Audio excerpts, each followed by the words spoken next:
Testing, 1, 2. This is Torch. Hey, everybody. About to get this show started. I'm going to start the warm up right now. As you can see, I stopped the music early because I'm going to condense the show a little bit. Got a lot of stuff to do. I got some ass to whoop as far as doing the right thing for the community. So anyway, let's get this going. Here we go. Had something to make the girls be real slippery and all of this kind of stuff. The Diddy. Well, let's move it back here. Sounds like these were like sinister parties, from what a lot of people were saying. We used to go to when we go to the club, we used to have these bottles, right? And on this bottle, they be regular Moet bottles. On them bottles right there, they've been had something to make the girls be real slippery and all of this kind of stuff. The Diddy accusations are never going to stop coming anytime soon. This time we have Denzel Washington singing like a bird. It's hard to imagine these two names in the same sentence, but a long time ago, Denzel found himself at a Diddy party and vowed to never go back. Though he kept silent at the time. He went to a Diddy party, but at least he said he didn't like it. Here we go. He's now pulling back the curtains on the depravity he saw at Diddy's party since the season's just right. Just what exactly did he say? Let's find out. Diddy has always been known for his crazy parties. Puff, the SUVs and the Bentleys, the whole night. He get out. I get out too with a camera. The big Canon, like, yo, Puff, I should document this shit, right? I'm following Puff, and his parties were like amazing. We're in Philly one day. I fly to Philly. Let me fast forward. I don't care about that. I don't care about that. Look at the parties. Wow, look at all them people. Look at them bounce. Hottest celebrities in the industry, and so was the after party, except for one person, Denzel Washington. He was spotted leaving the event with an expression that said he wouldn't be coming back ever.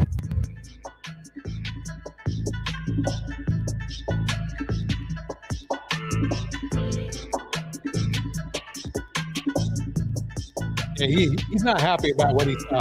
While Denzel never exactly revealed what he saw go down at the party, fans think they have a good idea of what he witnessed. You talking about the freak off session where they used to do in the studio and all of that over different entertainers' houses and stuff, where they be having them parties where they won't invite you to, and they be like, we having a party tonight, but this ain't your kind of party. You be like, yeah, I ain't going.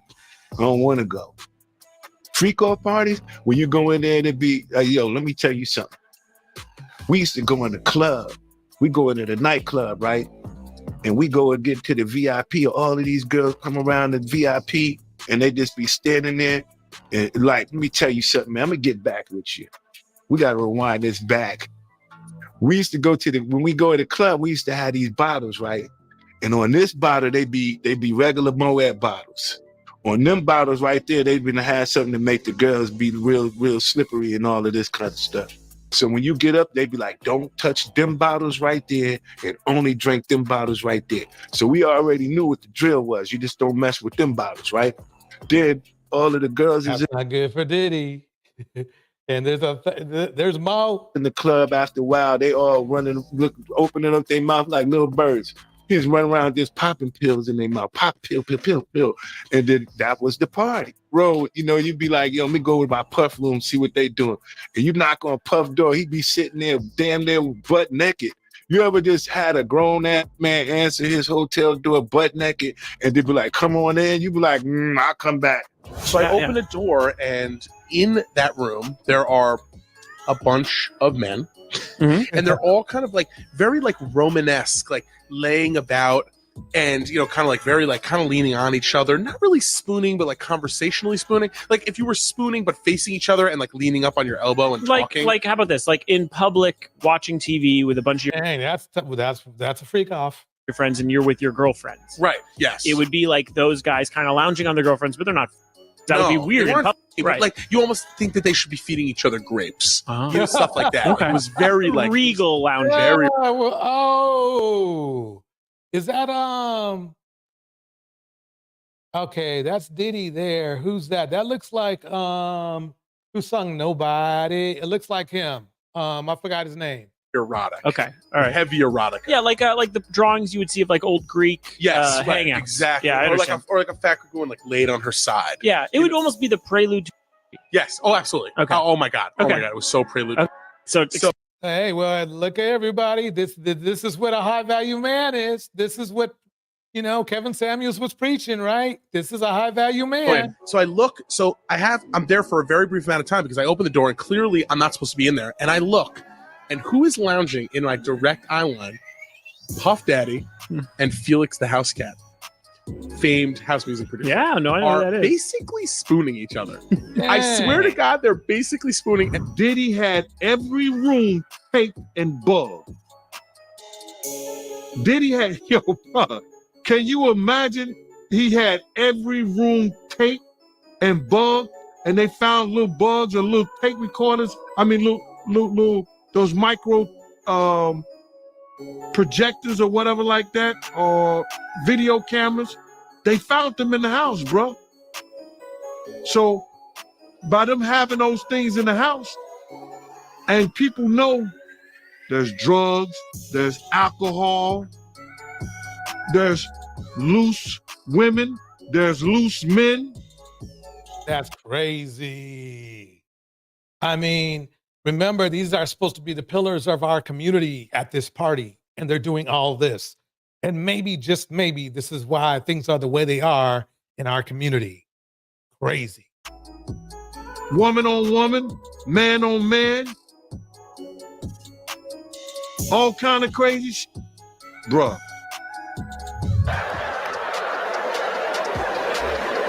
Be gay in Hollywood, you never expected.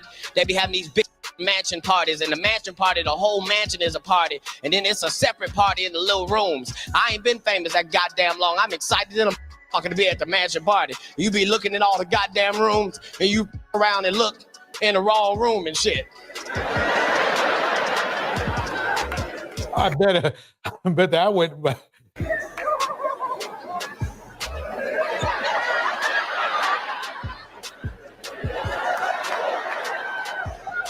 Nick, come here.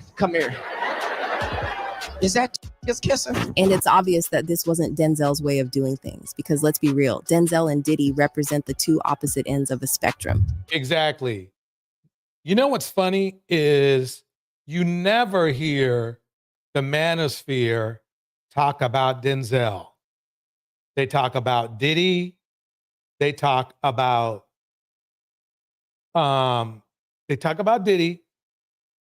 They talk about Future. They talk about Migos. They talk about all these rappers, right?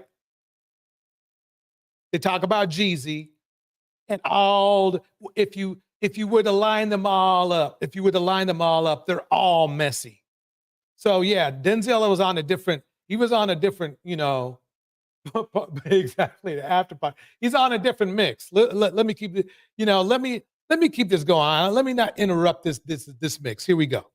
There was something I read where you talked about your people from Mount Vernon saying that, like they've done like 40 years in the penitentiary together. Mm-hmm. Mm-hmm. So, and, incarceration rates in America has been a problem, especially as opposed to minorities. And Roman delves into the issues around the legal system. That's a good point, Pop-Off Podcast. Nope, they don't talk about Denzel, not one bit.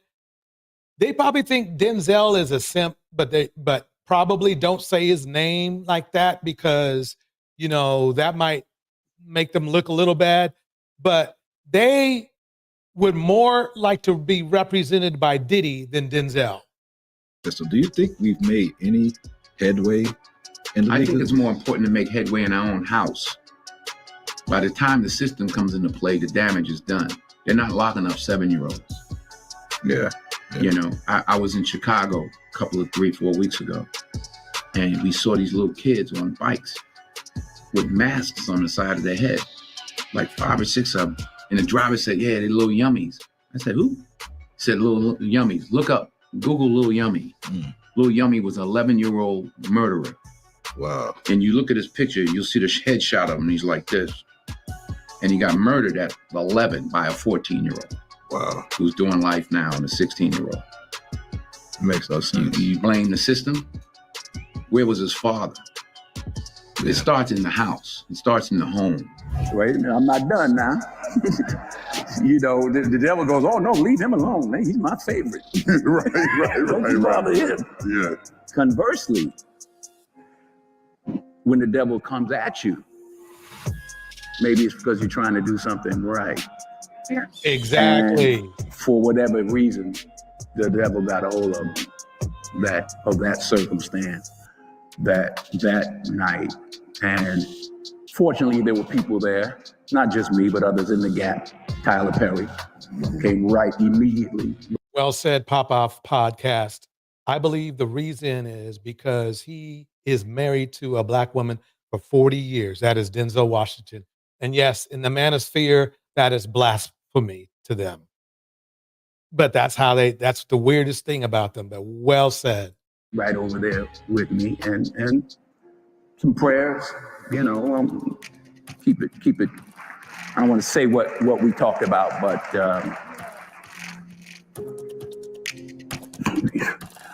there, but for the grace of God, go any of us. Yeah. You know, who are we to condemn? You know, and you can start off with the fact that everyone likes to date the same female. It's like, okay, how do you feel having with my girlfriend and then still being my friend? Or did we not? It's almost like we both just had with her without being, you know, it's just a whole bunch of nastiness that goes on. That's crazy. So basically they're trading women, which shows you how much they respect the women. As far as him being with men, that's a rumor that I've heard. And it's also, from with my own eyes, I never saw him in the act of being with a man, but I saw some questionable men in a room. And I saw a lot of smiling and giggling and all of that kind of stuff as far as what they did after the drinks and all of that, or going out. I don't know nothing about it. I went into a few parties where I walked in and I saw some celebrities sitting on Clive Davis lap type stuff. What's more, Damn. Denzel has always prided himself in sticking to the right side of history, calling out the double standards in the industry and staying at least 6 feet away from trouble. But one of the most important lessons in life that you should know is to remember to have an attitude of gratitude, of humility. Understand where the gift comes from. It's not mine. It's been given to me by the grace of God. Use what I have. Use what you have to help others. But you know, on your last day, you can't take it with you. Yes, that is true. But you can leave it here. Jackie Gaines in the house. Good seeing you, Jackie. Never see a U-Haul behind a hearse. And I got a part in a movie in 1986. I called it They Couldn't Kill. Oh. Yeah, he was supposed to be a white woman, and they tried to electrocute him, but it didn't work. And he became sort of a cult hero. No, not that one. That was the other awful one. But and then they tried to hang him, and they tried to do all this stuff. And I had a lot of training day in me. There were some Jewish people in the audition, and I said, yeah. They said, no, it's funny. It's like they hang them and then they can't. I said, yeah, like you bring some Jewish people into a room and they think it's a shower, but it's gas. Oh. And they said, right. I said, right. That ain't funny. So to me, it wasn't funny about putting a rope around my MFing neck either. I made a point. The guy was like, who the hell is this little like this? So anyway, make a long story long, I called Sydney and I was sick because he told me to call him. I said, man, they offered me $600,000 to play that. They couldn't kill. And he said, I'm not going to tell you what to do. He said, I'm not going to tell you that, Denzel. He says, but I can tell you this. The first 2 or 3 or 4 films you do in this business will dictate how you're perceived in this business. I'm like, let's send your son to Iraq. That's difficult. It's just a movie. It's like, relax. I don't play that precious nonsense. Oh, move over, get out of here. You know, your son got shot in the face. That's difficult. Making a movie is a luxury. It's a gift. It's an opportunity, and most importantly, it's a gift. Obviously, everybody here is talented enough to do that, but don't get it twisted. It's just a movie. It ain't that big a deal. And it's not merely about their moral values. While Diddy has dated several women over the years, leaving them scarred for life, Denzel enjoys a happy marriage with his wife, Pauletta, of 40 years. The most important person in my life. 40 years of sacrifice, 40 years of forgiveness. She taught me about faith, spirituality, love, real love, unwavering love, in spite of myself. I would not be alive without Pauletta Washington. I wouldn't be alive. Besides the first time. I thought before I got into the mud, I'd show you a good man like Denzel Washington, who, you know, basically let's say this. I won't say everybody's perfect, but he's a whole lot better than Diddy. But if you were to talk to anybody in the streets and anybody in our community, they respect Diddy more, unfortunately. And maybe that's why the community looks the way it does, not because of the music, but because what the music represents. What it represents. It represents exploitation, and it represents disrespect. It represents deletions. It everything it's more negative than it is positive. And I think the excuse we used was that it was keeping it real. Well, if that's real, then something needs to change. Well, you said it was like at Meek's party and he grabbed your hair and stuff like that. Like, can you name a few more instances? The other time was he had caught me texting another man. We was in Miami, and it got really crazy that time.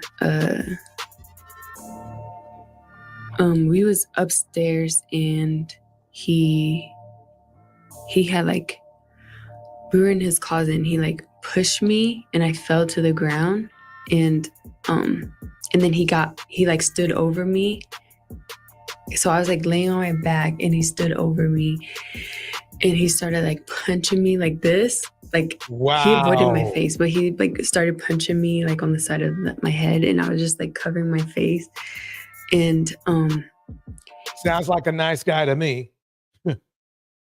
He did that, and then after he got done doing that, he like, because he was standing, his legs were like in between me, so he stomped on my stomach like really hard, and I like took the wind out of my breath. I couldn't breathe, and he kept hitting me, and I was like pleading to him, like, can you stop? I can't breathe.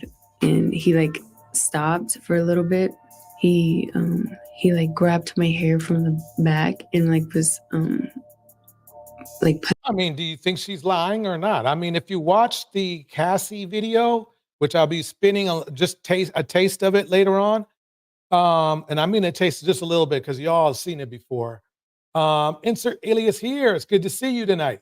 You're going to see that this is how he was. So what this woman right here is describing will put a regular person in jail for at least, well, depending on what court, for at least it could be up to 10 years. That's called assault. So Indiana Mom is here as well. It's good seeing Indiana Mom. It's good seeing Jizzy. Here we go. And Sugar Love is in the house as well. Here we go. Punching the back of my head. Because he was just avoiding my face when he was like hitting me. You knew if he hit your face that he'd bruise it and people could see it. See, he's one of those slick abusers. The next big fight we got into was I can't remember if it was like in November or beginning of December. Henry Mars is in the house. Of last year. At that point, like at that point, I was like fighting back because I just had enough of his shit. That girl Gina came out and said, come on, man, we going through this shit again. Gina said I was pregnant. He didn't want me to have a baby. He was kicking me and hitting me. I lost my child. Nobody came up and said nothing.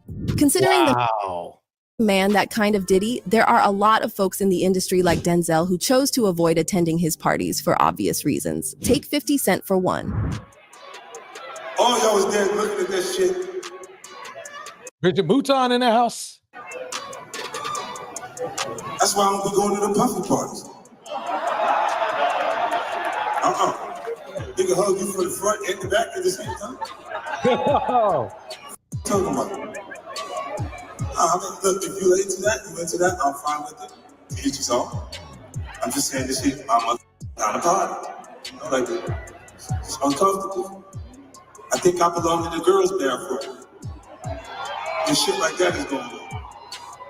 And here's a clip of Diddy repeatedly making Fabulous uncomfortable by asking him to party with him when it was clear that Fab didn't want to be anywhere near him. See where I look back on where I became. Did you miss me though? For real? Because it seems like a thing. I miss his birthday party, Puff, man. Man, but I'm talking about for your birthday. Huh? I want you to party with me for your birthday, man. We partied for my birthday before. You came to my party. No, but me and you ain't never really party. You know what I'm saying? Eyes, brother. Oh, Eyes. I understand. I'll go right there. Yeah. So I just needed to make sure you saw what was going on. I'm gonna skip those. I'm gonna skip that. Let me show you Cassie's video real quick because what I have dug up are some people who defend Diddy. And I want to show you what they're defending him from. Disturbing new video appears to support some of the accusations of abuse against music mogul Sean Diddy Combs. We want to warn you that this video you're about to see is extremely graphic. The surveillance footage that was captured inside of a Los Angeles hotel in 2016 allegedly shows Combs assaulting then-girlfriend Cassie Ventura in a hallway.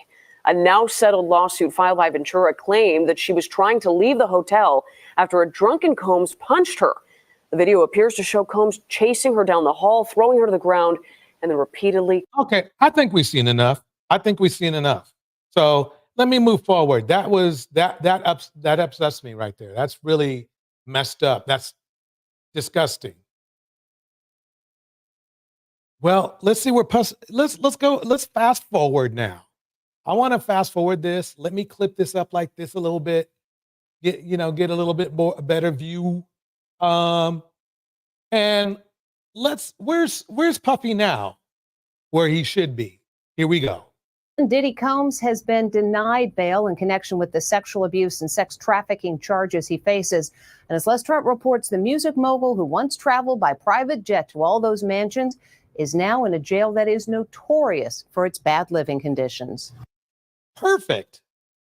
That's what he deserves. You shouldn't have done all that to all those women. That alone should put him where he's at. But the feds got a lot more. They got a lot more. LP in the house. LP in the house. Welcome, LP. Welcome, Summer Breeze as well. Let's keep this party started. Music mogul Sean Diddy Combs spent his first night behind bars inside a facility that is being called Hell on Earth. The Metropolitan Detention Center in Brooklyn is notorious for its appalling living conditions and rampant violence. How bad is it inside this federal lockup? There have been 2 murders, 4 suicides, and numerous stabbings and lockdowns in recent years. It's so out of control inside that 4 federal judges are reportedly refusing to send any more prisoners here. Donald Trump's former fixer, Michael Cohen, spent a harrowing year in federal custody. He says for someone used to a life of luxury like Diddy, prison life is a severe shock. You have a desk. And he should have thought about that. He should have thought about that before he ended up where he is now, where he should be. You have a plastic chair. You have your bed with a 1.5-inch mattress, no pillow, and you also have a locker. So you basically have 3 feet by 5 feet to move around. So you have a basic 15 square feet. It is a horrible, horrible place. Diddy's lawyers were so eager to keep him out of jail, They offered his palatial $48 million home in Miami Beach and his private jets as bail. Today, they are even offering to restrict female visitors to his homes, except for his mother, daughters, and the mothers of his children if he is released. They told the judge that's how bad he is. But remember, he is the pillar of the community. He is the community. He is hip hop. So what are we going to do now? Are we going to just give up and allow men like this to run our communities? Men like this to run our communities, whether they're Diddy himself or somebody who thinks like him? What are we going to do? We can't just sit around and let them continue to burn down anything good in our community. the jail he was being sent to is dreadful, dirty, inhuman, and an ongoing tragedy. How's your dad doing? How's your dad doing? Family members appeared somber as they arrived at federal court in Manhattan today in another attempt to get out on bail. The judge cited Diddy's history of violent temper and potential intimidation of witnesses as reasons for keeping him behind bars. Exactly. And this happens a lot. Criminals be out there trying to manipulate witnesses or victims to say something or to view something or not to say something that would hurt them. They do it all the time. It happens everywhere, every day, all the time. Like to welcome Phoenix Soul in the house. Here we go.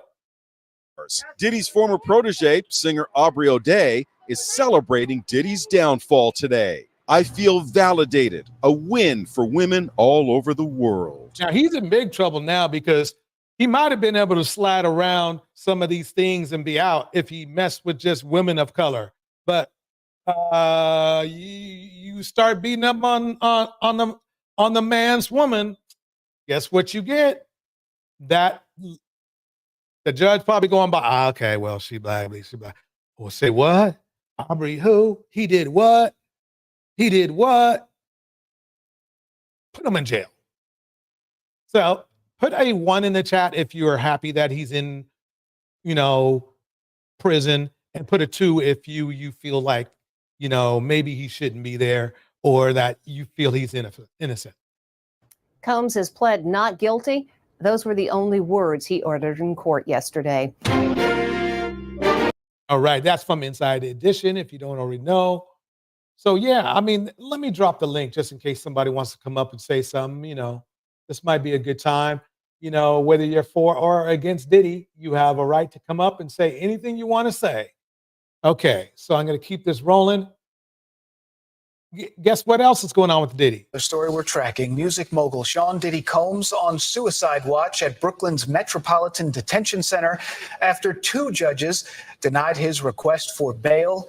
This as a grand jury is expected to hear new testimony from sex workers very soon. Good day, Lizette. They should have him on suicide watch, and they should make sure, even though that spot is nasty, he is getting some good guards because he knows. To me, this is the equal to that Giselle Max thing, whatever her name was, and the dude's name, I forgot his name, where he ended up passed away from being in prison. They said he was on suicide watch, but somehow he was able to suicide anyway. But yeah, I would. He knows where. Diddy knows a lot of people who did a lot of nasty stuff. So I'm sure he's going to do everything he can to try to get cut down them years. Let's just put it that way. Spice is Nice is in the house. Spice is Nice is good seeing you. Here we go. Nunez is outside the facility in Gowanus with the very latest. Lizette, good morning. Good morning, Dan. So TMC is reporting that 2 sex workers are sharing their encounters with Diddy with the feds. We're also hearing that Diddy has a target on his back while he is behind bars here at the Metropolitan Detention Center. TMC is reporting that more people. Thank you, Angela Reddick. Epstein, Mr. Epstein. He was doing the same thing, but I think Diddy did. You want to know something? I think Diddy might have. Well, I don't know everything specific, so I'm not going to even say. But there's a possibility Diddy might be even worse than Epstein. We will find out. And for us, he is worse because he's the one who affected our community. Here we go. plan to cooperate with the feds in Sean Diddy Combs' sex trafficking case. We found out that these two individuals, and we have actually spoken to one of them. They are both sex workers, currently sex workers. One of them says that they had an interaction with Diddy in 2014, and they are willing to tell the feds what they know about that interaction. Jeremy Saland, a criminal defense attorney. That's not good. You know something, what I found out in law, it's not about how famous you are or anything like that. It's about the facts. And even if you're just a lowly S worker, you're when it comes to a case like this, your words have a lot of weight if they are truthful. Tanya Sweat in the house. Here we go. Weighing in. You can't, as a prosecutor, subpoena or force a witness to come speak to you in your office, but you can subpoena them to a grand jury where they can speak there or have to potentially speak there. So whether these are new witnesses, whether these are new complainants, meaning victim parties, making the allegations, will yet to be seen. But it doesn't bode well. It doesn't, certainly it's not a good thing if you're Sean Combs' team. According to several reports, Diddy has been placed on suicide watch at the Metropolitan Correction Center in Brooklyn. The music mogul's mental state is unknown, but being placed on watch. I'll tell you why they did this so hard. Let me break it down to you. We know, and the feds know. I know because the feds know that he was going to do everything he had to, including putting bodies in the ground to be seen to become innocent. Just think about back in the 50s when 40s, 30s, I guess when those the gangster times was in New York and in Chicago. It's that this is that scene 2024 from those gangsters back there to the gangster right here. Because to me, it's right here like this. We thought Diddy chilled out, from his younger days of being a D dealer and all that other stuff. He never did. He just was more smooth at covering it up, and nobody else talked. Is considered to be a preventative measure. This week, 2 different judges denied his request for a $50 million bond. His lead defense attorney is attempting to move him to a different facility in New Jersey as he awaits trial. TMZ is reporting that due to his celebrity status and the allegations, this could bring unwanted attention from other inmates and be a threat to Diddy. I'll pause right there. Tanya Sweat bangs it out perfectly. F around and find out is the hottest mixtape in town. Everyone is premiered in it. That is so true. We've been told by a former warden he's a target. That's the fact of the matter, and that's why they have him in a solitary part of the jail, because they don't. He becomes a target because it's like what we've been told. It's like a badge of honor. Herder Wolf said Diddy is doing what rich Hollywood Jays do, but can't blame Diddy. Monkey see, monkey do. Okay, so the only thing is that I don't know about you, Herder Wolf, but I don't see them doing this. I see your point of view, but I see where you're coming from. I don't agree with it, but everybody has their opinion. Here we go. Honor. That if you were able to inflict some violence on Diddy, that gets you score points with other inmates. So that's a situation that obviously the jail officials do not want to happen. And federal investigators have made it clear that they do have video evidence, so they have an idea of who was a part of these freak-offs. Now, the criminal defense attorney that we spoke to— Oh, you heard it. They knew who was a part of those freak-offs. And we are going to get into that right now. We are going to get into it. Here we go. I think there was knowledge amongst a certain group of people. And I said, you need some help. I said, you need to go get help. And he was like, yeah. Known her well for a long time. Yeah. Think she could do it? Yeah, I know she could do it. Uh-oh. The rumors are that Diddy was running some kind of Epstein type deal where he was filming everybody. Reaction to the video on social media, mixed. Diddy saying he takes full responsibility. Welcome, Kuan Yen. She says, monkey see, monkey do, all right. For his actions. These events have caused a nightmare for my family, my children, and me. I never intend to place myself in so vulnerable a position ever again. These statements about me are totally false. But I made no excuses. My behavior on that video is inexcusable. New footage just leaked of all of the celebrities at Diddy's To party. me, it's like this. Just for what he did to Cassie and what he did to the Asian woman, I forgot her name, but that's enough to get you 15 years right there. So yeah, I don't know what he's looking for, but he better get on his knees, because to me, to pray, not for what other stuff he does. But anyway, let's listen more to what's going on here. That were called freak-offs. This footage allegedly includes names all the way from Michael Jackson to Will Smith. Currently, the world has heard Sean Diddy Combs will remain in jail after a judge denied his request to await trial in his Florida mansion instead of a Brooklyn federal jail. U.S. District Judge Andrew L. Carter ruled that Combs' proposal, which included $50 million bail, GPS monitoring, and strict visitor limitations, was insufficient to ensure public safety and the integrity of the case. Phoenix Soul Bishop Swallow was at one of them parties too. Hey, Phoenix, I got some Bishop Swallow ready. Welcome, Darnell, to the stage. Let me play one of my favorite clips. I love this clip. Here we go. Swallowed up. Have you ever been swallowed up?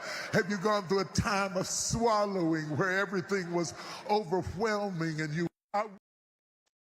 Yeah. Judge sided with prosecutors who argued that releasing Combs posed a threat to witnesses, stating that no condition or set of conditions could prevent him from potentially threatening or harming others.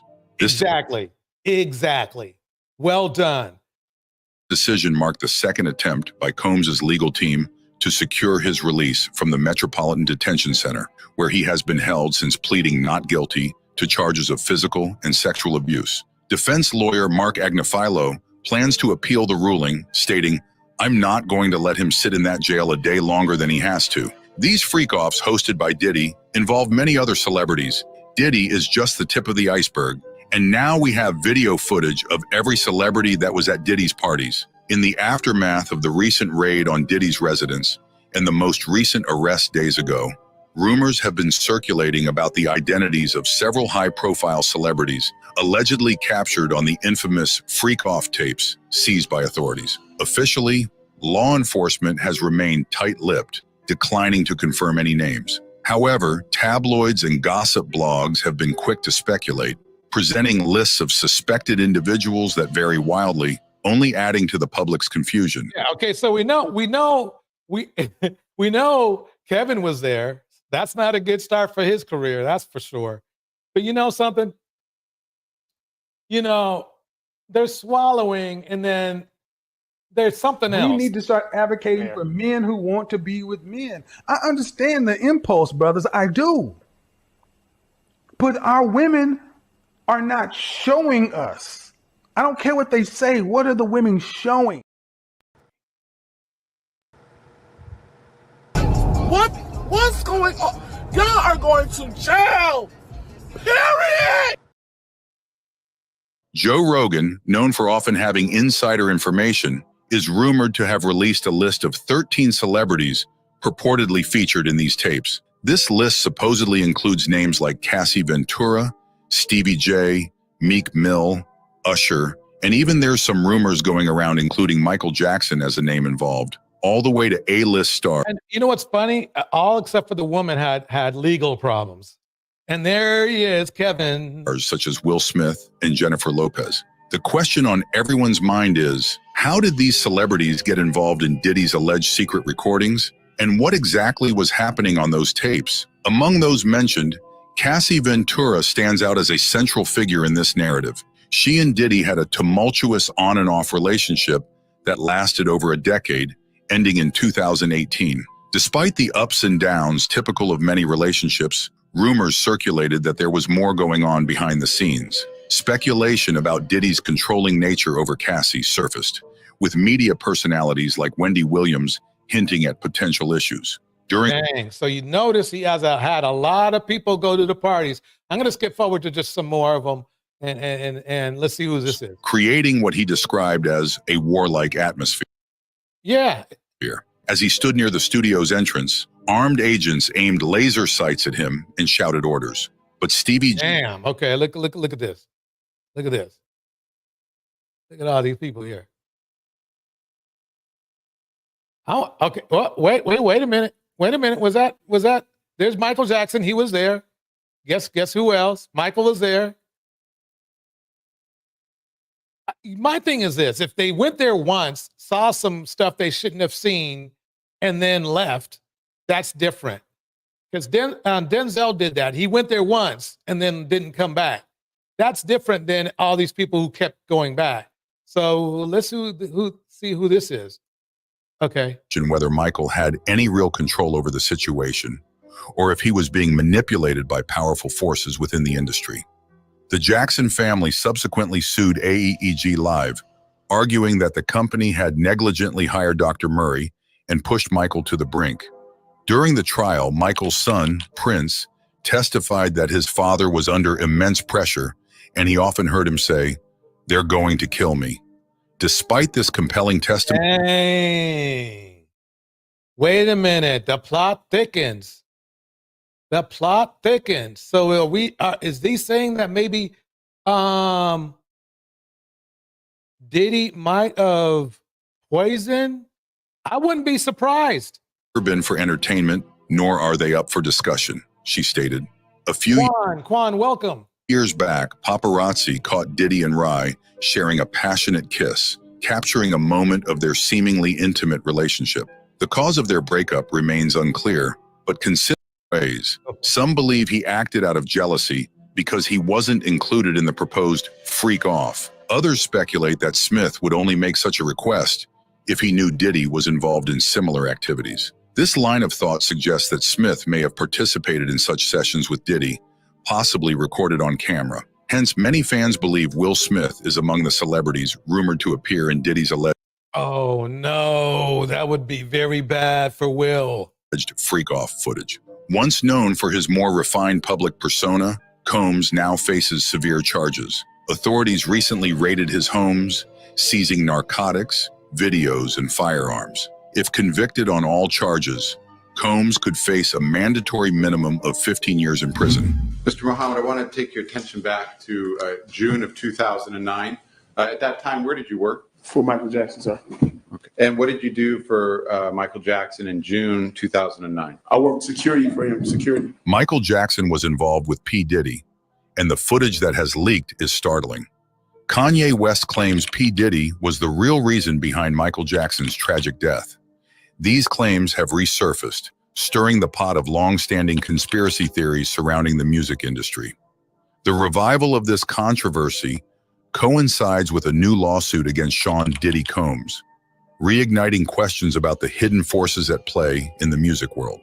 The connection between Diddy and Michael Jackson might seem tenuous at first glance, but as we dive deeper into the story, you'll find a web of relationships and incidents that suggests something far more sinister than what initially meets the eye.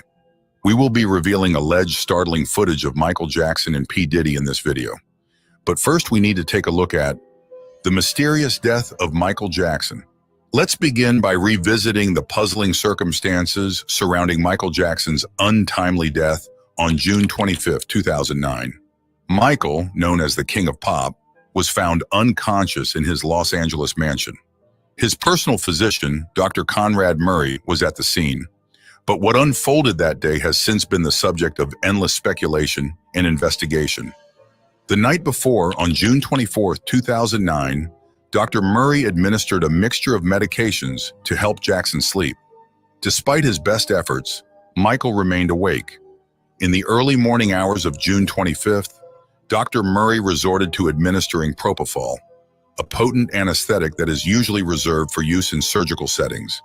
This was a risky and unconventional decision, as propofol requires careful monitoring and equipment not typically available outside of a hospital. Dr. Murray claims that this finally put Michael to sleep. However, when Murray left the room for a short bathroom break, He returned to find Michael unresponsive with a faint pulse.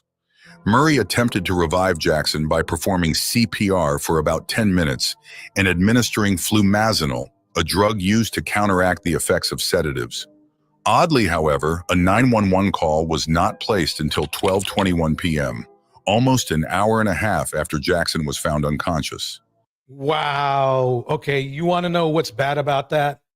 Is usually even doctors, if they're out in that somebody's house, they're going to still call 911 first, and then to get, because there might obviously the other people will have, the medics will have more stuff to try to revive the man. So what do you guys think about that? Who do you go ahead and give me Darnell, you can start, and then Deontay, let me know what you think about this situation here. That's very interesting, DJ. To be honest with you, I take sedatives myself. I mean, nothing that Michael Jackson took. One of them was trazodone that I took. I don't particularly care for it. I'm on another one called Seroquel now. So okay, yeah, I'm familiar with that. A lot of people. That's a very very popular one, Seroquel. Yes, I'm not gonna lie. Seroquel, I ain't gonna lie. It's powerful. I mean, it's pretty powerful, or at least to me, it's powerful. But yeah, when it comes to these sedatives and things of that nature, okay, let me ask you this: what is your gut telling you? Do you believe it was an accident, or do you believe it wasn't an accident?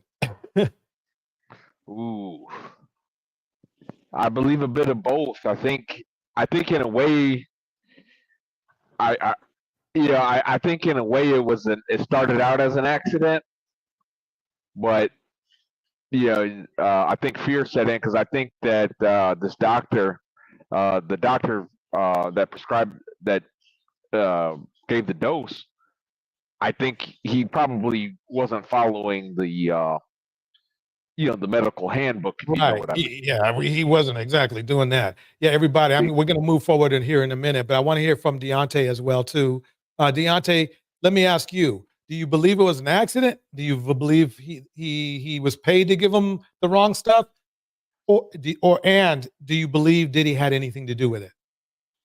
I don't believe, I'm sorry, can you hear me, DJ? Sure can. Okay. I don't believe it was an accident. I believe 99%, almost 100. I won't go there, but I'll go 99, that this was a setup. Michael Jackson was killed on purpose. He was killed for, I'm not really sure about the Diddy being involved in it. I know that Sony wanted him dead because they were trying to, Michael Jackson owned half of Sony in a bad deal that they made with him. This is I consider Michael Jackson actually the smartest black businessman in American history. When you really look at what he owned and controlled, and he was even going to buy Marvel Comics, the rights of Marvel Comics from Stan Lee, and that's why they put him on trial that second time in 05. Yeah, so imagine if he would have owned Marvel before all the movies and stuff happened. I mean, the dude, it was crazy. But on the Diddy side of the situation, I do believe Diddy has something to do with Pac and Biggie being killed, especially Biggie, because he was jealous, because Biggie was the biggest money maker even to this day that Diddy ever had. And when Biggie was leaving Bad Boy, he was starting his own record label. He was taking Little Kim and Junior Mafia with him, and it just would have left, Diddy in a situation where he had to basically start from scratch. Or he had a bunch of R&B artists, but they wasn't hitting like Biggie was. And Biggie was only 25. He still had a decade or more to go. He was going to light it up. So, yeah, he's a terrible person. Well, may I respond, DJ Torch? Give me some more. Let me pull some more tape, and then you can respond. Yes, sir. Okay. Wait. Can you respond in like 15 seconds? Yes. Go for it. Okay, so sir, Deontay, I believe your name is. the thing is, though, I mean, who had motive to kill Michael Jackson? You know, that's the thing. Who benefited from the death of Michael Jackson? I mean, Sony. as far as Sony It's did. like, yeah, Sony. Michael Jackson owned all of his music. He owned all of Elvis's music and all of the Beatles' music. And he also owned about 24 other artists' music, like Eminem, Shakira, their whole catalogs. And I it's remember, telling yes, I you, remember. they wanted it back, yeah. But the thing is, though, after his death, his children benefited because remember, No, wait. There's clauses in music that actually the music, the music company itself regains control of the music. That's what happened with Prince. Yeah, Prince didn't have anything set up and he was unprotected. Michael Jackson's situation was Michael Jackson was protected. He protected No. himself. That's the Yeah, thing. he was protected, but what happened was that Michael Jackson, like most rich people, the majority of your assets, 70, 80% of it is not in cash money. That's why they were saying he was in debt. If he would have just sold these catalogs, he would have been able to pay off his debt. He was worth about $2.5 billion in catalogs and in assets. So when he died, it all went to his family and his estate. And Sony knew that his family would sell that because they didn't want to have to deal with it. And that's exactly what they did. They sold it back to Sony. So For pennies on the dollar. For pennies on the dollar. Yep. Okay, I'm gonna keep going. Here we go. This delay has been a major point of contention and suspicion. Paramedics arrived and continued CPR for an additional 42 minutes before transporting Michael to the Ronald Reagan UCLA Medical Center. Despite their efforts, Michael Jackson was pronounced dead at 2:26 p.m. The official autopsy report cited acute propofol intoxication as the cause of death, ruling it a homicide. This immediately put Dr. Murray in the spotlight as the person responsible. Investigations revealed that Dr. Murray had used a non-standard CPR technique and that he had kept a stash of propofol in Michael's home, actions that were deemed highly unprofessional. Consequently, Dr. Murray was charged with involuntary manslaughter and sentenced to 4 years in prison. Yet despite this conviction, many of Michael Jackson's fans and some of his family members have remained convinced that Murray was merely a pawn in a much larger, more complex scheme designed to silence the pop star permanently. Okay, we're gonna stop there. Let's get back to the beats.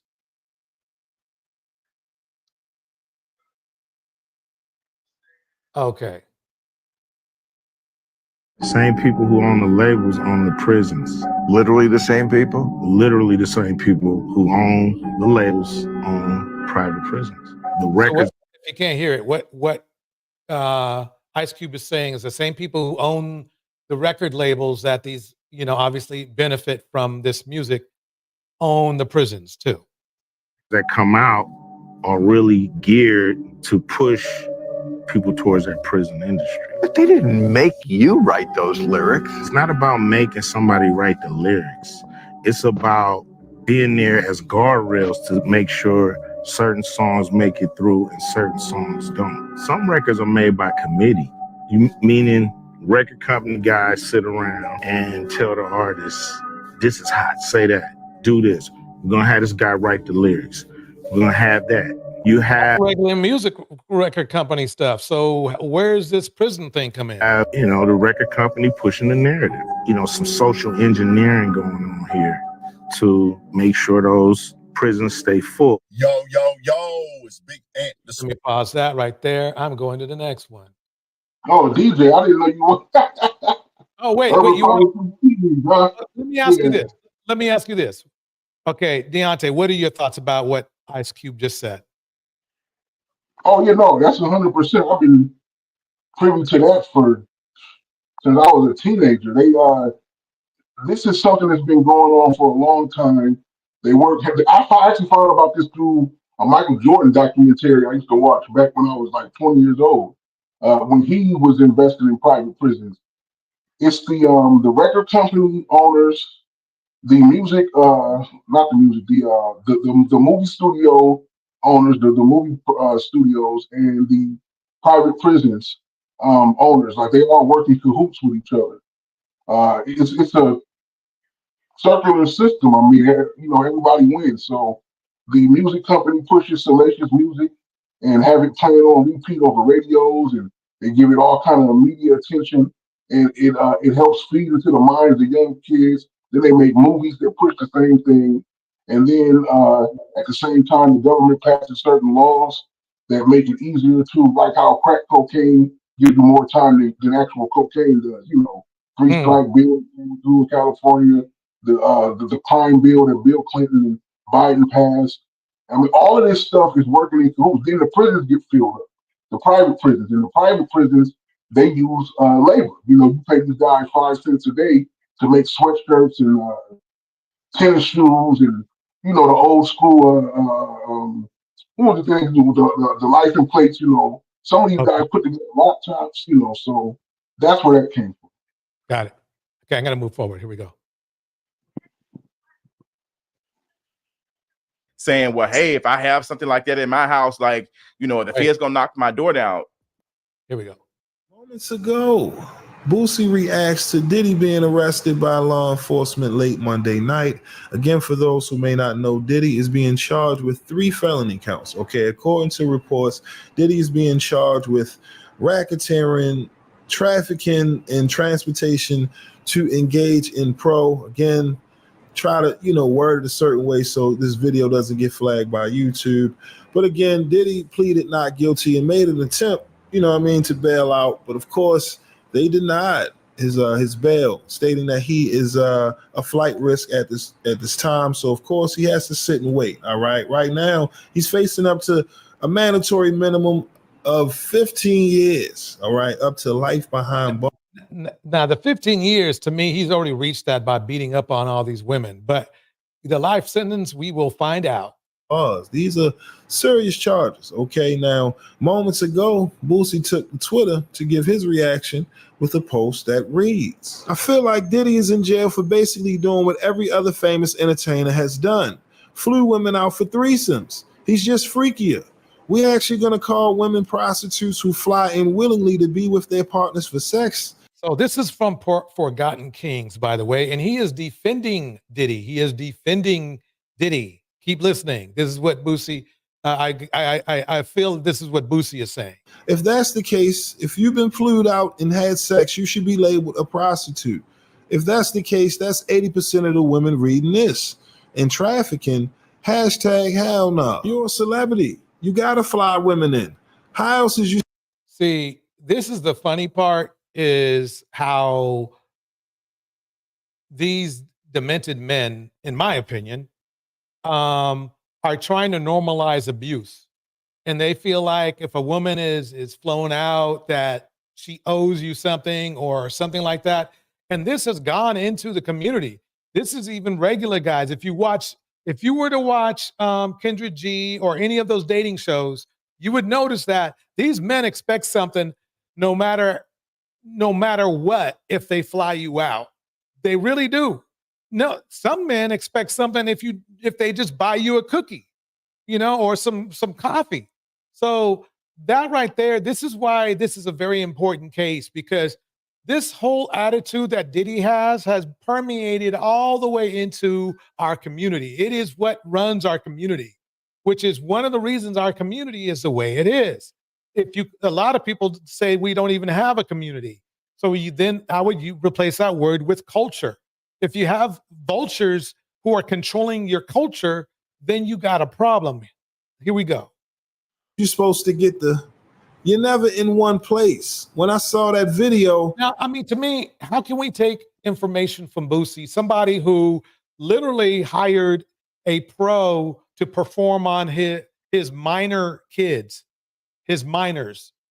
So you can see that there's at least in my opinion, this is a moral issue.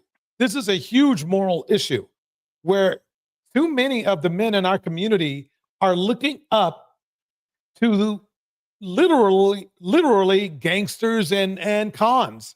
That's not a good look. Hey, if a guy does the time and he gets out and he strains himself out, that's different.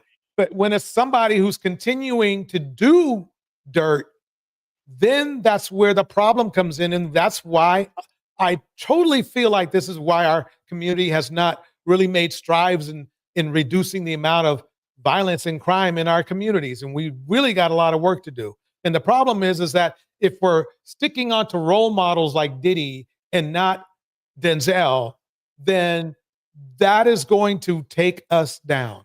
Let me keep going. I was pissed off at homie. Like he really got a problem. But facing life in prison for doing basically what so many other entertainers have done.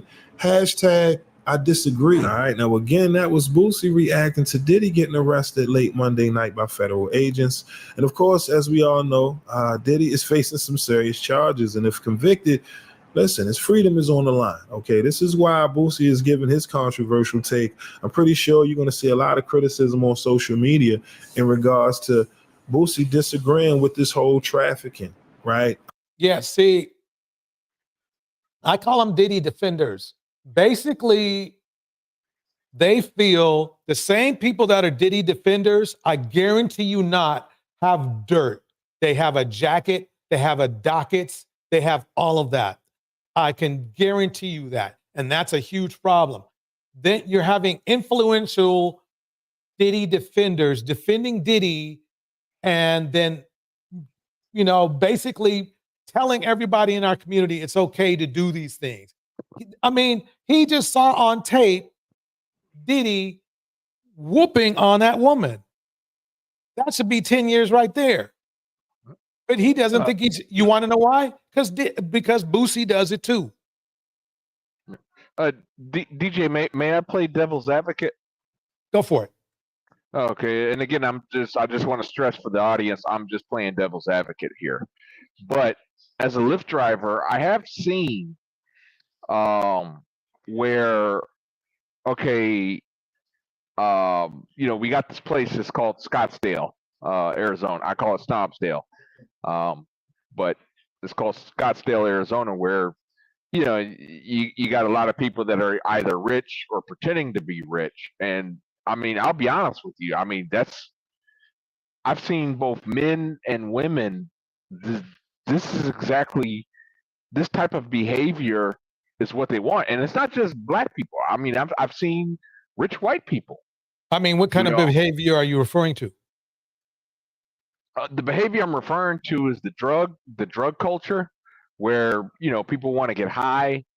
As a Lyft driver, I have, you know, literally women have literally picked up the phone, called some dude up. I'm not really talking about the drug culture as much as I'm talking about, even though that is an issue, I'm talking about the whooping booty culture, the hands and feet culture. That's the problem I have. That's the problem. Yeah. Okay, well okay, I apologize. That's something I haven't experienced, but I had just experienced, you know, just the drug culture. But what I was saying was, because you did mention about the, you know, about the flying women out thing. Yeah. I have seen where women do want to be flown out. You know, no, I'm not saying there's an argument with that about women wanting to be flown out. My thing is that they're being flown out and these men are expecting something from them. And even if they did, what the problem that they're having is when they get flown out, okay, like he flew out a 17-year-old girl one time, right? Mm-hmm. And she might have been, you know, just because, you know, hey, a star invited her out, you know, and she gets to fly around. Did you know they drugged her and you can, what you can expect after that, that's what happened. They ran choo-choo. Let's just put it that way. Okay. And she was incoherent. Kind of what happened with DJ Academics, where they flew her out. And see, that's what I mean, is that there's this culture of abuse that's going on. This culture of deviant behavior is look, if I almost called him Pookie. If Diddy wants to run around in his front lawn stark naked, I don't care. You see what I'm saying? The point of it is when those women went to his the majority of women, I'll even give them a small pinch, okay? The majority of women, when they were flowing out there, right, they weren't expecting to be drugged to the point where they cannot control or condone. Do you see what I'm saying? So, but see, that's the thing though, DJ, is that I've seen. I'm not saying that hey they want to get to the point where they can't, function on drugs, but I have seen where women want to do drugs. I've had women in my car, as a Lyft driver. no, that's different. What I'm talking about is being literally being snuck something. Okay. Yeah, being if you mean sneaking something. Yeah, I'm not talking about here. It's not. I'm not talking about here. Here's your line. Go ahead and do it. Stuff. No, you see what I'm saying? Mm-hmm. I'm not talking about if consensual drugging or stuff like that. You understand what I'm saying? What I mean is that they slipped something in their drink, which allowed them not to be able to defend themselves or make coherent decisions. That's what I'm talking about. Okay. All right. Yeah. I mean, yeah. That that does make it a lot different. And that's what happened. I mean, really, that's why it's date high date GRAPPE. Celine, welcome. So that's what I'm talking about. I'm gonna go forward just a little bit more. Here we go. According to Boosie, just about every other entertainer celeb has flown a woman out for one reason and one reason only. Is that now being deemed as trafficking? I mean, look, this is a slip. No, it's not that he was flying out literally neighborhoods of women. And there are rules about that. See, they're trying to make it downplay it. Boosie and them are trying to downplay it like, oh, well, he was just, flying out a woman here and there. He wasn't flying out women here. He was flying out busloads of women. Okay. He was flying out busloads of women. Let's get that clear. And secondly, the problem is this, they still have a right. Just because you're flown out doesn't mean you get that your rights go away with being flown out.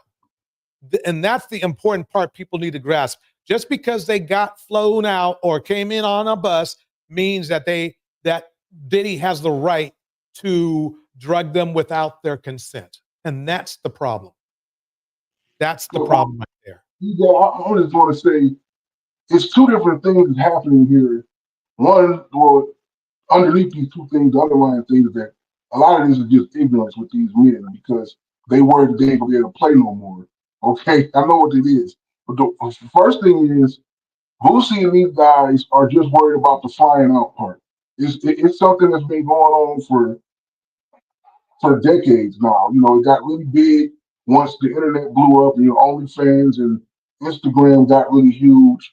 There are a lot of women out there that are into that, but those women are basically like the IG models who got OnlyFans, the IG models who got their cash app up, basically prostitutes, right? Diddy's situation was that he wasn't just working with prostitutes. They are charging him with sex trafficking because these are regular women who did not solicit themselves as a prostitute. Like you said, DJ, they were just excited that a celebrity jumped in their inbox and they were flown out for the purpose of kicking it with him. It's just like the old school date grape, like they're saying, like the game grape, right? Where a girl, she's excited that the captain of the football team then asked her out to a party, right? She gets to the party.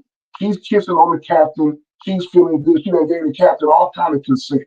Next thing you know, the captain take her to the bedroom and the whole football team in there. Now, She didn't get this consent. That's what they charged Diddy with. That's why they're charging him with sex trafficking, because these girls were not paid to do this. They only wanted to come and see him, or they were just, coming to the party and he was not offering, like, he probably offered them the drugs straight up. They didn't want to take them. He spiked everything. You know what I'm saying? Like, it's just ignorant because, just hire, just hire the prostitutes, dog. At the end of the day, it's just that simple. Or have these women sign contracts. But see, But you want to know why he didn't hire? Do you want to know why he didn't hire pros? Because he knew that part of he is such a deviant creature that part of the thrill is taking advantage of these people, men and women. Yes, it's like I was just talking to my brother about this earlier. I said that the thing is, he doesn't want the girls to know what they're about to get involved in. It's like we talk about, like, remember that guy Darren Sharper? He was a safety in the NFL. He Yeah, I was in remember prison. him. Yeah, and Darren Sharper was actually my favorite free safety, man. I was so sad when that happened, but he would he was getting all these girls, beautiful girls, having sex with them, didn't have to pay him nothing. And he had sex with a girl one night. She passed out unconscious, and she told him that he could finish, but he was trying to wake her up, and he got off on it. So he would pay prostitutes to literally take drugs to pass out and have sex with them unconscious. It didn't work anymore. Now he needed them to not know that they were going to pass out. And he did it. He started drugging girls without their knowledge, knocking them out and having sex with them. And when you've been famous as long as Diddy was, and this dude been famous since the 90s, you talking about 30 years, right? He has done all kind of freaky circus, sexual sex you could think of with all kind of women. He has to keep thinking of higher ways to get off. I mean, I don't want to get vulgar with it, but that's what happened. He had now he's messing with men. Now he's drugging women until they unconscious. Now he's beating women up in hotel freaking hallways and then paying to do it to death for the freaking videotape of it. Right. I mean, he thought he was a god out here. Well, now that guy is locked up in prison right now. You know? You know what I think they were doing too? I think they were selling them tapes.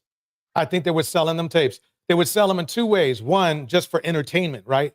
But two, they would tell people, okay, we got you on tape.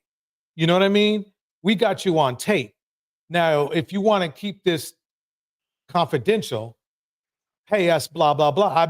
I bet that's how he was running it. And I bet that's why the feds ran in on him, because they, the other stuff was kind of murky, but that and there was too many complaints of,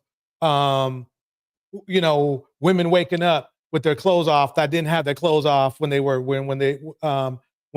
beforehand. So pretty much, and that's why I think the feds, they also want to get a handle on this before it gets out of hand, because, don't get it wrong.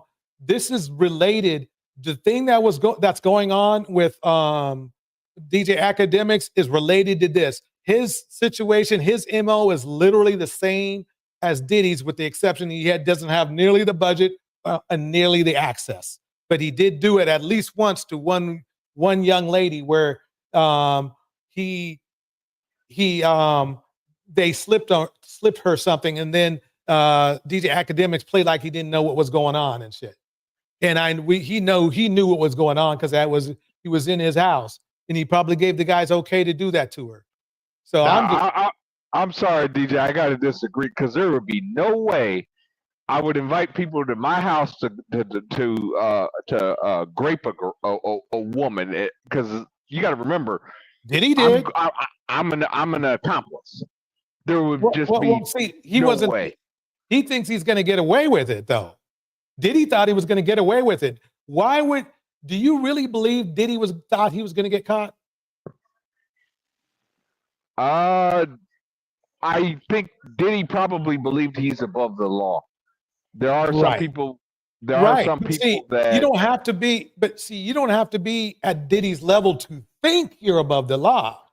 You can think you're above the law and be poor. You see what I'm saying? And especially if you have a couple dollars, we sure that, at least DJ Academics has a couple million, and he has all these famous people around him, right? So he's probably thinking he's above the law. I've had regular people, I have experienced people who are nobodies who think they are above the law. So for Diddy or Ack to feel that way and to start to practice this culture of, drugging women, this is this is going to get out. This could get out of hand really quick unless the feds do something. And that's why, unfortunately, whether these guys like it or not, Diddy's up on the platter, and everybody else who's in the mix with them will too. What they're going to do, in my opinion, is they're going to split up the guys like Denzel, who might have gone to the party and said F this and left, versus the guys who kept coming back and kept and enjoying the drug party. Not the drug party where it was all condoned, right? That's a whole different problem, though. But where people were drugged without their consent. Let's put it that way. That is what's going to be what they're going to do. So they're going to separate they're going to start separating all the people who were actually the deviants and the people who were not. Just like, basically that's what I see what's going to happen. We're going to see, but yeah. Let me keep going. Here we go.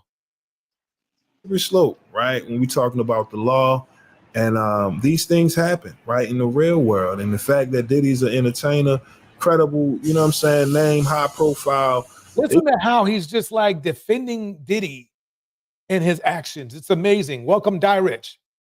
Just making sure they got everything aligned before they take it to that courtroom, right? And now that Diddy has to sit and wait, we all have to, basically see, what comes with this whole trial, right? Because eventually that's what's going to happen. People are going to start. What happened? This is why he's in jail right now and not out on bail, because he has already threatened other people.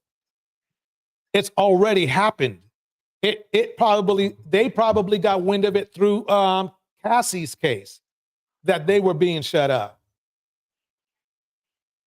That the key word, it misses my mind, but basically when you warn somebody that something bad will happen to them if they are to complain or be a witness, it's not coercion, there's another word for it. I can't remember it, damn it. But anyway, that's what he's been doing. I'm sorry, say it. Intimidation. There's another word for it. There's another word, but you're onto it. But let's just call it intimidation for now. But when you intimidate people like that, what you're doing is you're literally breaking the law by forcing people not to do what they feel is either right or good or what they want to do. That's what's going down. So I'm going to go to this next clip. As you know, TD Jakes was in the mix. Let's see what happened. Here we go. Politicians and entertainers that are about to be exposed and arrested for HT, and I'm paraphrasing. Okay, let me go back here. Let me go back. Yep. Let me pause that for 1 second and play my favorite clip just before I say here. Swallowed up. Have you ever been swallowed up? Have you gone through a time of swallowing where everything was overwhelming and you?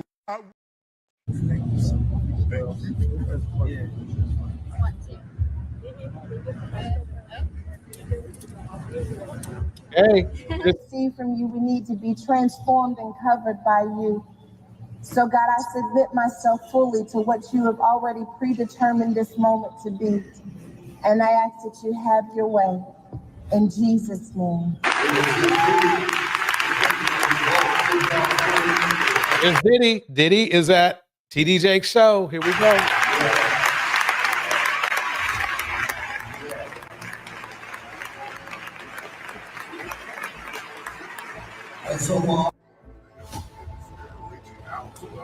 For counseling, for prayer, for encouragement, for help, for medicine. What did I say when y'all asked me about why was the TD Jakes at the Diddy party? Yeah. What'd I say? Money. That's good. Were you surprised that there were so many cameras in his houses? No. That he was recording these? He is the J. Edgar Hoover of hip hop. TD Jakes being associated with Diddy was once just the tip of the iceberg in celebrity gossip circles, but now it's blown up. Recently, Diddy dropped fresh footage featuring him and Jakes, and it's causing quite a stir. So if you're a member of TD Jakes' church, this might be a lot to take in. Hey, Sam. those that have been watching me, I've been saying that in 2024, it's going to be the year of exposure.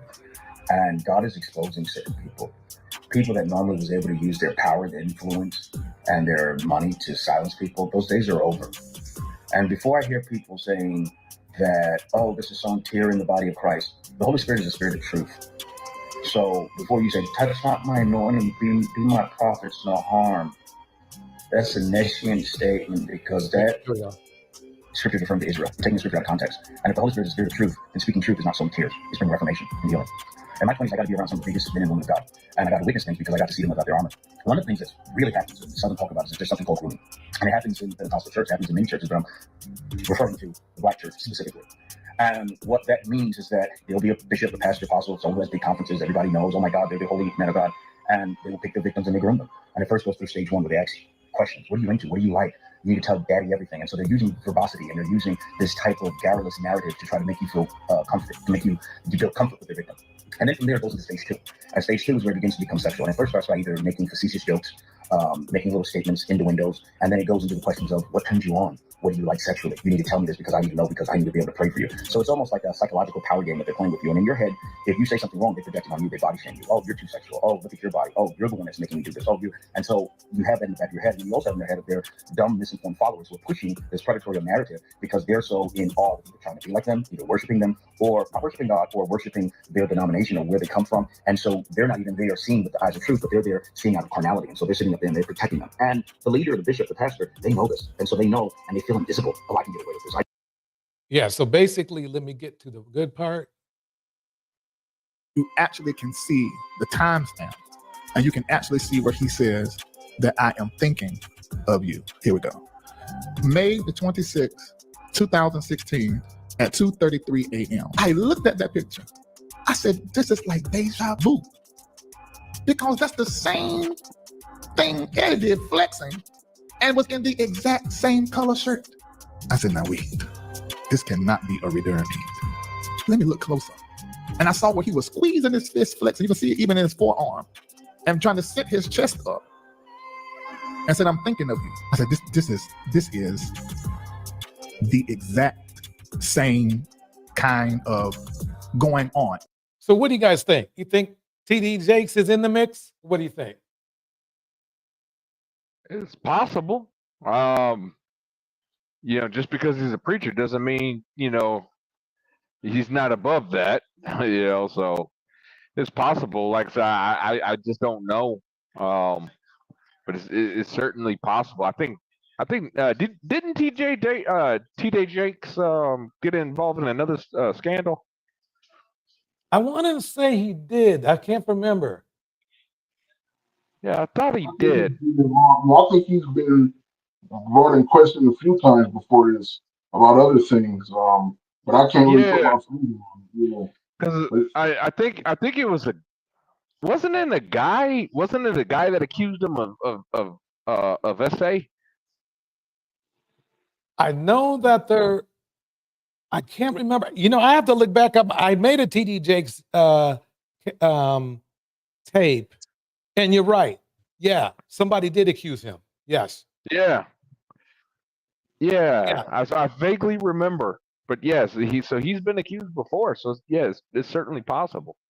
Dang. So yeah, I can definitely believe it. I mean, it's especially in our Black community, we try to hold our spiritual leaders to a higher level of discretion, but we know we've seen the history of it. I mean, we know what they're capable of doing. They're human beings like the rest of us. Some of them actually use their position to manipulate, women and men. So it wouldn't surprise me at all. I'll put it to you like this: when this first came up that Diddy and TD Jakes was together, maybe doing some freak off stuff, that didn't surprise me. So these freak off parties have been notorious with Diddy for years, and now they basically found a way to criminalize them. But in the hip hop world, Diddy is kind of like feared by a lot of these artists and record label execs. Because he does think he's above the law. When you do something you get away with, especially multiple times, you start to feel like you're bulletproof.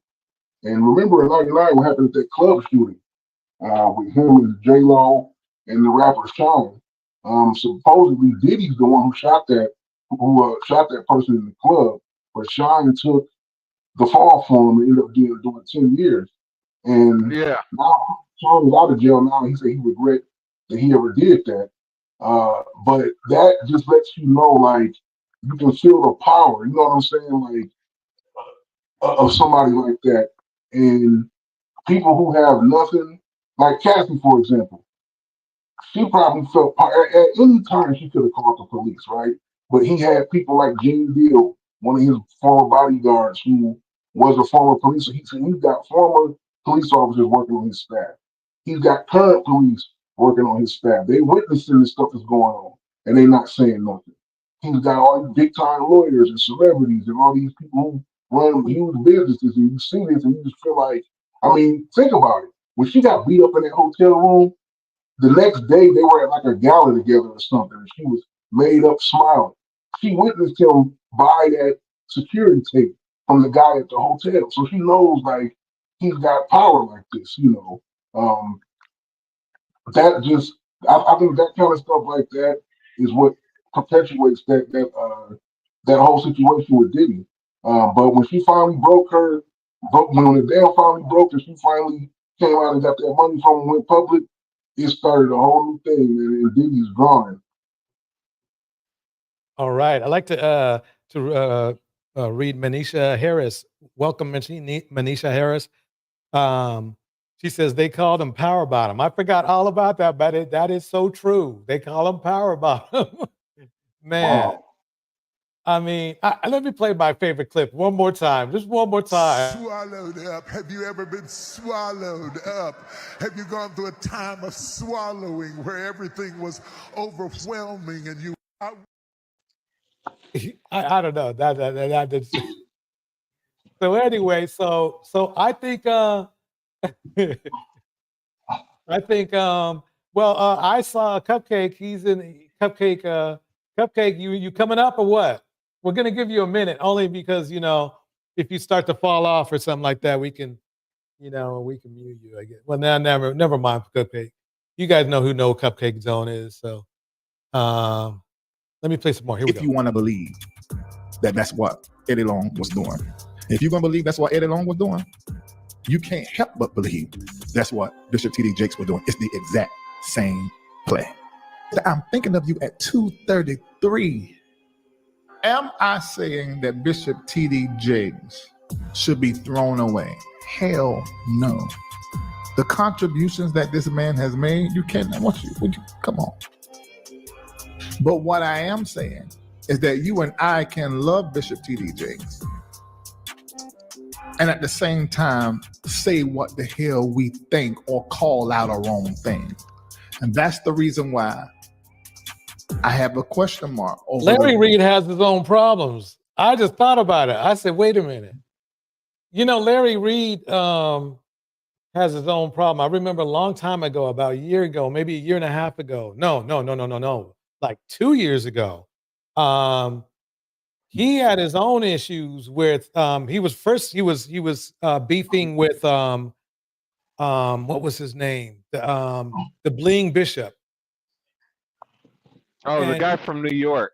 Yeah. I forget his name. I know who you're talking about though. Yeah, they were going back and forth. And so the Bling Bishop exposed this dude, Larry Reed, for let's say touching on men when they were boys. Let's just put it that way. So, why is seeking knowledge is in the house. So why seeking knowledge? I'm hoping you're feeling good and everything. Hope everything's well. Here we go. the reason why Sarah Jakes snatched the parental rights from her ex as relates to the child. I have a question mark why Cora Jakes has snatched parental rights from other children's parents and calling them hers and won't let the kids see the mom. I don't understand why a thinking person won't ask questions. I'm not telling you to believe lies, because what they're saying on Tough TV and everywhere, what Mace said, what Mace is saying,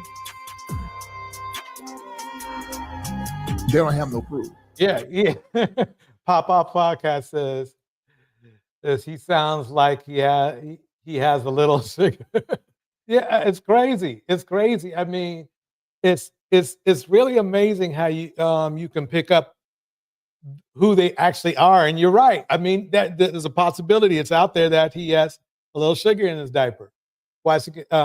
Indiana Mom says, "Why seeking knowledge? Thanks for that. You detailed the word picture. Excuse me for a while I gag myself with the pitchfork." Okay, here we go, folks. But we are very clear of the greed of the Jakes family. It should be the Takes family. Bishop T.D. Takes, Cora Takes. We're clear on these things. But these other matters that people are discussing on their YouTubes, don't y'all drink that stuff down. Do me a favor and don't even watch. If it's not supported, do not mess in my mind dropping seeds about people. Because let me pause that. Let me go forward real quick because yeah, I still got a lot of tape. This is who I think is going to be next. What was done to him was a huge injustice, and I think people will see his story and realize, like, man, this is going on. This is not like one case. The commentary, that is Jay-Z. That happened. This is happening a lot for people, you know, especially places where I come from, in the boroughs and Marcy projects and Bronx and Brooklyn and all these places. So it's very important, this story. Kind of find out, you know, Jay-Z, Jigga was supposed to have been the one blew the whistle on the whole ordeal. On the whole ordeal, the fact that they was having these underground secretive meetings. Hold up. So basically what you trying to say that I ain't trying to say a motherfucker thing. I just said it, ninja. Fuck you mean what I'm trying to say? What's wrong with you goddamn interviewee? Nigga, I ain't trying to say shit. I said Jigga blew the whistle. He snitched. He told him he would have told them people, man. And all hell broke loose. And then from that point on, all 5 of them companies.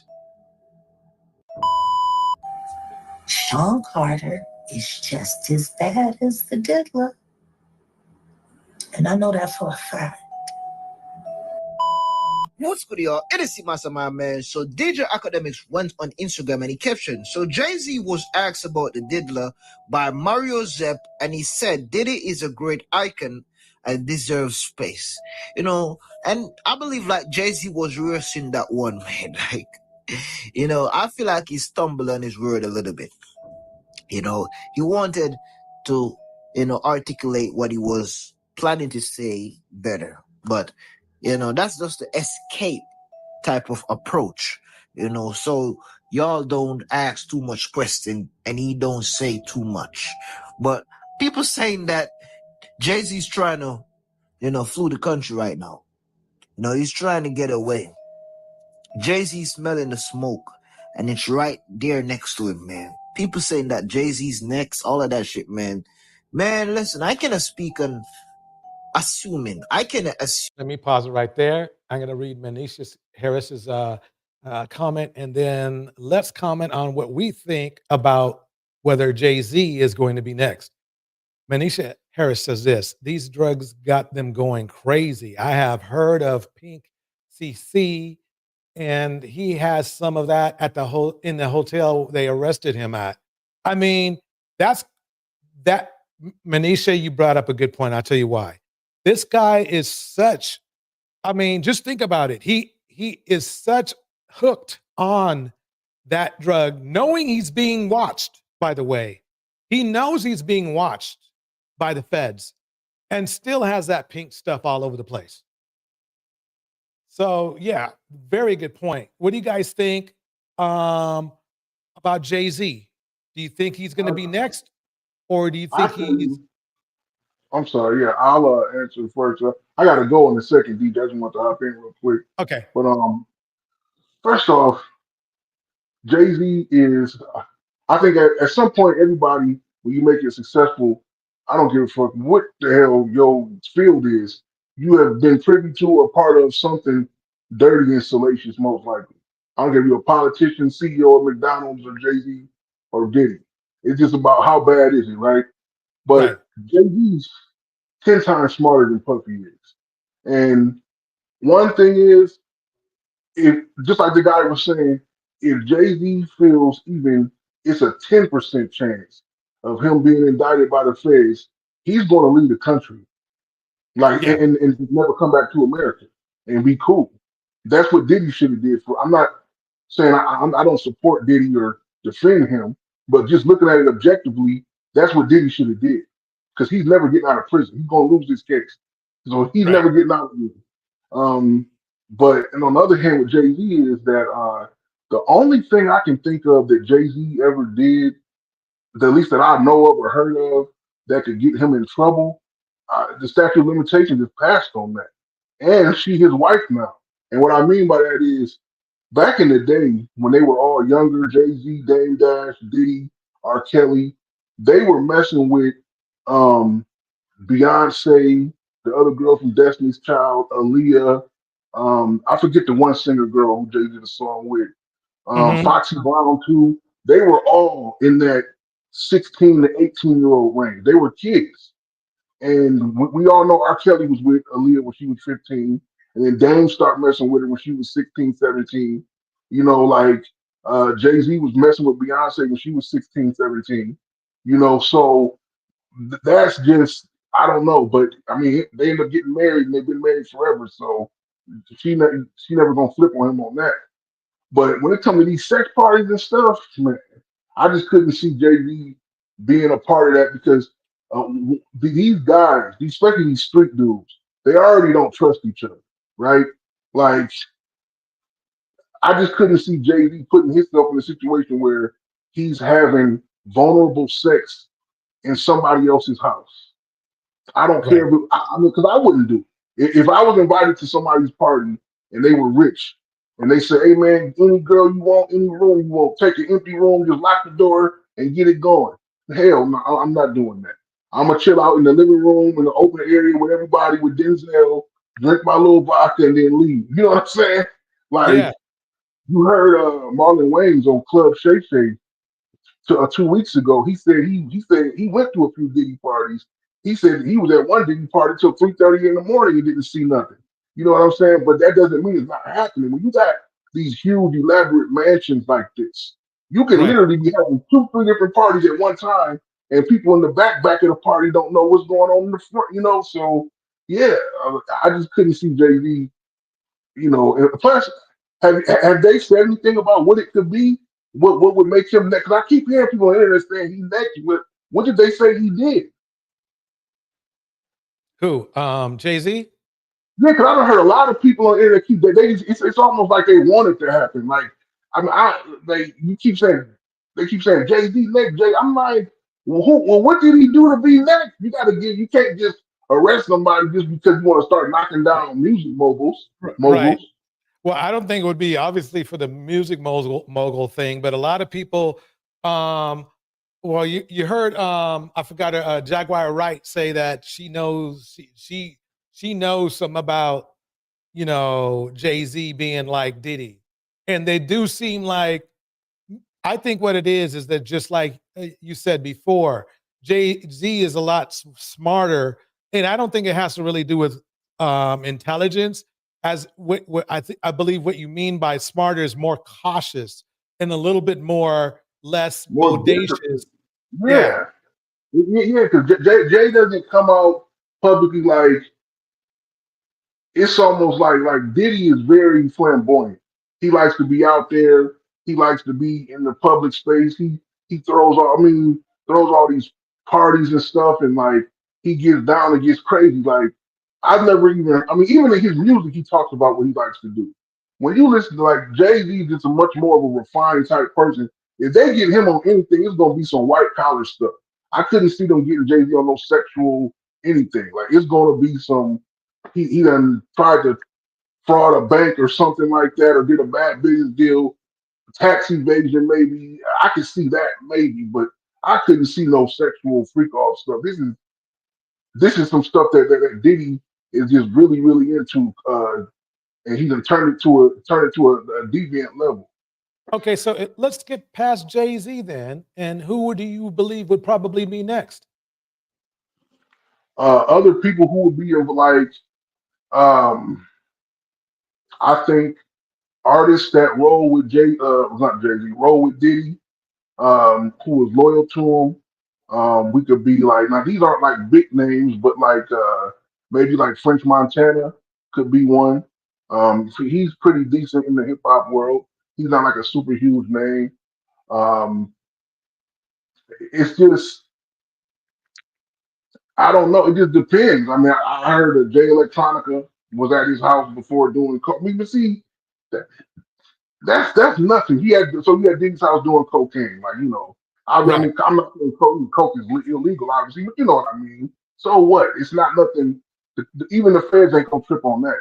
Like I don't know, but I do know one thing though, man. They said in that indictment that they had film, video evidence, and I believe that the reason why they released that Cassie tape to CNN is because they wanted everybody to know like, we serious. We got film, and we got it from Diddy's crib, and any of y'all could be on this. I think they trying to smoke out these people to actually just come testify against Mhm. him. Because they keep saying it's a RICO charge, right? But in a Right. RICO, you have to charge conspiracy. He's the only one that they charged so far. So what they're going to do is they're going to go to all of these guys who they got on tape and on video, and they're going to say, we charging you with the RICO unless you flip and become a witness. Right. And they're gonna become witnesses. Like, I think the usher could be involved in it, because it doesn't matter how old these tapes are either.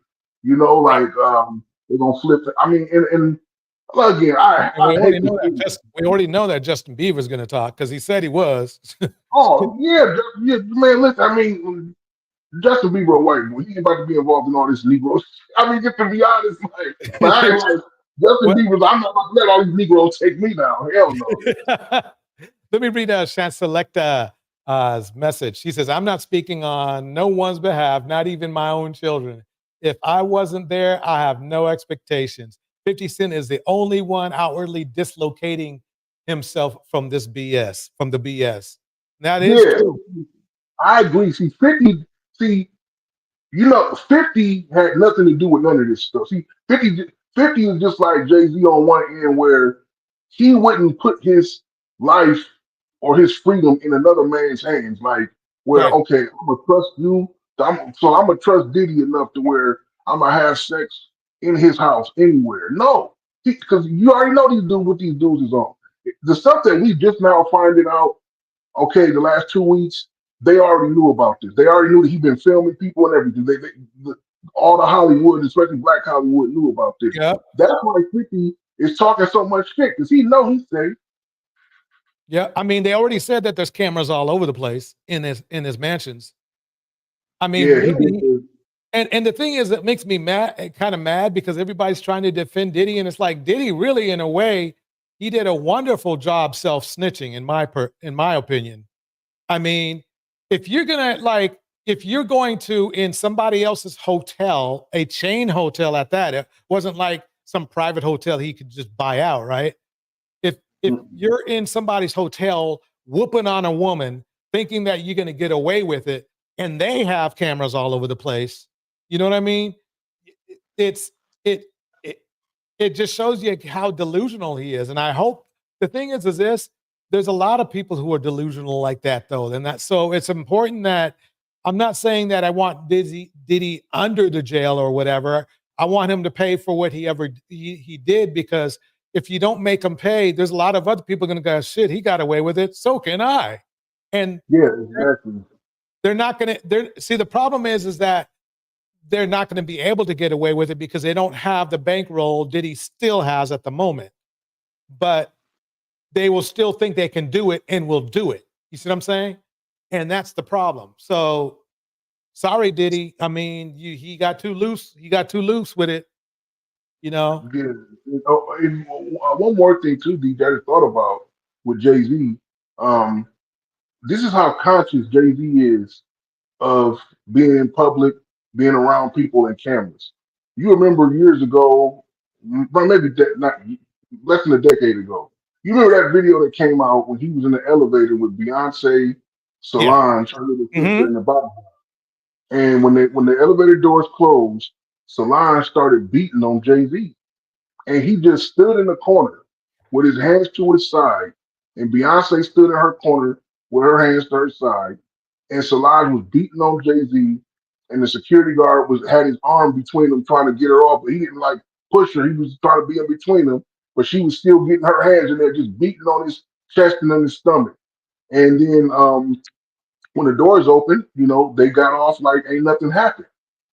Yeah. And everybody, I remember when that first happened, I remember dudes on there talking about, oh, Jay-Z a bitch, I wouldn't let this chick touch me like that. I'm like, that's why y'all just ignorant Negro. You know what I'm saying? But think about it. He knew he was in the elevator with cameras looking at him. Exactly. And look how smart he was, because what he thought would have happened, happened. Somebody in the security room saw Jay-Z getting beat up, and they filmed it and they sold it to TMZ, just like he thought would happen. So his thing was not even. No, I'm not saying that if they would do that in private, he wouldn't. I don't know what he would have did, but I'm saying that obviously, if that would have been Diddy, he would have just beat the shit out of Solange. And you know what I'm saying? Yeah. So yeah, I just couldn't see Jay going down for this same type of stuff. Exactly. Yeah. Manisha says Kim Porter's book has dropped called Kim's Lost Words. And I heard it's a dang good book, and it has a lot of stuff in it that's, man, I mean, I think they might, it's to me, her book is probably be more like a horror story, in my opinion. Oh, that's right. That's his wife, the one that died. Yeah. Didn't she pass away? Yeah, she sure did, mysteriously. Oh, yeah. man. Somebody. I mean, how does she have a book coming out? A ghostwriter or? She probably was writing it or something. They just put her memoirs together. You know how they do. No. She had written it before a long time ago, and she was about to release it, and that's when she mysteriously, strangely passed away, like Michael Jackson. Oh wow. That's yes. Remember, they said she passed away from pneumonia or something, but come on, she was pretty healthy. She was actually into health. So just think about it like that. But I got something more for you. Guess who else is defending Puffy? Here we go. Is not illegal. Look, there we go. So let me go to Sean Puffy Combs if I can for 1 minute. Let me go to Sean Puffy Combs if I can for 1 minute. Let me go to Sean Puffy Combs if I can for 1 minute. Now, we've been down this road before when we discussed R. Kelly. We've been down this road before when we discussed. I have to say it. He's in front of his dilapidated school that's not open yet, right? Discuss Bill Cosby. We've been down this road before when we discussed R. Kelly. We've been down this road before when we discussed Bill Cosby. First of all, you low vibrational Negro peeing Democratic Party plantation roaches, let me say this to you.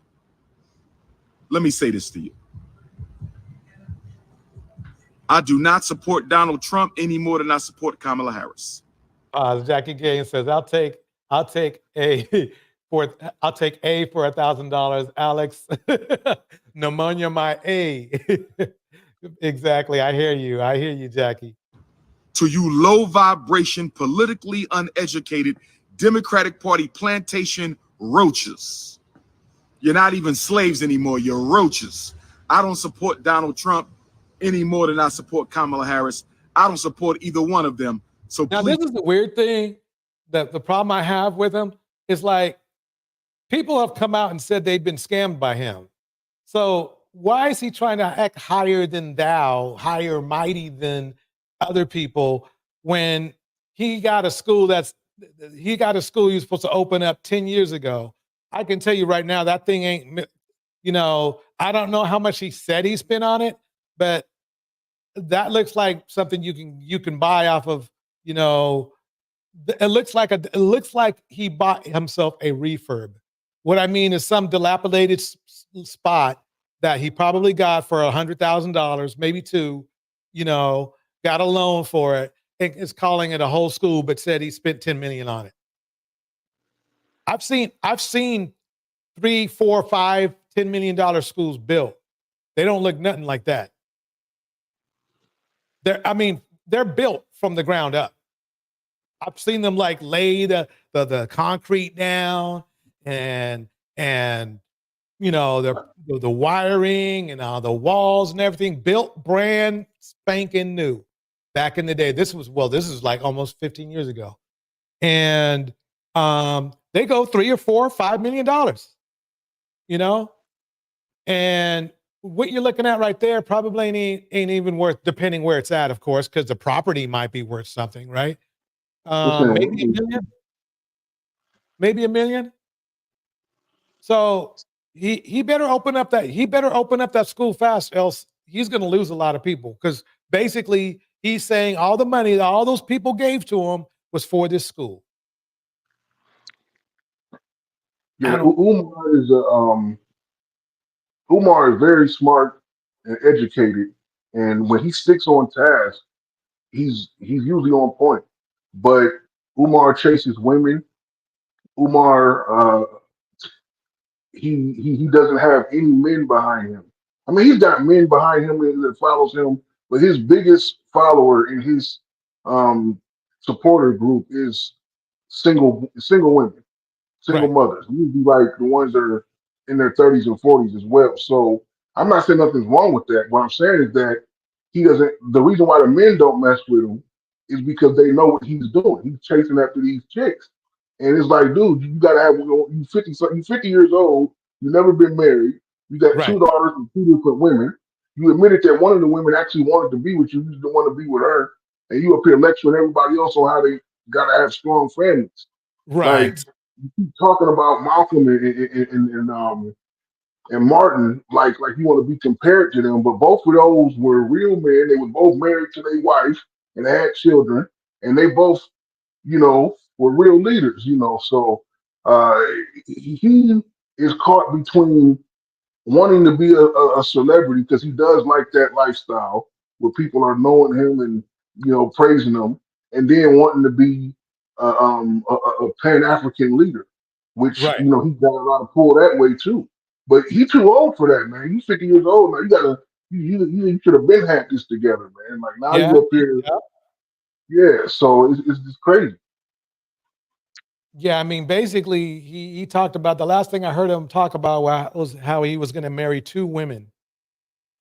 He still says that.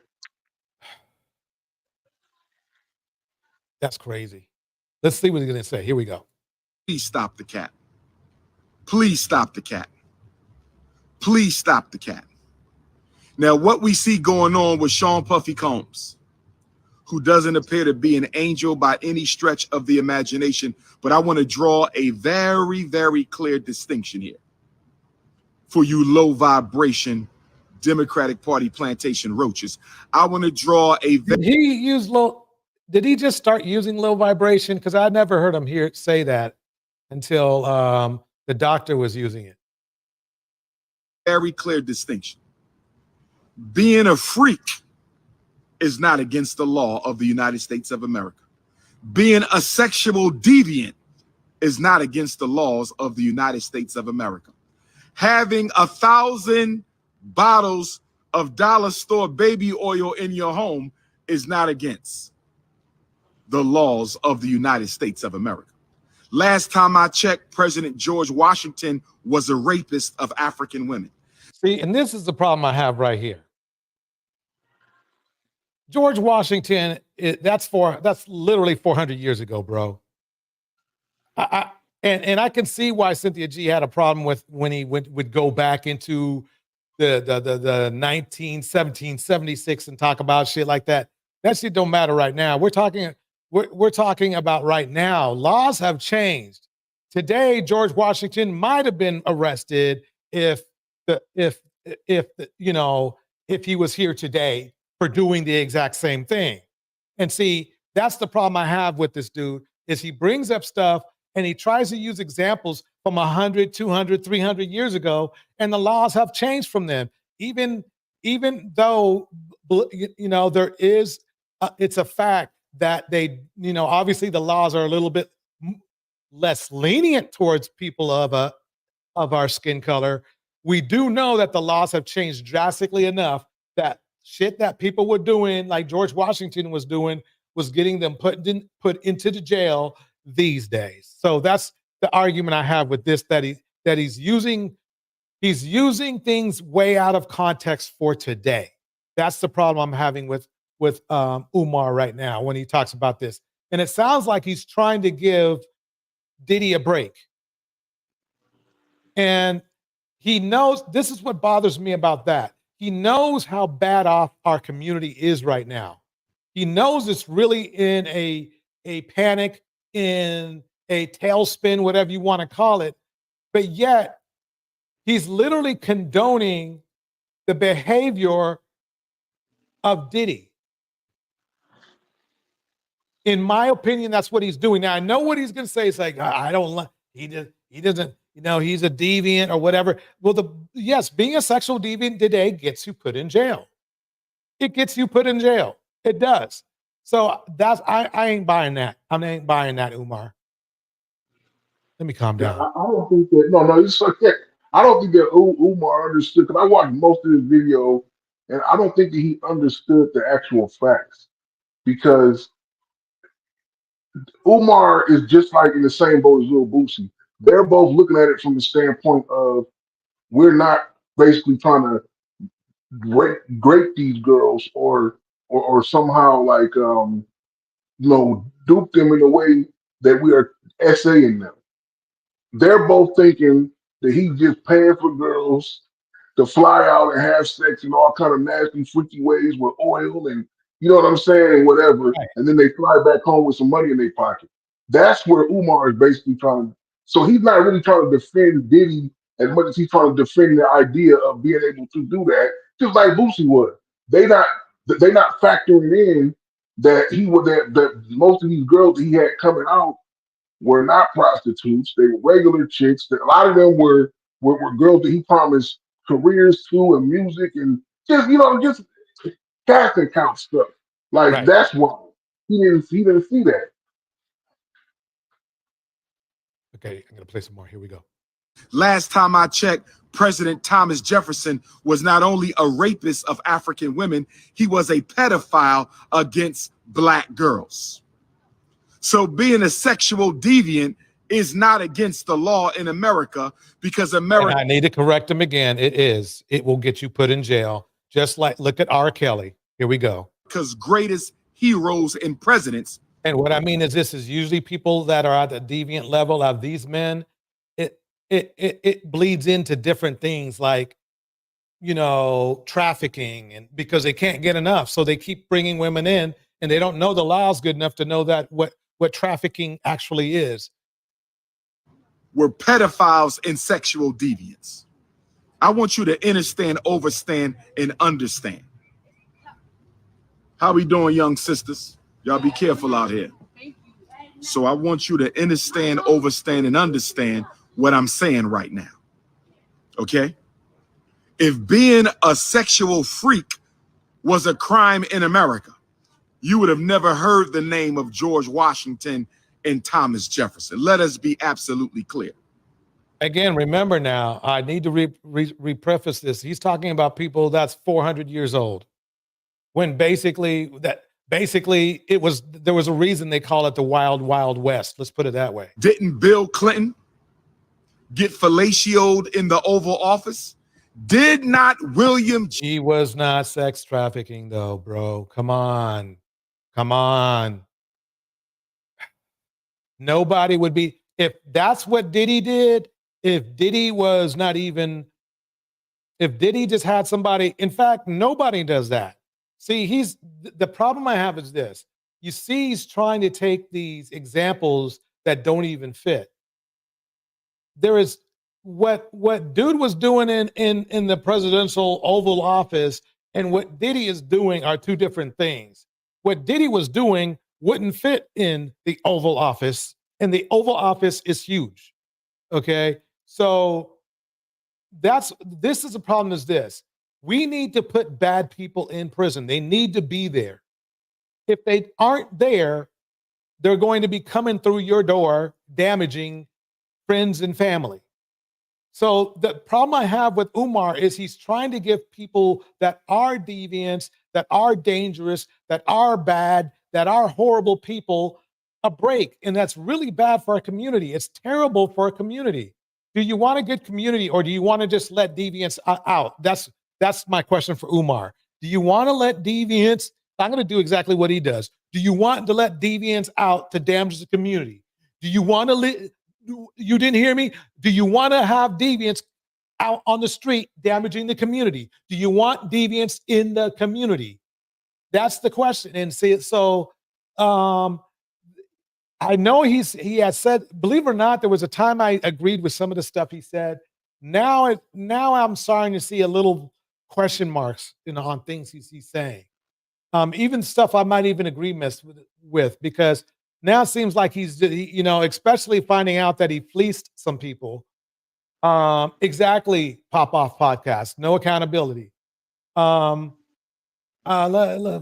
It just seems like, I don't know. I'm extremely disappointed in him, because if I was thinking about, the more I learned about him, the less I respect him. Let's just put it that way. Yeah, DJ.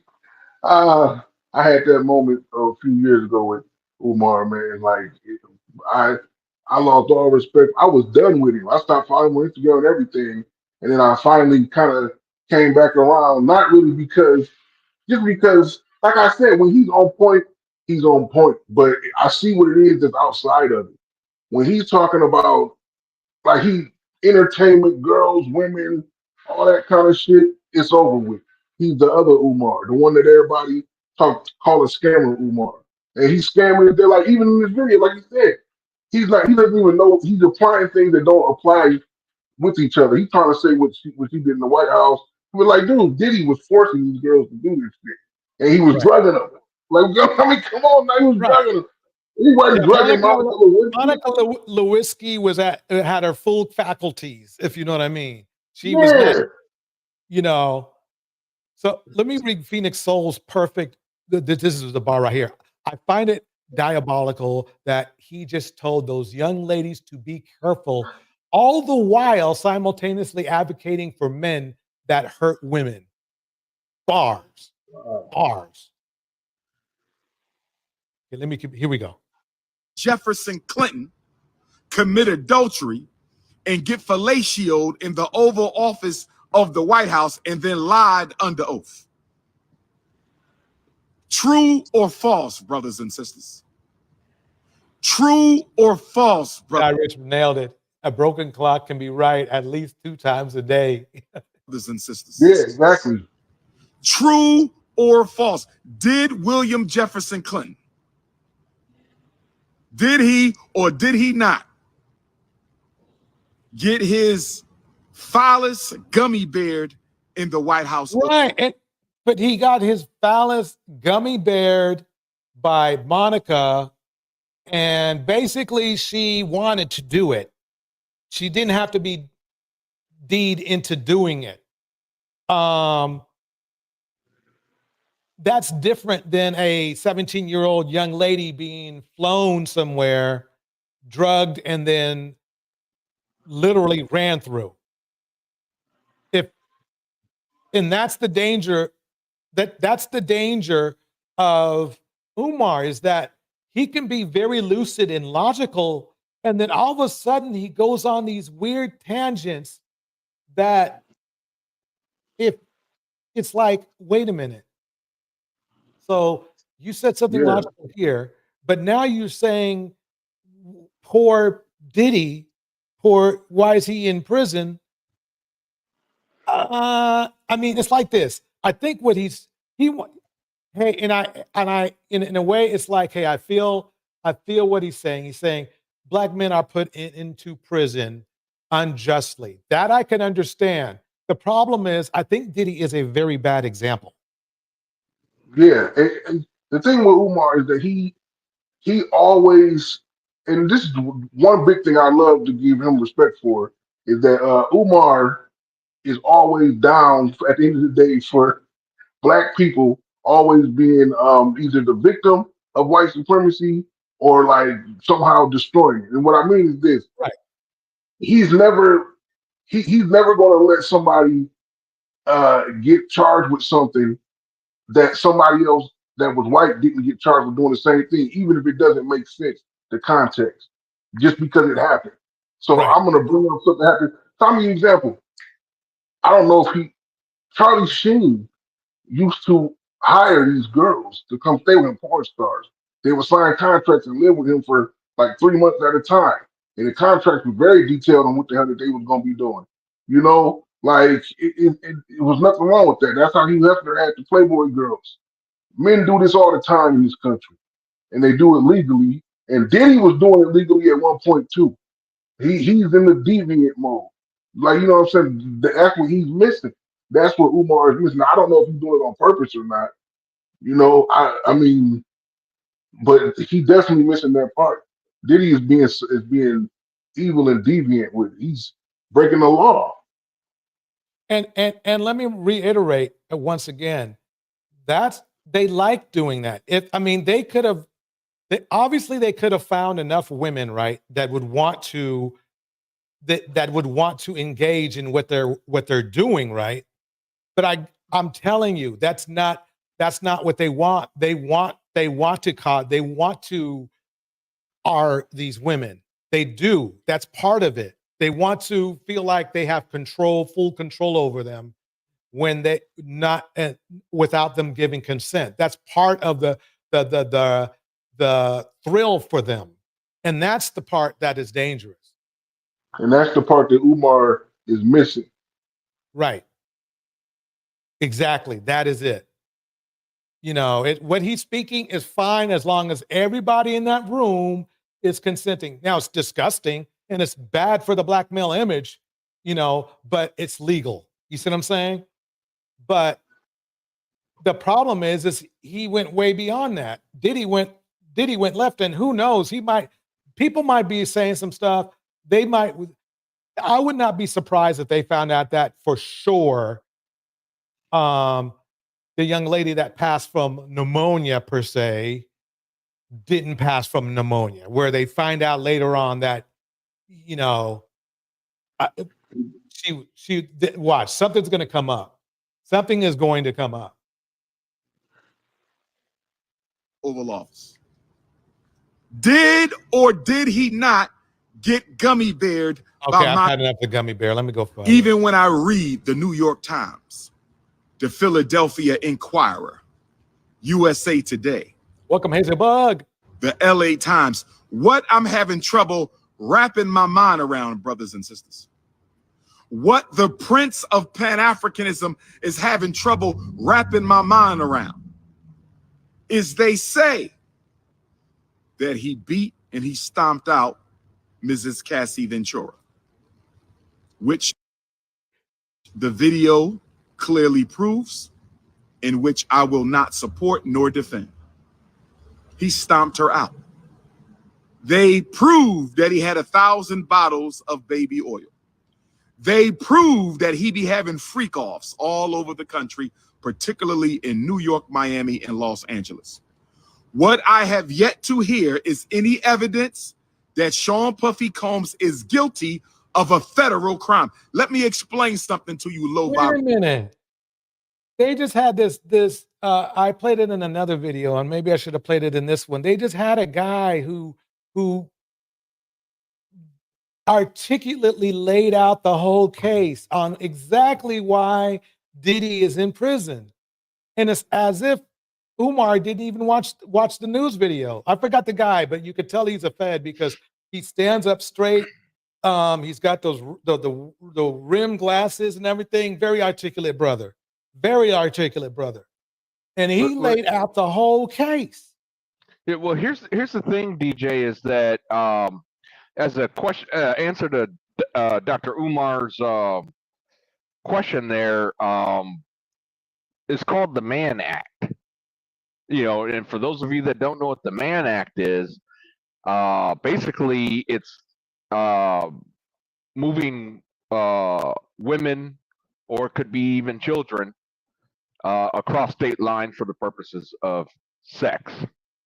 You know, whether they want it or not is immaterial. Or excuse me, the women want it, I should say. It's immaterial. Got it. So Diddy's in violation of the Mann Act. So there's the federal charge right there. Got it. Thank you for the explanation. That was perfect. Here we go. Vibration Negroes. Let me explain something to you, lowbrow vibration Negroes. The federal government does not prosecute sex crimes. The federal government does not prosecute sex crimes. Sex crimes are prosecuted by the state. But That's Sean not true. Puffy Combs So was he arrested. doesn't understand it's not a sex crime. No, what he said was a blatant lie. He said the federal government does not prosecute sex crimes. I just said the matter of fact. Mann DJ Act, Torch, right. can you pull up the Mann Act? You know, that way, you know, nobody has to take my word for it. Yeah, let me But that's a federal statute. And you know, matter of fact, I wish Tam was here, because Tam could break it down for everybody, because I'm not a lawyer. But okay, let me see if I can find that guy's video that I had. That was on my last live. So let's see here. Okay. Wait, let me go to here. Play this. Okay. So that will be this one, I think. Yeah, here it is. Okay, I'll play this one. Here we go. Okay. Okay, let me move it back. Okay, here we go. Right now. As alleged in the indictment, to carry out this conduct, Sean Combs led and participated in a racketeering conspiracy that used the business empire he controlled to carry out criminal activity, including sex trafficking, forced labor, kidnapping, arson, bribery, and the obstruction of justice. Let me say a little And bit they more. forgot about how he blew up some guy's car. He put a Kid Cudi. Kid Cudi's car. Yeah. More about the charges. The indictment alleges that Combs abused and exploited women and other people for years, and in a variety of ways. As alleged, Combs used force, threats of force, and coercion to cause victims to engage in extended sexual performances with male commercial sex workers, some of whom he transported or caused to be transported over state lines. Combs allegedly owned and controlled the sex performances, which he called freak-offs, and he often electronically recorded them.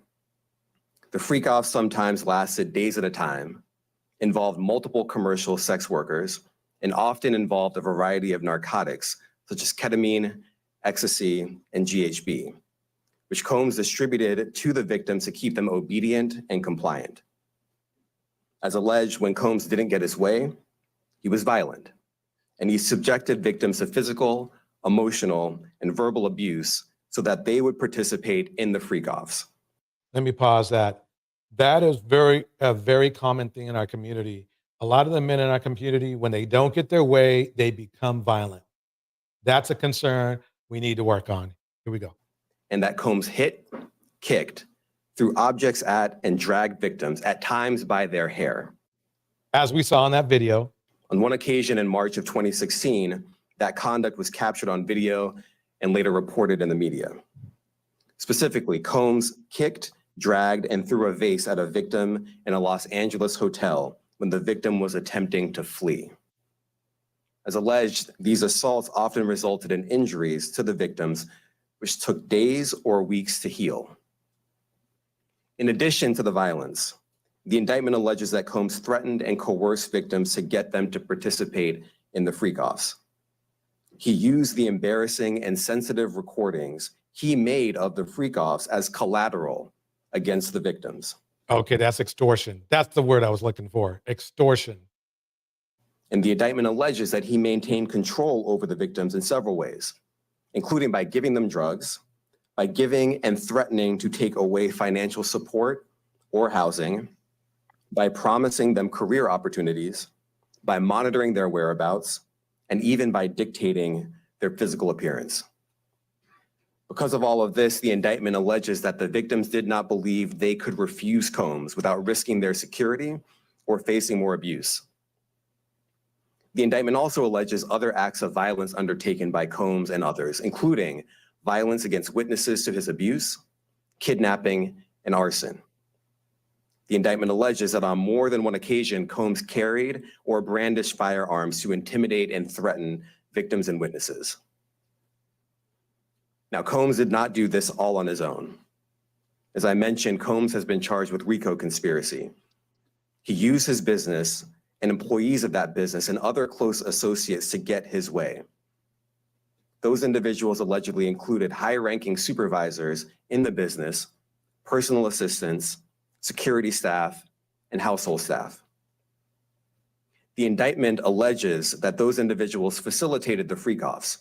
They booked the hotel rooms and stocked them with the supplies, including drugs, baby oil, personal lubricant, extra linens, and lighting.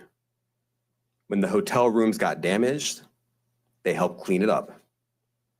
They arranged for victims and commercial sex workers to travel for the freak-offs, and they delivered large quantities of cash to Combs to pay for the commercial sex workers. The indictment also alleges that they helped Combs cover up his crimes. During the March 2016 incident at the LA hotel that I mentioned earlier, a member of the hotel security staff intervened, and Combs attempted to bribe the staff member with a stack of cash to make sure that what happened was kept quiet.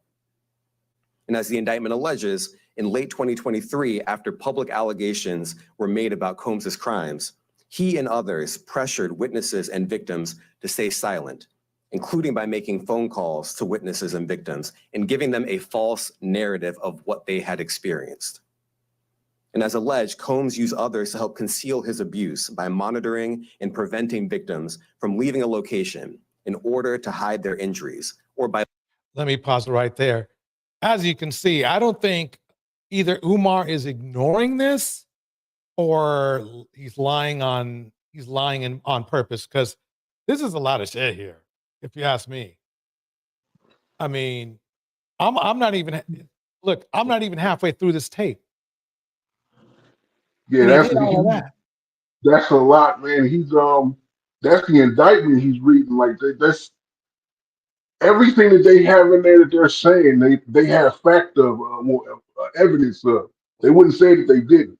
So when he said that, including witnesses saying that he's calling them, trying to gaslight them, basically trying to say that the story happened differently than it did, that means that they told them about it. They said he done called me and said this and that to me, trying to reframe the story, but everything that they say that he's saying that they have evidence of, that's the scary part. Like it's a lot.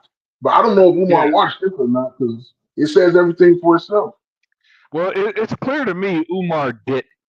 It's clear to me he didn't, because like I said, everybody knows RICO was created by the federal government. Now, again, when I said the Mann Act is another. That's another act that was created by the federal government, and it was to go after criminal organizations. Because you got to remember, back in the day, the federal government had no power. So, say, i.e., DJ Torch. Let's say DJ Torch is in California, for example. I'm in Arizona. Him and I were collaborating on we had this criminal enterprise, and we're smuggling, women for whatever reason, right? Well, if the girls are from, Arizona, I mean, but the crime's taking place in California, those were difficult cases to prosecute. So what the federal government did, they created the Mann Act in the effort, say, hey, we have jurisdiction. So again, the federal government can go after. So as far as what Umar said about there's no federal statute against sex crimes, that's BS. Yeah, that's right. It's they were talking about this well, they were talking about this the other day. So who was talking about it?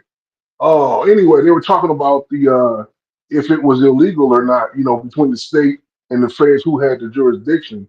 But like that's what the feds are there for. Anytime you go across state lines, like you said, because each state has different laws and different things about how to handle certain crimes, the fed takes over. But yeah, the man now, man, they did that, and when it first came out, it was for everything. I mean, if that was the case, then all of us would be in jail if we went on vacation with our girlfriend or our wife. But they had amended it to just anything, illegal. That's how they got R. Kelly and the one dude with Jeffrey Epstein, and I guess that's how they trying to get Puffy. Yeah, matter of fact, I wish if Miss Tam is out there in the chat, if she's listening, I hope she can come up because again, her expertise, her being a lawyer, like I said, she can explain it a lot better than I can. Again, I am not a lawyer; I just know a little bit here and there. Yeah, but hopefully she can come up. We'll see. She might come up. She may or may not. But I got some more for you. I got another judge. I got another judge here. Let's listen to this one. What up, y'all? So a lot of people have been asking me how to. Okay, let me go forward a little bit. And prostitutes. Let me go back. Right there. To Sean Combs as we stand right now. Well, let's say this. Let's separate what's going on from Mr. Combs, P. Diddy. You've all heard of Miranda rights. You have a right to remain silent, anything you say, etc., etc. This is Judge Joe Brown. Miranda was not a nice guy, but these rights that everybody has a vested interest in protecting were enumerated and articulated through Miranda. Now, what I'm talking about is separate and apart from P. Diddy. Over the last 50 years, I've done a lot of trial work. I was a criminal defense lawyer, and starting more than 40-some years ago, I started getting clients who had federal cases, and we'd have to go to trial with the feds. I represented a lot of pimps and prostitutes 40-some years ago, and there's West Memphis, Arkansas, really close to Memphis, Tennessee, right across the bridge. And down here in Mississippi, there's what's been glamorized as P Valley in the series.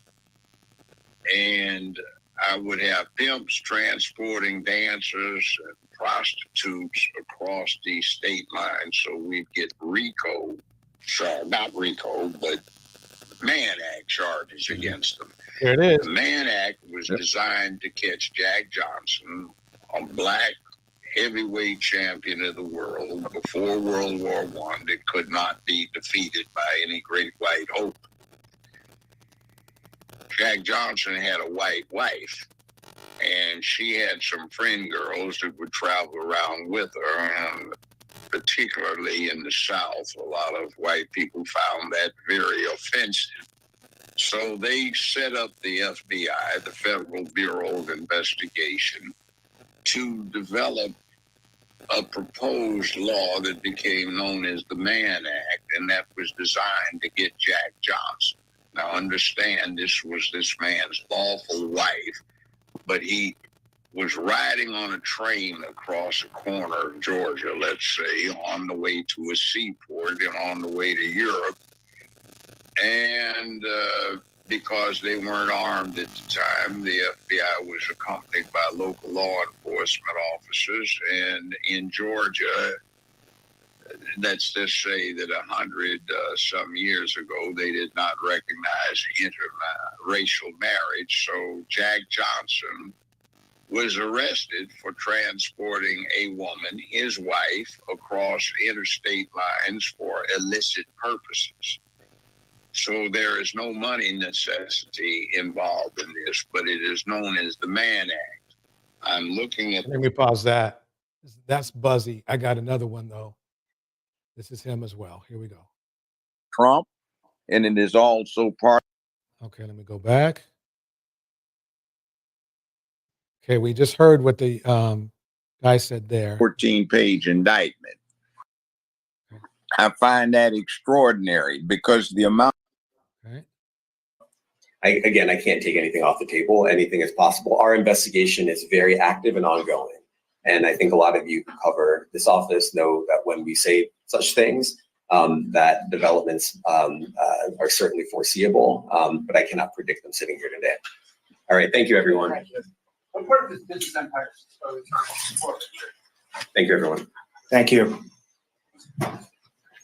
Oh boy, I heard some horrible things. Let me tell you what I heard. Okay. In defending a federal criminal offense, typically the feds go against the defendant by ambush. They obscure what they're going to go with beyond the barest notice. They went overboard here, which indicates they're trying to do something else. You have another thing. You have a massive conspiracy alleged, but only one person indicted. They talk about witnesses and victims, so other people are known, but nobody else is charged in this. I find that extraordinary because the amount of time they've had to work on this, they had ample time to bring in these other individuals. Wait, I messed something up. When... Hold on 1 second. Hold on a second. Okay, I gotta fix something here. What happened to my presentation? Oh, I think I hit a button. Okay, here we go. There we go. Sorry, guys. Okay. I think you still heard what he was saying, right? Mm-hmm. Okay. Federal criminal offense. Typically, the feds go against the defendant by ambush. They obscure what they're going to go with. Rat girls in the house. Beyond the barest notice. They went overboard here, which indicates they're trying to do something else.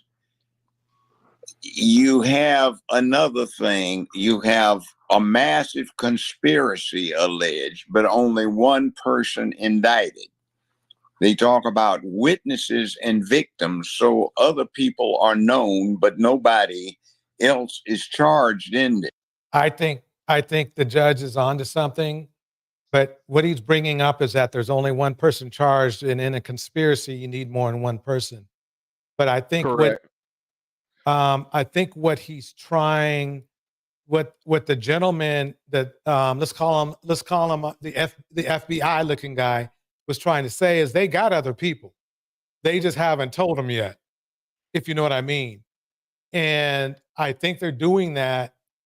I think really right now they're looking at such a big stew of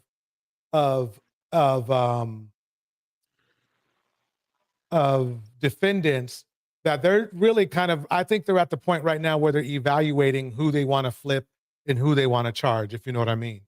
Hey, DJ Torch, can you do me a favor? Can you look up the term unindicted co-conspirator? Okay, I will. Let me while that I'll spin this while that happens. Yes. I find that extraordinary because the amount of time they've had to work on this, they had ample time to bring in these other individuals. I noticed when reading the 14-page indictment, it's very verbose and it keeps talking about intimidation of witnesses. I would surmise that those witnesses are the people that were there enjoying or participating in being shall we say, inspired by the theatric performance that we're talking about. Also, there's no mention of the fact that since they are alleging these people are prostitutes that are involved in this, that there's no charging against people who are committing criminal activity.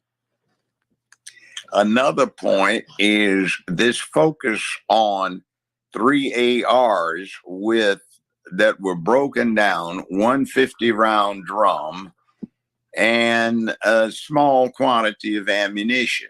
The criminal offense is that the serial numbers were altered or removed or defaced. That's generally a crime.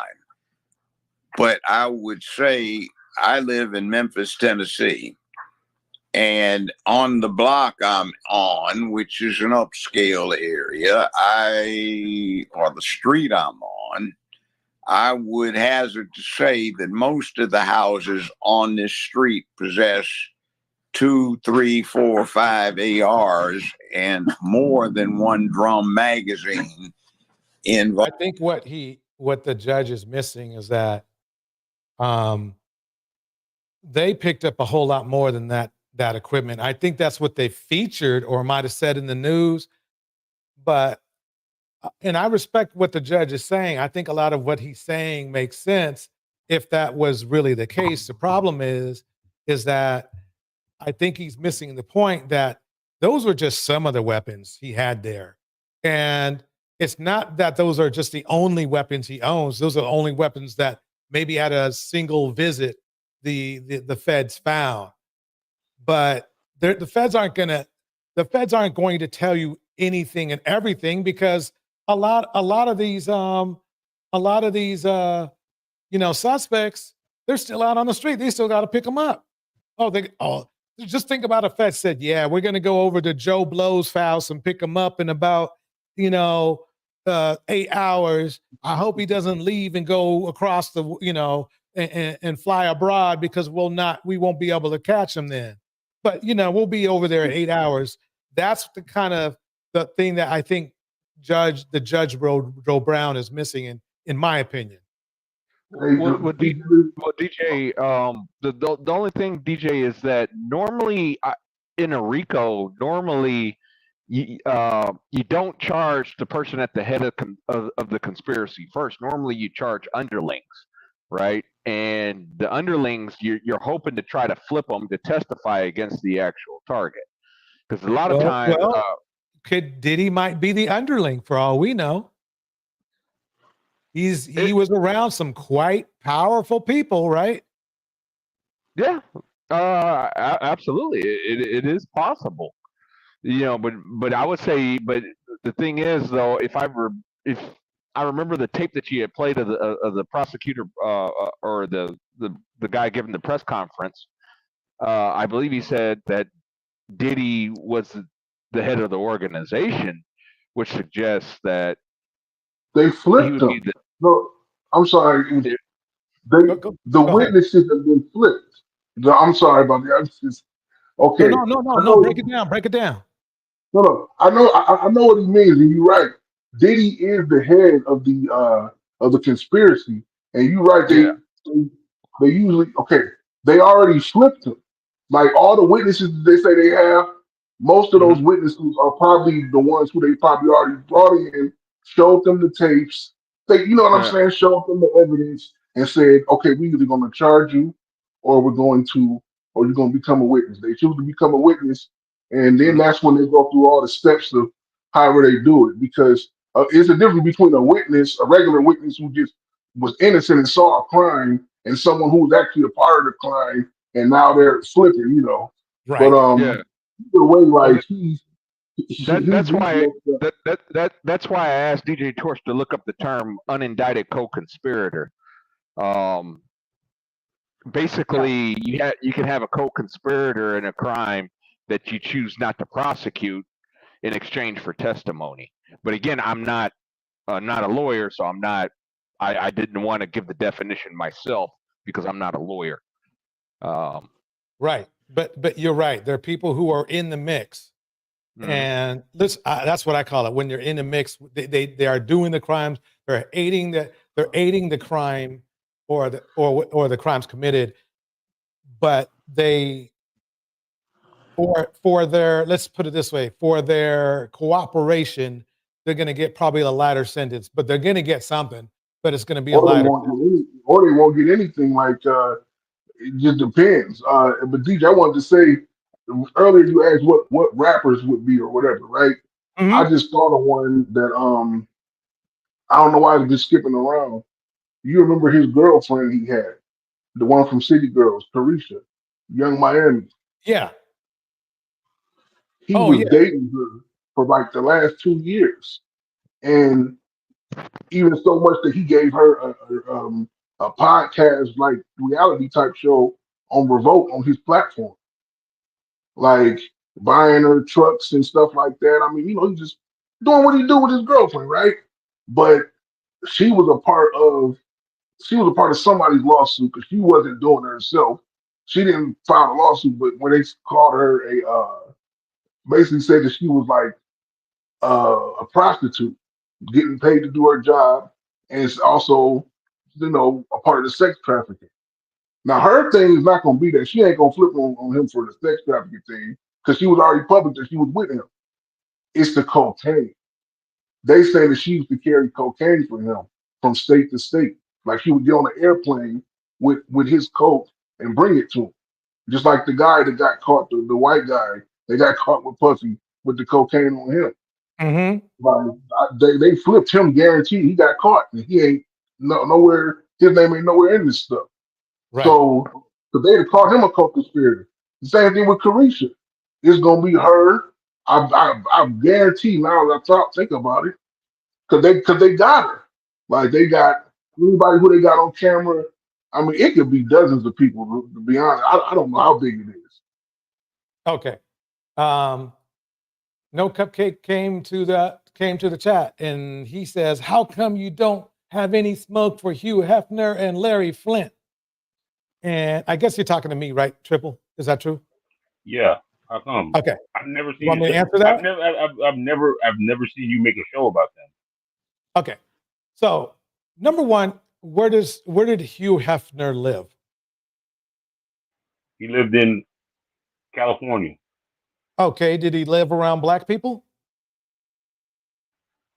No, I guess there were Okay. amount Did of he have, black people around. okay, were black people was Hugh Hefner, except for some rappers here and there, was Hugh Hefner a role model in our black community?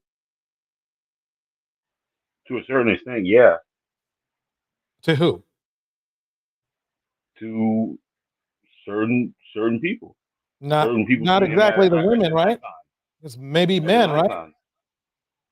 What are you talking about? He had black playmates. Okay.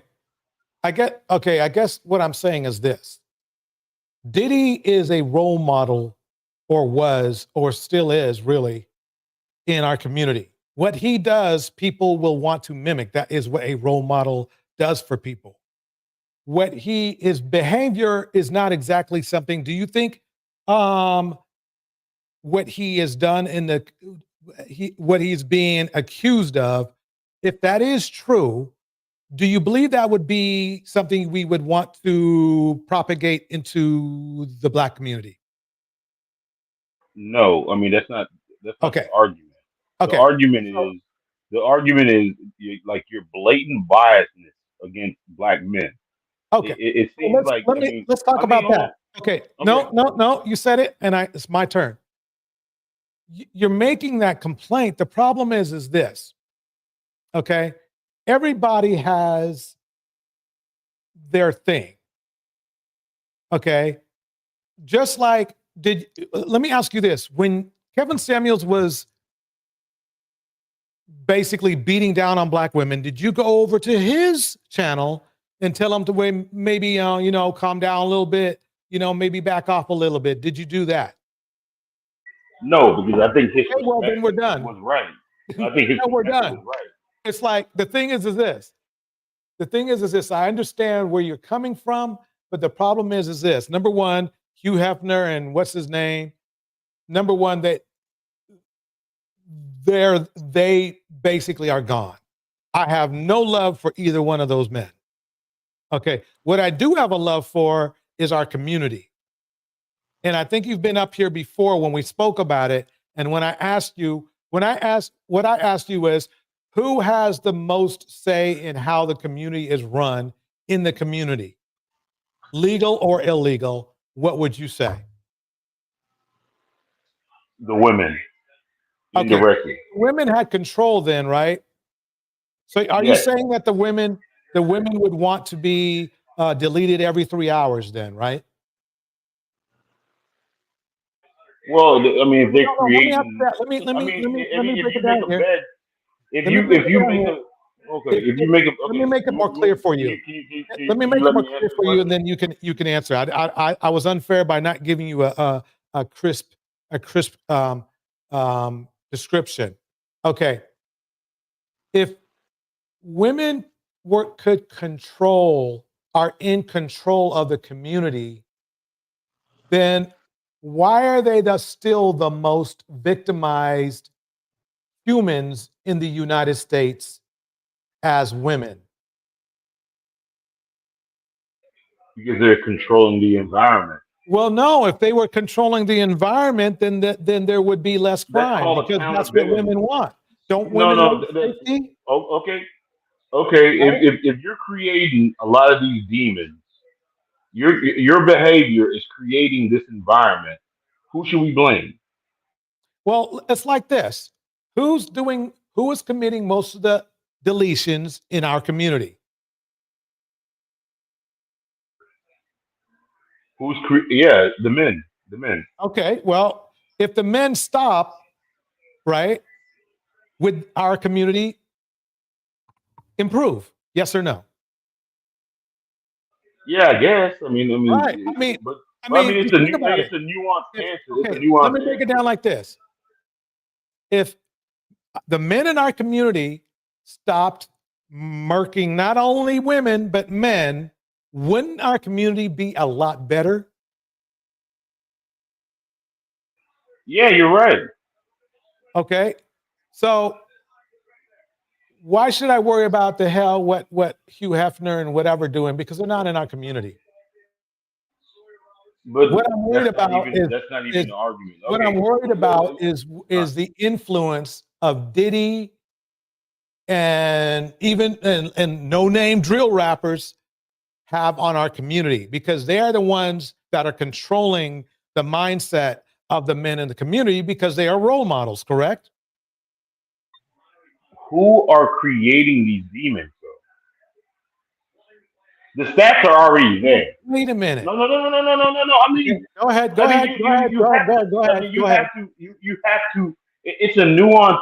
It's a nuanced answer. You feel me? So you have a culture of promiscuous women that don't have husbands. Wait, That okay, are stop. having Okay, babies. wait. No, I got to stop oh, you for come one on. second. Let me stop you for 1 second because I have to retort that. You do know, and you've heard me say it before, that black men are 3 times as promiscuous than black women, correct? Again, I have why? receipts. Why do they have the ability to be 3 times as more promiscuous? Why do they have the ability to do that? Who's opening up their legs? You don't seem to understand. A man can bounce around. I perfectly understand. You just don't like They you say just some don't sweet. want. Wait. I'll break it down to you. If you saw yesterday's tape, there was a man on there who said he was trying to make 100 women pregnant in one year, and women want to be in a relationship. Is that correct? Yes or no? No. I mean, the culture is different. No, they don't. You don't think they do? No, I don't think they do. Okay, so then let me ask you this then. Then why do women want a divorce most of the time? Because they can. No, it's because they get cheated on. Because they can. No, They can. No, triple. It's because they can. Triple. There's no restriction. So okay, why? Okay, why are they try? I mean, why? Why are? Okay, let me ask you a question. Okay. Because they can. Okay, so if I tell you that black men are the most murderous men, it's because they can, right? That's what you're saying, right? Okay, if you want to go with that narrative, yes. Okay, so basically it's like this. If you were to read the stats, actually go to your computer and bring up the stats, they tell you distinctly why women get divorced. One is infidelity, two is abuse. Now, here's a stat that you should remember because I say it all the time. 40% of the women in our community report abuse. Okay? They report it. It's reported. But get this one. Black women report abuse the least out of all the other women, which means that more than likely there's a lot more abuse going on in our community. So it's probably more like, I'm being nice at 50-50. So every time a woman engages with a man, okay, there's a 50-50 chance he's 51-50. Do you understand what I'm saying? He's 51-50?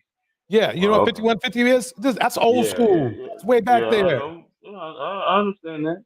Okay, I cool. understand that. Okay, cool. Okay. I thought I'd be slick with some words, you know? So this is what I'm breaking down to you. Black men are 3 times as promiscuous. Black women, they want a one-woman man, okay? So they believe in love, but, they want romance, right? So they romance with the man, he bounces. Times 3. So the reason I'm bringing this up to you is like when you say promiscuous women, it's like compared to who? Because they don't even beat out Caucasian women. Caucasian women are more promiscuous than black women. Yes, sirree, Bob. Define promiscuity. And then I'm not even done yet. I'm not even done yet. Get this. You know what race of women wants marriage the most? Black women.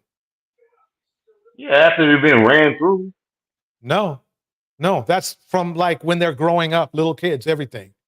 From little kids, they grow up, they want to be a mommy, they want to be married. So with that said, guess who's messing up?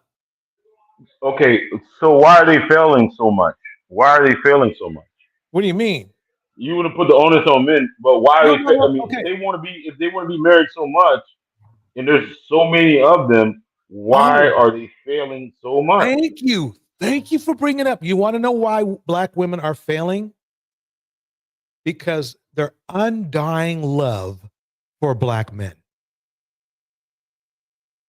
They are the most race loyal women in the United States. They want a black man. But they're the most undesirable, so they really don't have a choice. So I think it's undesirable. What do you mean? Where did you get that from? They're the most okay. There was a report on the dating sites. Black dating site. Okay. Are you talking about the dating site? Are you talking about the dating site that was run by a Caucasian company that designed the algorithm? Okay. Are you talking about that dating site? No, I just an overall report that they were of that dating site that was designed. Yeah, and Asian women are women were the most desirable of all the races. Okay, so let me break something down to you, right? I'm going to break it down real slow, real cool here, everybody. I'm getting my hands warmed up to get my computer going here. Okay, let's say you and I, Triple, we go to a classical concert, right? Right. Okay. And that we go to a venue and there's packed with people who love classical music. But for the most part, black folks, we don't like classical music, correct? I actually love it, but that's a different story. That genre, no, but I mean, if you think about it, okay, most of the okay. music So we is don't off want to of get black. into genre stuff, but let's say we go, right? Or do we feel we're going to have good luck, better luck there than maybe, let's say, at a R&B concert?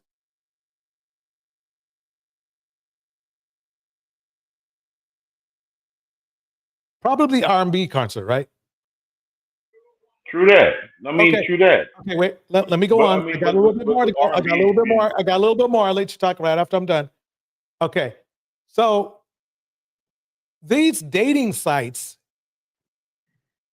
okay, they were not programmed specifically for Black people in mind. Now, there is one called Black People Meet. That one is. But Match.com, OkCupid, Tinder, they weren't designed specifically for us. They were designed specifically to make money. And we're only 20% of the whole United States.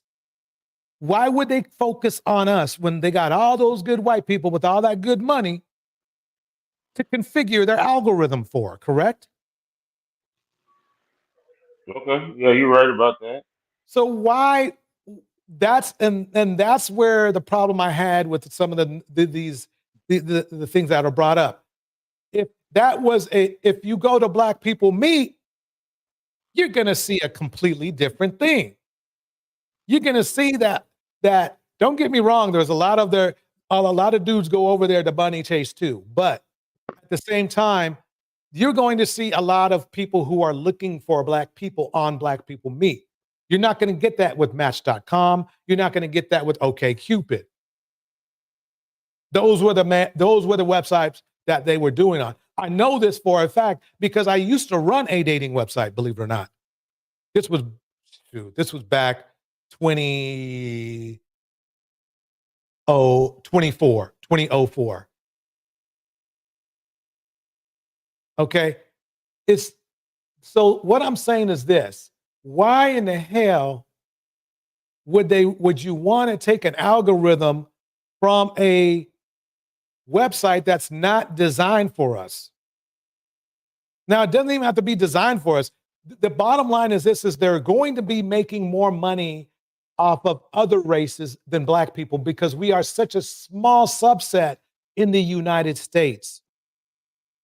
There are 20 million Black men and there's 200 million white men. Who are you going to design your website for if you want to make some money? That's why this right here is why that complete crap that Kevin Samuels spews out and all the red pill spews out about, oh yeah, this dating website, this dating website. Well, go to Black People Meet and tell me the same story. Go there. Plenty of Black men on there, plenty of Black women on there. So why are numbers so low though? What numbers? Of marriage? Yeah. Why? What's the symptom? Is Black it men. just like the Black We're men? the problem. Oh, okay. We're the problem. Yeah. We don't want to settle down. We don't want to settle down. We control marriage, right? Quita's good seeing you. We control marriage, right? Yeah. Okay, so I can even go further. Break it. Oh man, we cooking up here tonight. Let me get my stew together. Okay, check this out. Check this out. You're gonna like this. Okay. You've heard of Cam Newton, right? Yes.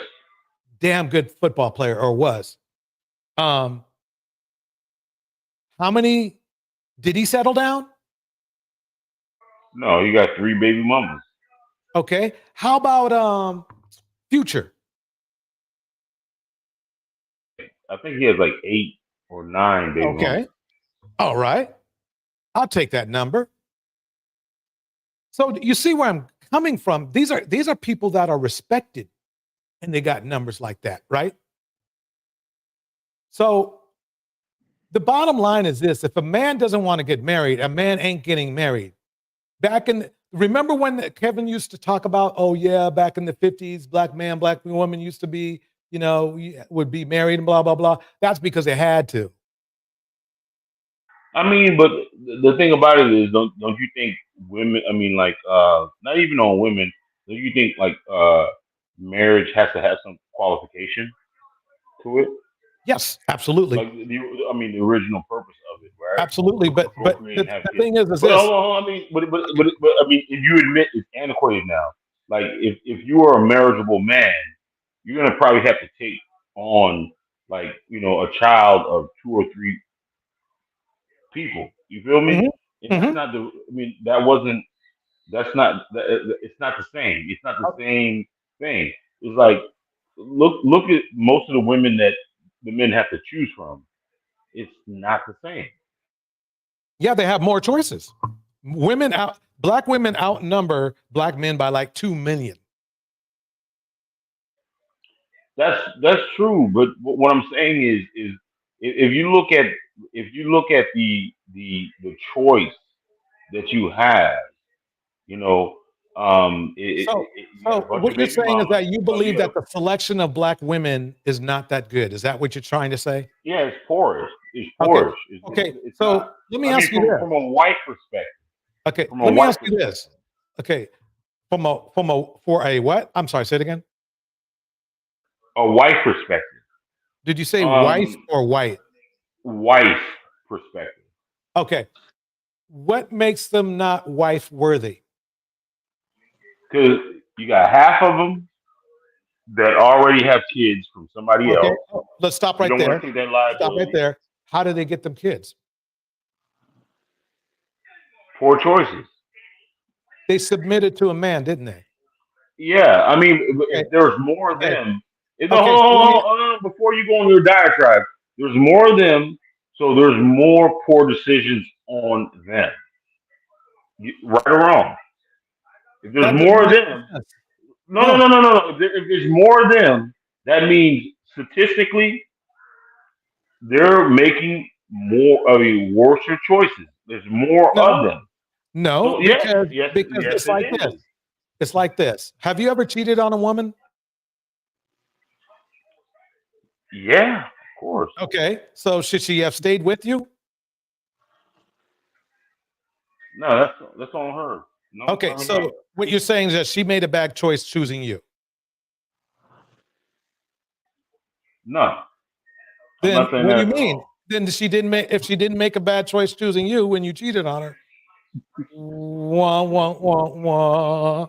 I mean, it's DJ, one of the other guys. No, my guy is delusional, man. no, This guy, this is nah, pure delusion. I came back after like it's 10 not minutes and like the dude still go it's not like, pure yeah, man. delusion. It's not pure Yeah, delusion man. because It's it's like different. you It's a can't complete. you can't It's a blame completely you different. can't look. Hey, DJ, no, I've had my issues with.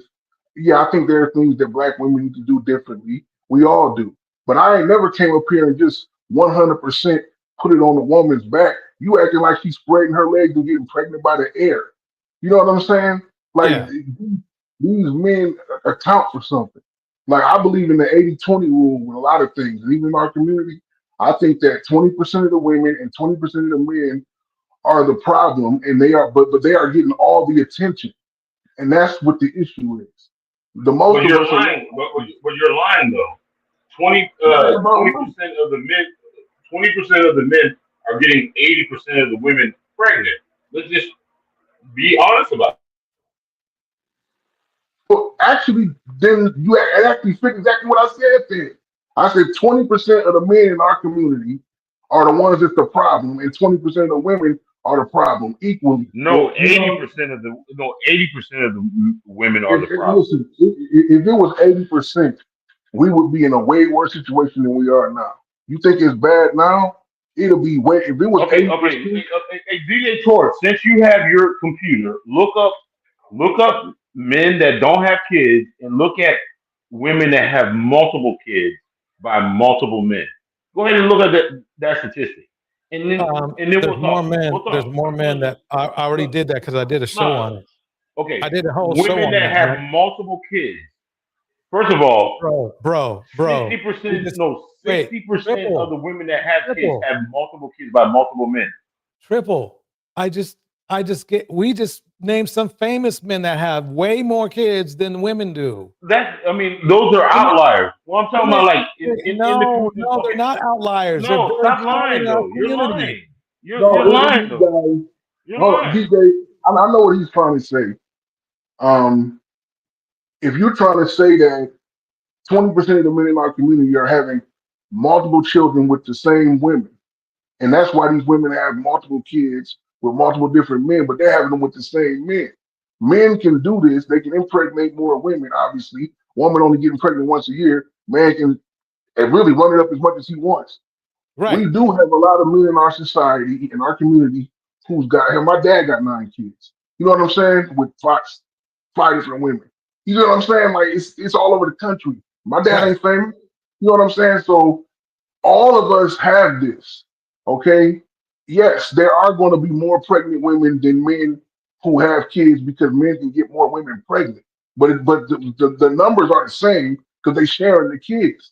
You know what I'm saying? If Susie got a son with Tim, then they both have one child. You know, it's not like she got more. You know, so it's that small percent of our community that's causing the issue. But you can't just look at it as if men ain't got nothing to do with it at all. Men do have something to do with it, but the thing about it is, well, of course. I mean, if you look at the statistics, like you talking about statistics, right? Well, all right.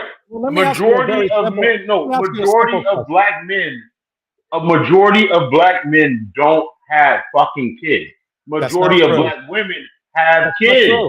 That's not true. What are you talking true. about, man? Stop No, playing. that is not true. You're That is lying, not though. true. I heard about that myth, but it's not true. It is not true at all. Dispel that myth then. It's like Dispel it. 80% of black men have kids. Oh, in the age range, 80% of black men have kids. I know where they got the numbers you're talking about because they just took out a certain sliver of age groups to make your number. So I'm not saying you're wrong. I'm just saying you're not absolutely right either. The number, but the number that you're looking at, the number that you're talking about is no. I'm glad. I mean, you told on yourself. You told on yourself. No, I just told on yourself. The number that you're talking about is a man over a certain age group. It's not total men. If you look at the total men, majority of men don't have fucking kids. Where you're lying, though. Where you are getting your number from is from lying, though, bro. Where you are getting your numbers from is from you did the same thing. The men that are over, like, if you look at a cross section of men that's over 40, stop. Oh, come on, stop lying, bro. 80%. You're lying. No, you're lying. You're lying. You're lying. Over, like, if you look from an age group of what was it, childbearing age, I think it's like 17 to whatever, right? Majority of men don't have fucking kids. But if you look at if you look at a snapshot of people that are over, I think it's like 40, there's a large percentage of men that have kids. I mean, it's only natural. But if you look at the overarching thing, majority of men don't have fucking kids. You're taking yours from a sliver. You probably want to go like 21 to 30 or something. You are the one that's doing. I mean, you're lying, bro. You're lying. You know you're lying. You're just getting upset. You know you're lying. No, I'm not upset. You're lying. Okay, let me hold on. I want to read Mel's message here. 1 second. Mel says this: what else would be the outcome if they have mostly bad choices to choose from? Exactly. And have been literally refusing to They're still choosing. They're still choosing. Due to racial loyalty and systematic brainwashing to be pro-black. Boom. Now hold on 1 second here. You already agreed with me that I told you it was 80% of black men have kids. Okay? I didn't say in the age range. I said 80% of black men have kids. It's a lie. No, but 40% of men over this is history has had kids. What this are is you what talking you about? Stop lying. what you're not getting, man. You always saying lying. Listen, even if you was right, let's say we're gonna stick with the 60% of black men don't have kids, right? The majority of black men don't. It's still going back to the same thing we argued earlier about it's a small percentage of But men who are having the cherry majority of the picking. kids. No, he's cherry picking a certain demographic and Wait, using it as a. let Listen, Deontay finish. the Let him demographic. Listen, man, forget about the demographic. You know what the problem is? That we up here arguing against each other. Like I come to DJ's page when I first started coming here. I didn't know what to expect, but like you said, everybody has their own thing, right? Kevin Samuels had his page, what it was about. DJ got his, what this is about. I respect this page and what it's about. I don't try to hide anything though. DJ know like I don't agree with everything, especially some of the I just don't agree with everything.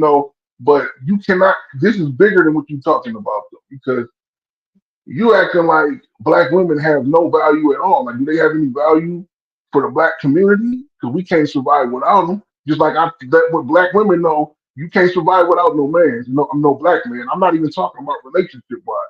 I'm just saying we need each other. And you up here talking about they least desirable. Man, we get fuck with the white man said they least desirable. So what? Are they desirable for us? That's what matters. The numbers prove shout the out to latter. Feisty Black Tina in the house. Over was like 85% of black men that are married to black women. What are you talking about? Crazy. Wait, what?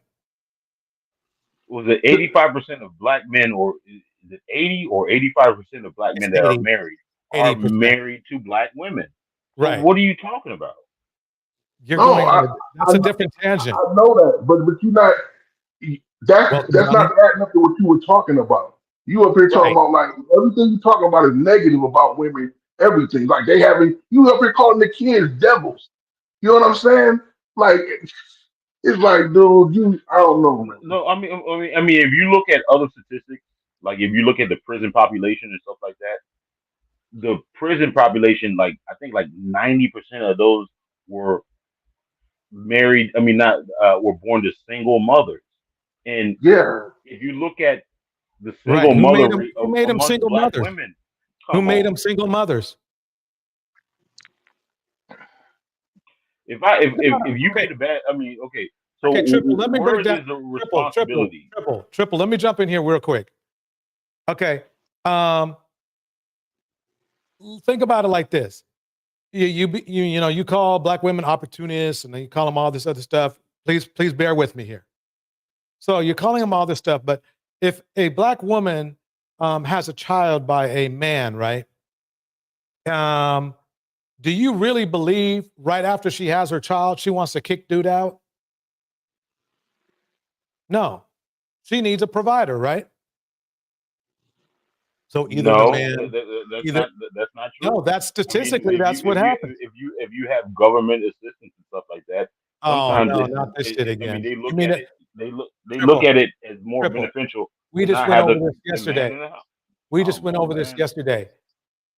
The black Then tell me, why do the numbers look so bad? Triple, stop for a minute. I got to talk for you. I got to mute you for a minute because you're not letting me talk. Triple, a whopping $400 a month government assistance, and if they're lucky, they might get Section 8 in one of the most dangerous hoods in that given location. What a deal! I'll take that deal. I'll take that deal. But who has access to that deal? Believe it or not, both men and women. If men were taking care of the kids, wait. You asked me, so let me answer then. If men were taking care of the kids, they'd get government assistance. But they're not taking care of the kids, are they? They're thinking like Cam is. They're thinking like But he's not the right example because he is taking care of his kids. What are you talking about? Why you got to put his name in it? No, because I'm talking about the guys that don't have Cam's money, but have Cam's mentality. You see where I'm going with this? Thank you, Phoenix Soul. Phoenix Soul, $2. She says, $2 a drop to drop problematic panelists. We will pay. Oh man. Okay. I'm going to go forward with the show. This was a good debate. We might have to do this again, but let me go forward with the show and let's get back to Diddy. Here we go. So this is in Florida where they seized this. All of these broken down weapons or disassembled weapons are in a bedroom. So Florida is a gun-friendly. Jack Joe Brown has a dog in his house. He better watch it. He might die alone. Die alone with his dog. What was the way? Buy a dog and die alone? Was that okay? The state, so there's nothing exceptional about it. I am rather astonished, but not astonished. Whenever the feds do this thing where they want somebody pretrial detained without possibility of bond, they're trying to. Wilson Nisha says this: he is unhinged, and no women folk of any age is safe around him. Silence the person because that individual might say something that's damaging to other things. And in this case, I think what they're trying to do, since by all standards under the federal bail system. Jim Morey says this: black men make black single mothers, yet black men love to hate on single mothers while totally minimizing what black mothers have contributed. Black men probably have contributed to the dysfunction. Exactly. It's called denial. This defendant would be qualified to, if anything, a release on his own recognizance. He has been in an island where there is no extradition agreement with the United States. He returned. His lawyer had been in constant contact. No, I mean, I think what Joe is missing here is the fact that he's coming back home to clean up all the loose ends, if you know what I mean. Now, he might do it with money. He might do it with murking. He might do it with, showing them what's on the tape that might, if you guys see where I'm going with this, that might compromise some very famous people. That's what he's coming home for, because he wants to come home. He wants to come home to the United States. He's not going to stay on the island where he was extradited. He is extradited if he was, that has no extradition for the rest of his life. He doesn't want to live there. He wants to live in the United States, and he still believes, this is Diddy, that he can finagle people enough, like he has been doing for the last 25 years, to give him the outlook he's looking for. By whether it's coercion or some other stuff. And that's why they don't want to let him out, because he'll run amok. They know he will, because it's happened before. When the FBI, might have messed up or let a gangster out, what did he do? They literally would whack everybody around them that was causing issues, that were witnesses. There are cases you can read that were stopped because somebody was disappeared and they could not, obviously, if you disappear, you cannot, testify. Read the old, and that's why they have modified these laws where it's like, look, bro, you have the power, you have the means, and obviously you have the ammunition to make this case go the way you want. So we can't let you out because we know that's what you're going to do. And I guarantee you, he's already tried to do that, did he? He probably tried to do it in a couple other cases. So they don't want that happening again. They're playing it safe. They already got their witnesses in place. And like that was said before, a lot of these witnesses could also be suspects as well. And those are suspects that are witnesses are very easy turn either way. That's my opinion. Should be released on quite a reasonable bond since he's demonstrated his willingness to appear to handle the matters.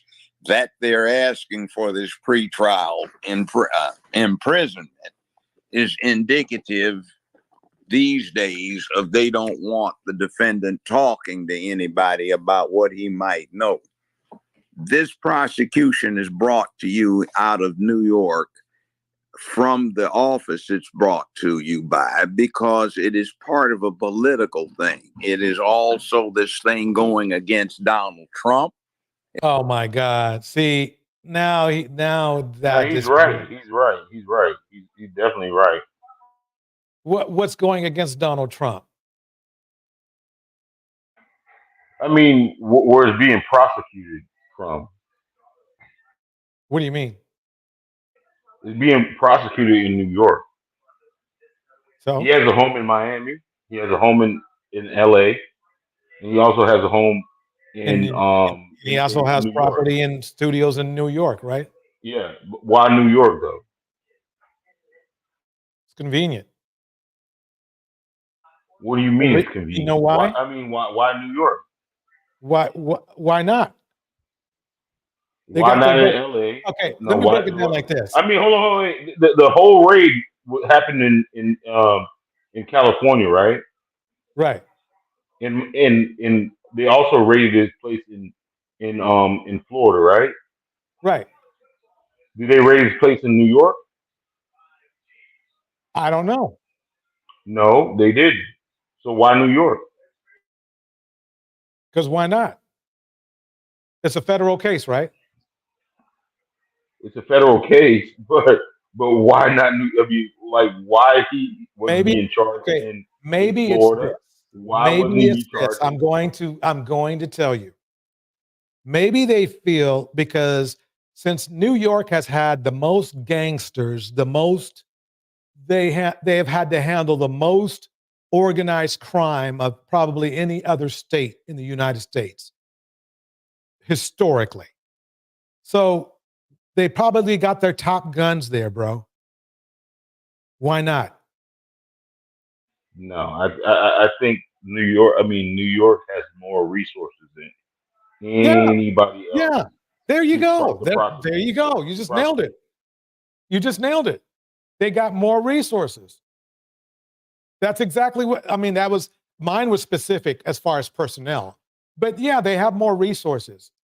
They've been built. New York has been whole built. argument. Okay, well, let me finish. New York has been built to battle gangsters. Other than Chicago, New York is one of the gangster locations, correct? Why not New York? They got their best guys there. Why not?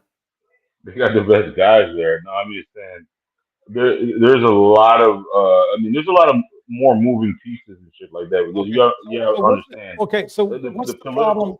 What's the problem with what are you saying that Trump was getting unfairly treated or something? Unfairly treated? No, I mean, he was getting targeted. Well, the feds, that's what they do. They target people. So if they came after me, they're targeting me. You see what I'm saying? Feds are not police officers. They don't patrol or shit like that. They target people. They find that you did some dirt. They investigate. What do you expect them to do? The police patrol, the feds, they target. That's their basic job. But maybe what you're saying is they target unfairly. Is that what you're saying? Yeah. Okay, what's unfair? I mean, you should be able to prosecute all across the thing. I mean, there should be. I mean, Miami. I mean, he had a mansion in Miami.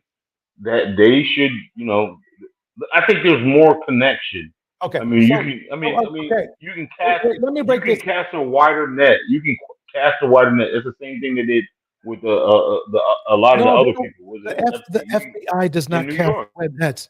They target somebody and then they cast the nets around the people around that person. That's what they do. The police cast nets. You're speeding in your car, they put the net out, whatever you want to call it. So the thing is this. I'm sorry that you were convinced that you feel that Donald Trump is crystal clean. But I'm sorry, if you look at his history, he's just not He that wasn't clean. crystal clean, but there's other people that are dirtier. Why didn't they get charged? Like who? Bloomberg. Maybe they are watching him. Who knows? He might be next. What did he do? Corruption. So did Trump. I know, but why not him? Why Trump? Because that's just the way the ball. Hey, they might be getting Bloomberg. Was he the guy who helped in what was it? The homeowner thing back in the day, like 10, 15 years ago? They're all dirty. They're all dirty. Then fine. They're. But why Trump? Why Trump? Because he's been dirty. Probably longer than Bloomberg. Hillary Clinton was it? She was a senator. Why not her? Who? Hillary. She ain't done near the shit that Trump has done. She might be in line. I mean, remember now, she was investigated, right? She was never charged though. Well, that's why. Why? I just asked why. I'm just asking. Okay, let me ask you this: what did she do that was such a guarantee that she should be charged? She had a private server. Oh my God! I got a private server. No, she has a private. She had a private server. But it was illegal, and there was a lot of deleted files. Okay. Okay, let me ask you this. What would you be more concerned about? Somebody stiffing you out of $1 million or somebody having a private server that they shouldn't? Stiffing was it a prostitute out of money? No, I'm not even worried about that. That's a different story. That's no. Did you hear about his school, right? You heard about his school, right? No, I didn't hear who. University? Trump University? Yeah, Trump University. But people get scammed all the time.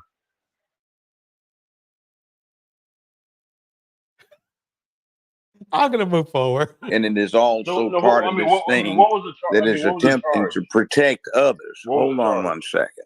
I have to go to the door, but I'll be back on this. Okay. I do have the indictment and I want to pull it up.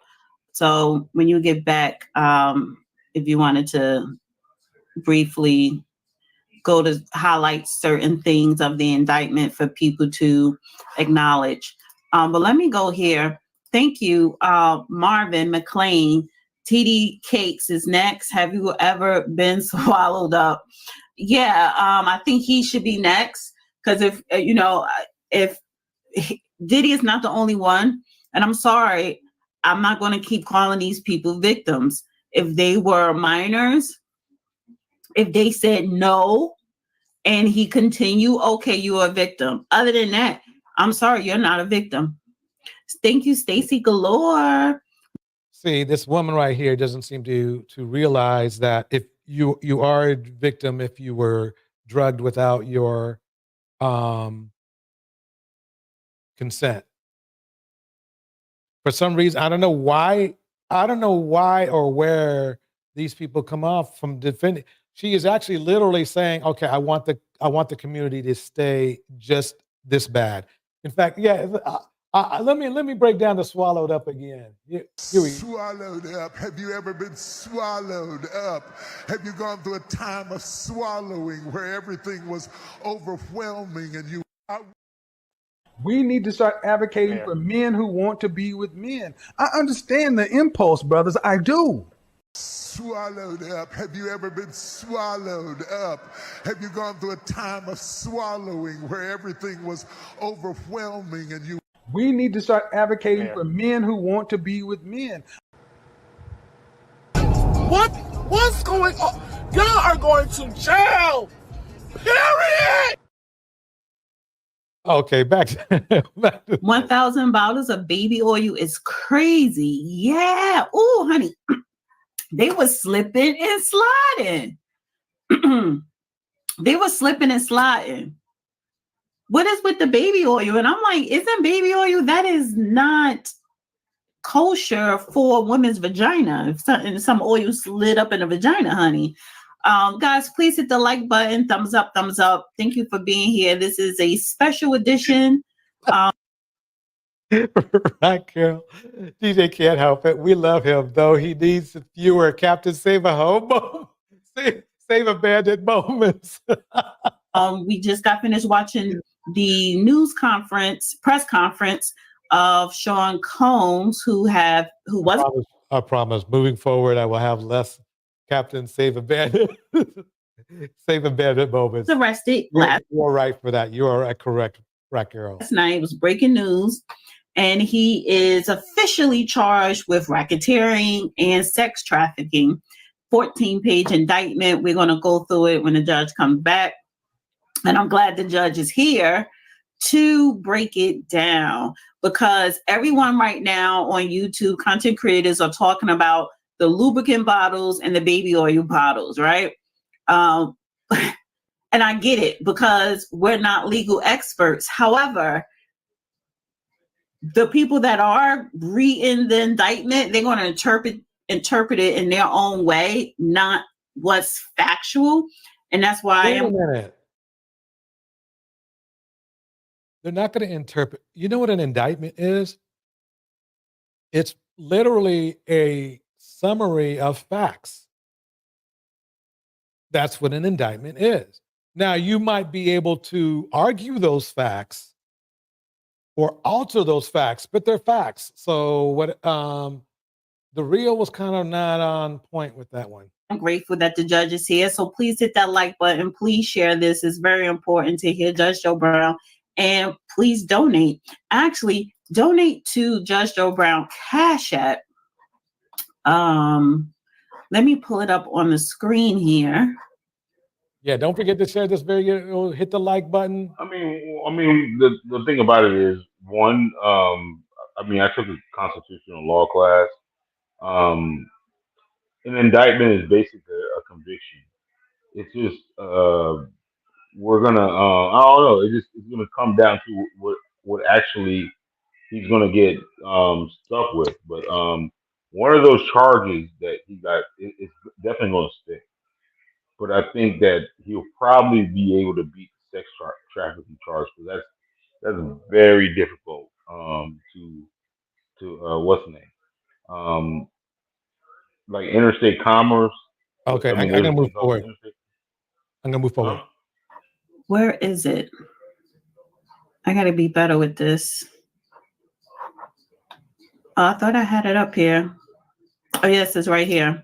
It's going across the screen. So Cash App $ Ricky L. Stone. I need to edit this a little bit. Okay. Let me add one thing. Exactly. Coconut oil is way better. Yeah. Let me add one thing before we get off. This is what happened with R. Kelly. But in one sense, if you read the indictments relative to R. Kelly, you will find there's much. Oh yeah, they want to save R. Kelly too. Less detail in them and just bare bones notice.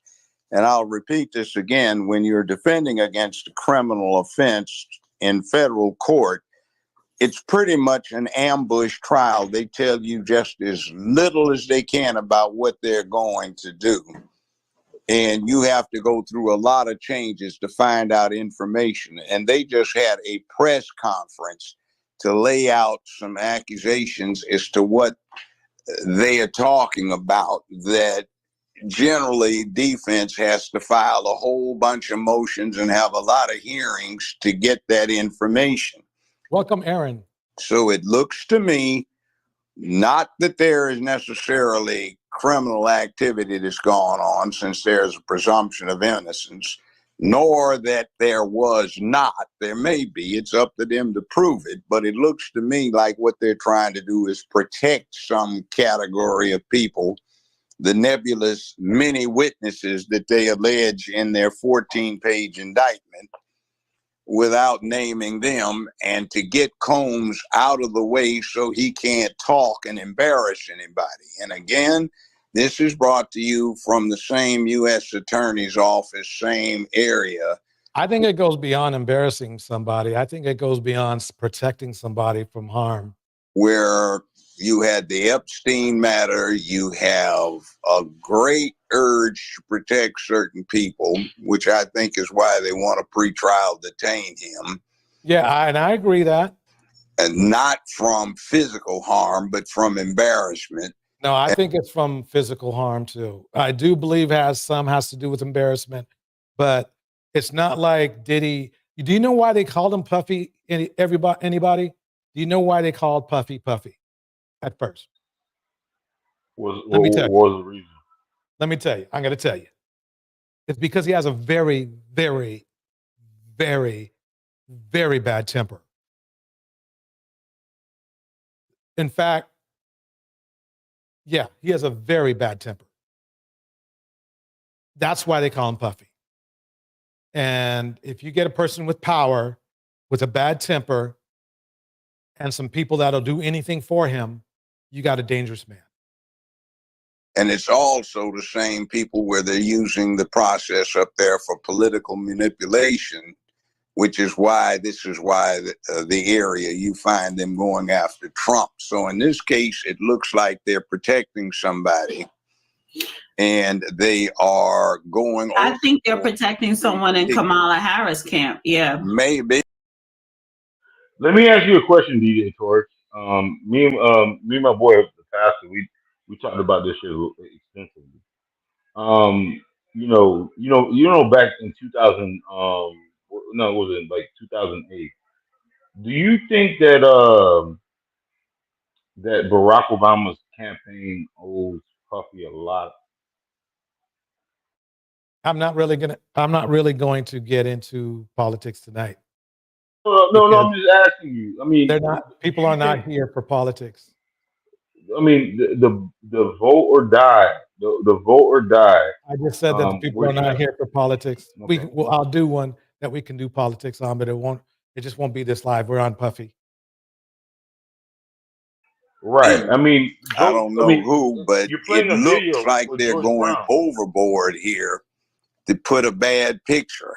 And I'm particularly offended about somewhere. And remember what I said when I talked to you. I said this was not New York where they served the search warrant. This was in Florida and California. Thank you. And in Florida, he had a property, a lot. Wait, so why did they arrest him in New York? Well, yeah, that's what I'm saying. This is where you go to right now. This is what's dangerous about federal law. Somebody has done something in one part of the country, and it has not touched anybody on the other side of the country, but some hotshot U.S. attorney in some district decides to go make a point and go after somebody. This was like Wesley Snipes got indicted in a district in Florida that he had never set foot in his entire life. So, see, it happens. And the U.S. attorney, the man we just saw in the press conference, Damian Williams, he is the U.S. attorney for Southern District of New York, nominated by President Biden in August 2021, and confirmed the United States Senate October 2021. It says Mr. Williams is a chief federal law enforcement officer for the district. So yeah, he was appointed by the Biden administration. Yeah, But that's not what I'm nervous about. I've been doing this for 50 years. I think the first federal case I had where I tried it, I was representing the defendants was 45 years ago. So I did it a lot. But here's what's bothering me. And I pointed it out several times when we talked about it. He had a property on the West Coast and a property in Florida, but the property in Florida had 2 mansions on it. They were right next door to each other, literally. They only searched one of them. And then we're talking about KY jelly and baby oil. What the devil do you bring that out for when you're talking about a criminal matter? And right, that doesn't sound criminal. 3 disassembled ARs in one property with 1 magazine of ammunition, maybe 5 or 6. Usually people have 8, 9, 10. Okay, this is the problem I have with Joe right now, and I think Racco brought it up perfectly. It's like an indictment is details the charges. We heard the guy ring off the charges. So why is Judge Joe Brown pretending that he didn't hear these charges and why they were brought up? Judge Joe Brown has over 30, 40 years of experience. No, but I'm talking about why he didn't do it. I'm not talking about Judge Joe Brown's experience. He's a very smart guy, I know. No, I think now I'm starting to think that they're using Diddy to get other people, and if Diddy folds, then I think that bigger fish. That's what they want to. Yeah, a bigger fish. I think as big as a fish Diddy is, there are bigger fishes. Yeah, there's bigger fishes to get. Okay, I see what you're saying. Or fish, I should say fish, not fishes. Here we go. 30-round magazines for any type of semi-auto weapon. It's just what people do. One drum magazine. I have a quick question. Big deal, but they're making one out of it. Right. Quick question.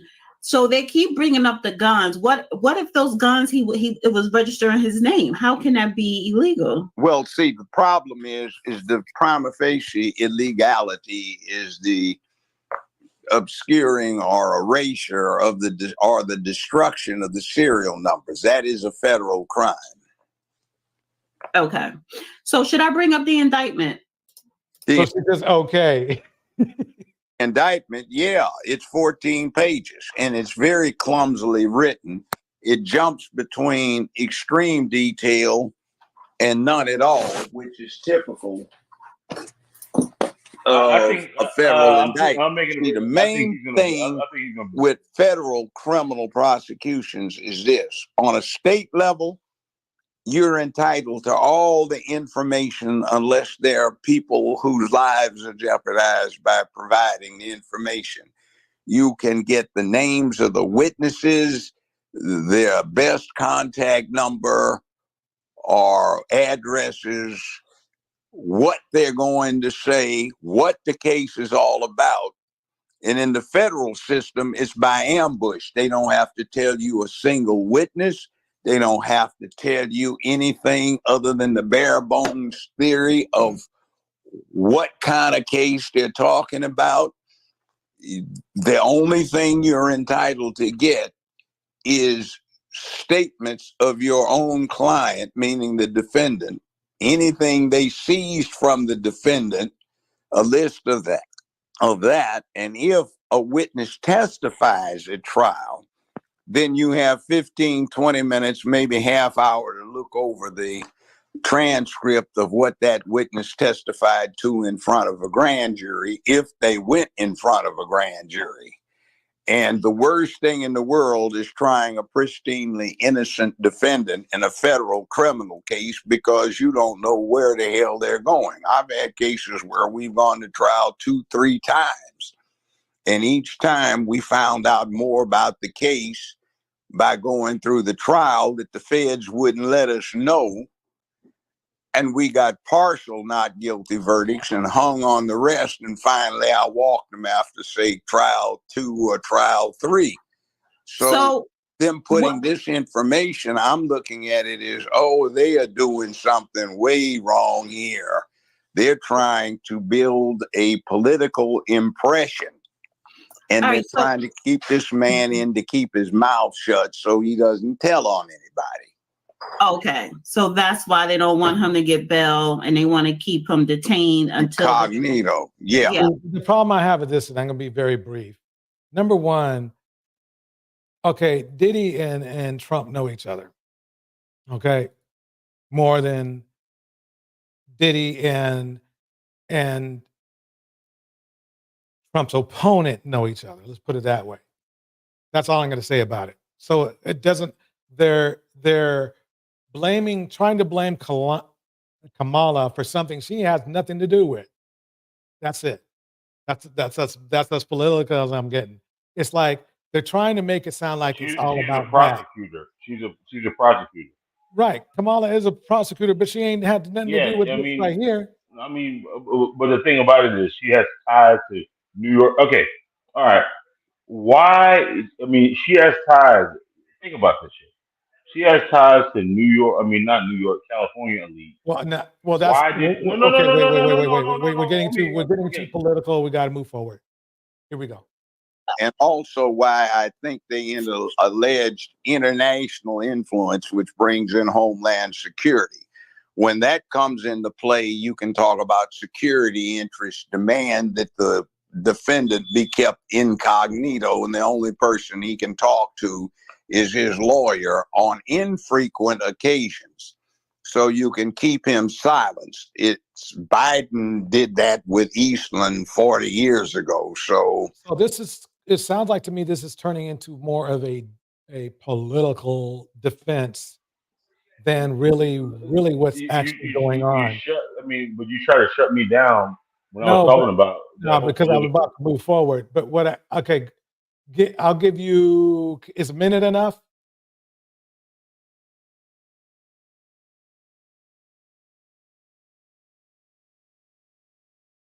Okay. Yeah, man. No. Go ahead. No, you gotta give me. No, listen. Listen. Puff Daddy is owed a lot of political favors because of what happened in 2008. You remember if you remember that whole thing, right? Black people were not voting. Black people were not getting registered, and you had this whole campaign on that. And Diddy was very integral of that. Yes or no? Am I capping on that? No, because you remember Vote or Die? You remember Vote or Die? You remember Diddy Runs the City? You remember all that type of shit? Okay. Wait, let me break something down. Let me break something down. Basically, the problem is that I guess they were trying to get black men to vote. Black men don't vote. Black women voted. They're the ones who made the difference. It's pretty much simple as that. I understand what you're saying, but basically that didn't help because we just don't vote. It was black people. Black people voted. No, black women vote very well. Black women vote very well. Okay, all right. If they voted very well, I got to move forward. So who made them another vote? question. So where under this indictment, where do you want me to go and highlight real quick that you want people to kind of be informed on? The witnesses they're talking about who are supposedly intimidated. How do you get unindicted witnesses at a sex show? What page was that? Going on. See, they never said what this was all about. What I surmise from my experience representing people charged with this kind of stuff over the years, Mad Act stuff, is what they're talking about is women were procured along with male actors or participants for live sex shows like they used to have 50 years ago in San Francisco and other red light districts around the country. And they were putting this on in private mansions, and there were certain people that are being protected who were present for these performances where they could get their freak on. And you notice the multiple occasions they mention Diddy masturbating while watching this. So if there are other witnesses, I'm sure he's not the only one doing something. Yeah, it says here, victims believe they could not refuse Combs' demands without risking their financial or job security or without repercussions in the form of physical or emotional abuse. Combs also used the sensitive, embarrassing, and incriminating recordings that he made during freak-offs as collateral to ensure the continual obedience and silence of victims. And that's why they put him in prison. Because they knew, why would he not utilize those tools if he could to keep himself out of jail? What is going to keep him from doing it? He obviously hasn't exhibited any type of honor. You know, if he was exhibiting honor, he wouldn't have 1,000 bottles of baby oil at his house. That's pretty much what I wanted to get out of this thing here, is that they're trying to say that he's unjustly, let's break it down. Let's be straight with it. They're trying to say that he does not belong in prison, but he does. And this is the problem I have with our community, is that we try to protect the rights of one black man that looks like they could be guilty, so they could go out and cause, let me finish what I'm saying. So they could go out and cause mayhem again. And it happens all the time. If you watch the Sunday show where we do the crime things, that half of those guys who get out and do those crimes to women were in jail and they let them out because basically the law let them out. And they go ahead and cause those horrific crimes, and then they're put back in again. Of course, this time, second time around, they stay in jail. But they're just trying to keep that from not happening with Diddy. There are people that still work for Diddy that if Diddy goes, Merc, they're going to go do it. Number one, because he's probably got tape on them or information on them, and he will get their loyalty. They don't want people ending up like what happened back in the 50s and the 40s. Let's just put it that way. Where these gangsters, they literally get, right after they get out of jail, they murk all the witnesses. They get in jail, they find out who the witnesses are, have a lawyer, the lawyer does his thing, it gets them out for a while, they go out, and all of a sudden all the witnesses disappear. You don't think Diddy would do that? You don't think he would? I do. If it meant his freedom. That somebody what? Think about it. I mean, a young woman wrote a book. Okay. A young woman wrote a book about Diddy and where she at now. She's in the upper room. Yeah, I know, but you don't think that they purposely misrepresented this case so this type of shit would happen? Where's the misrepresentation? No, I'm just saying. It's sloppy. It's kind of sloppy. And Judge Joe Brown. In what way? I mean, no. You heard the Okay, guy. Did you hear? Did you see the tape when I was playing the? Okay. The prosecutor? Okay. Let me ask you. Articulate when he asked me. He just broke it. He just broke it down. He broke it down. He broke it down. Quita says it made it. Okay, let me read Quita's message. Joe sure doesn't sound like that 50 years. Doesn't sound like that 50 years of experience. I smell Diddy rubbing. I mean, paying him. Okay. All right. Let me ask you a question. All right. Let's just say Diddy, had somebody staying there, right? And they had weapons and they scratch off the serial numbers and shit like that. How can you tie that to Diddy? Well, the point is that Okay, this So is going no. The overarching It's question. my turn. My turn. I want to answer it. It's really easy. We don't even have to debate about it.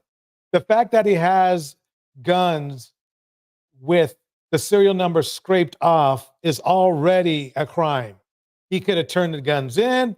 He could have got rid of the guns, but he kept them.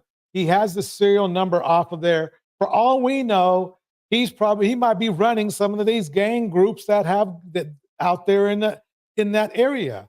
So the thing is this: the fact that he had those guns in possession already for a regular Joe You're saying he had those. Yes, they were in his house. It was in his house. I mean, no. I mean, okay, all right. You have a house, right? Triple. Listen close. Listen close. Listen close to what I got to say here. Okay, listen close. You can't have illegal guns in your house. Either turn them in or you don't have them. Diddy has enough money to buy any kind of legal gun without the serial number scraped off. But for some reason, he has these guns in his house with the serial number scraped off. That's not a good sign. The only reason people do that is for something bad. But you're matter of fact. Okay, no, it's not a matter of fact. I mean, it's a fact. People, can we have a back and forth? Okay, hold on for 1 second. Yeah, we can have a back and forth, but let me make my point. That gun loses, let's say, okay, we both know Diddy is rich.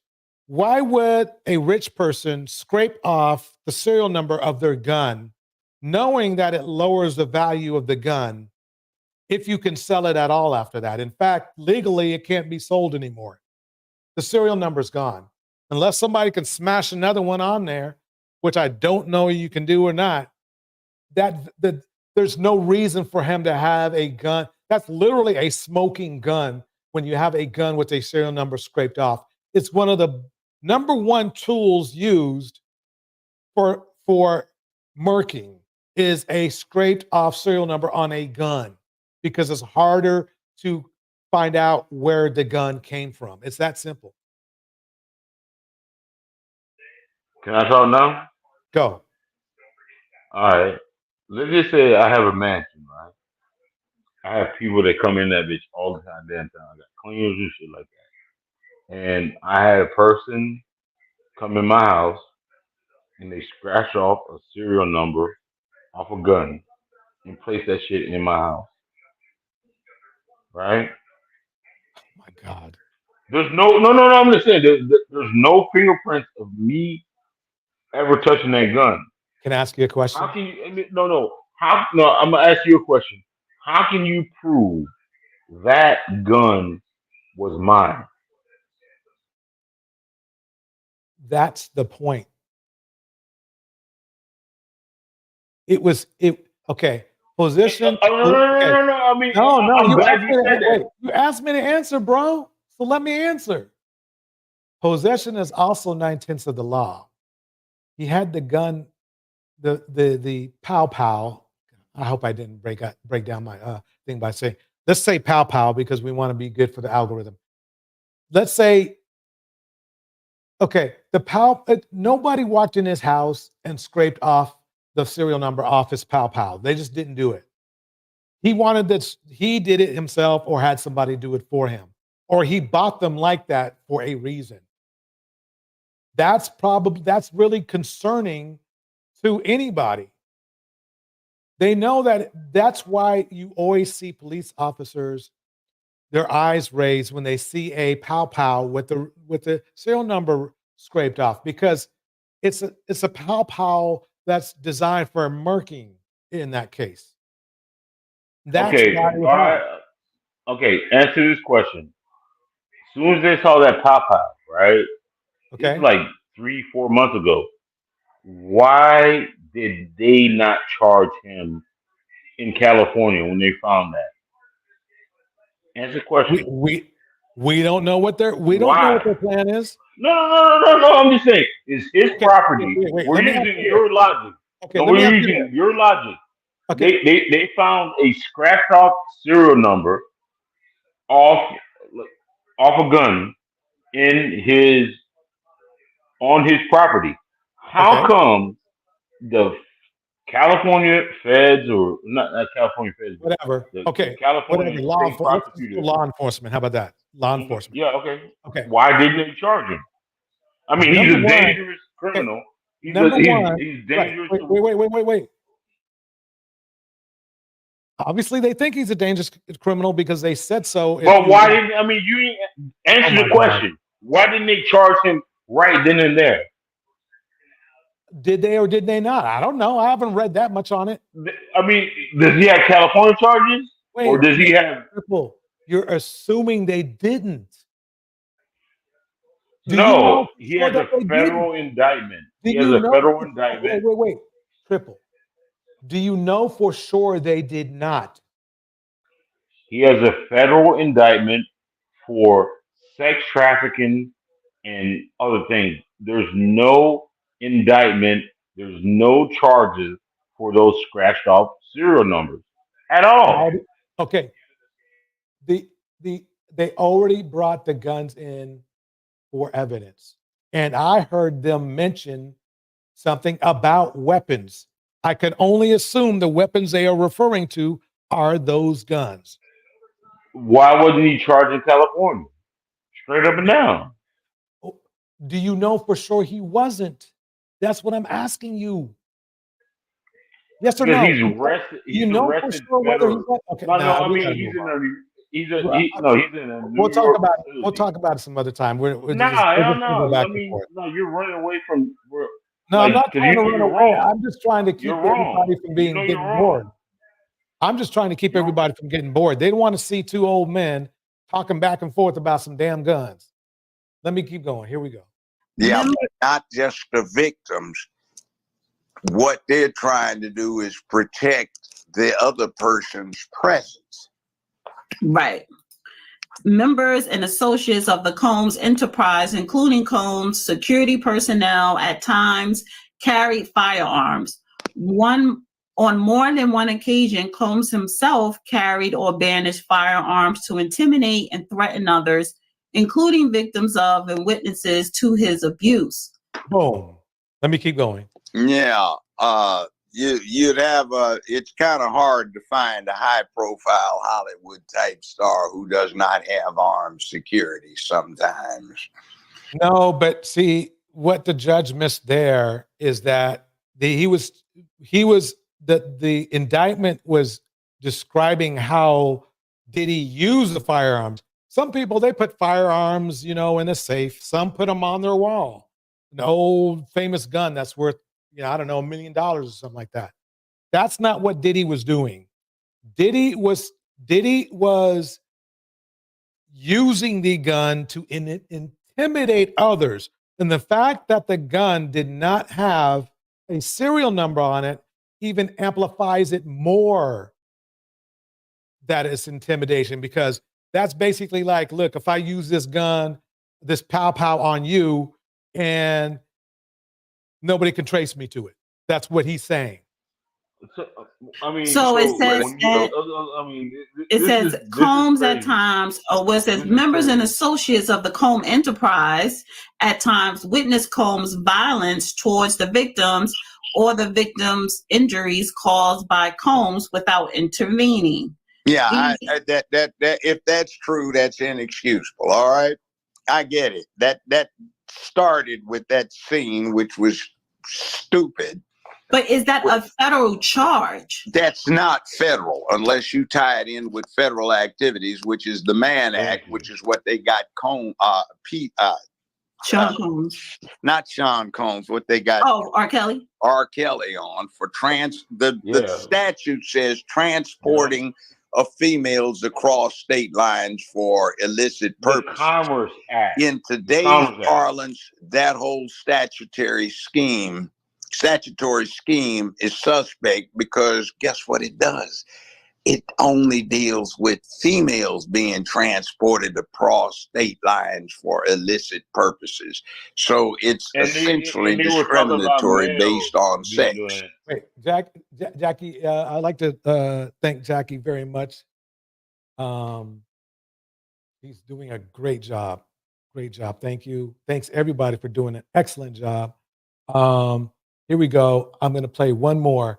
I'm going to play some R. Kelly right now because I can. Look, hold on one second. Wait, now let me line it up a little bit. We finna talk about some real tea. Your brother over there paying people to put hits out. He over there paying people to put hits out. And niggas running off with his money. Pause it right there. Move fast forward. I love that music though. Okay, move fast. I want to see. I don't want to. Okay, this is what I want to see right here. Okay. So we finna clock this tea right here. Renee says, you want to stay keeping up shit?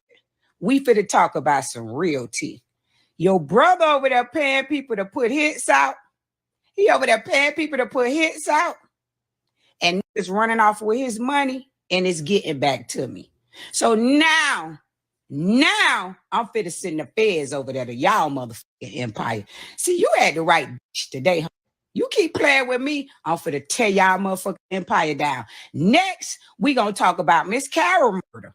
Y'all know who Miss Carol is. You know that's behind your brother. I'm finna This torch need to hit up our Cash App because he just tortured us all for the first hour. I'm sorry about that. Okay. Okay, so we'll have to I'll fix that. Better make sure her family sue y'all whole estate because that case is not closed. You know the lady that was killed leaving from my mama's house getting her hair done that time, and it's behind your brother and his drama. You know that. You know about the man who was killed in front of Black House. Okay, we finna dig up a whole bunch of motherfucking maggots right now, ho. I'm not finna play with you Ozempic bitch. I'm finna finish y'all motherfuckers. Watch this. Now y'all seen. Okay, let me pause that right there. Now I'm going to R. Kelly just to give everybody a refresher. What did I do with that? So yeah, we're talking about, I remember that it's going to be interesting because he knows a lot of actors, musicians and everything. It's going to be very interesting how that turns out. Now, I wonder if Jay-Z is going to be, in the mix. Here's R. Kelly. R. Kelly was sentenced to 30 years in prison Wednesday on federal sex trafficking charges during a court hearing in New York before a district judge. He was also sentenced to 5 years of supervised release and a $100,000 fine. Prosecutors recommended that the R&B star from Chicago get at least 25 years in prison, but the judge gave him 30. And his defense argued that he should get less than 10 years. R. Kelly, which is 55 years old, was also found guilty of racketeering and other counts.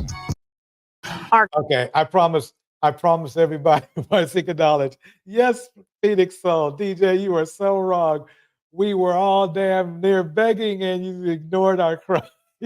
I'm sorry. For now on, I will definitely limit the conversation. I mean, listen, the playbook. You already know the playbook. Okay, let me. I got to move forward. Here we go.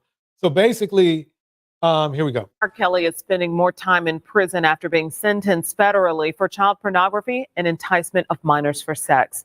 He got 20 years in prison today. He will serve all but one of those years simultaneously with a 30-year sentence for racketeering and sex trafficking. The judge ordered Kelly to serve 1 year in prison following the racketeering sentence, making him eligible for release at around the age of 80. Okay, let me pause that right there. Hey, Cassie. Darnell, are you still here? He might be asleep. He asleep. Okay. Hold on one second.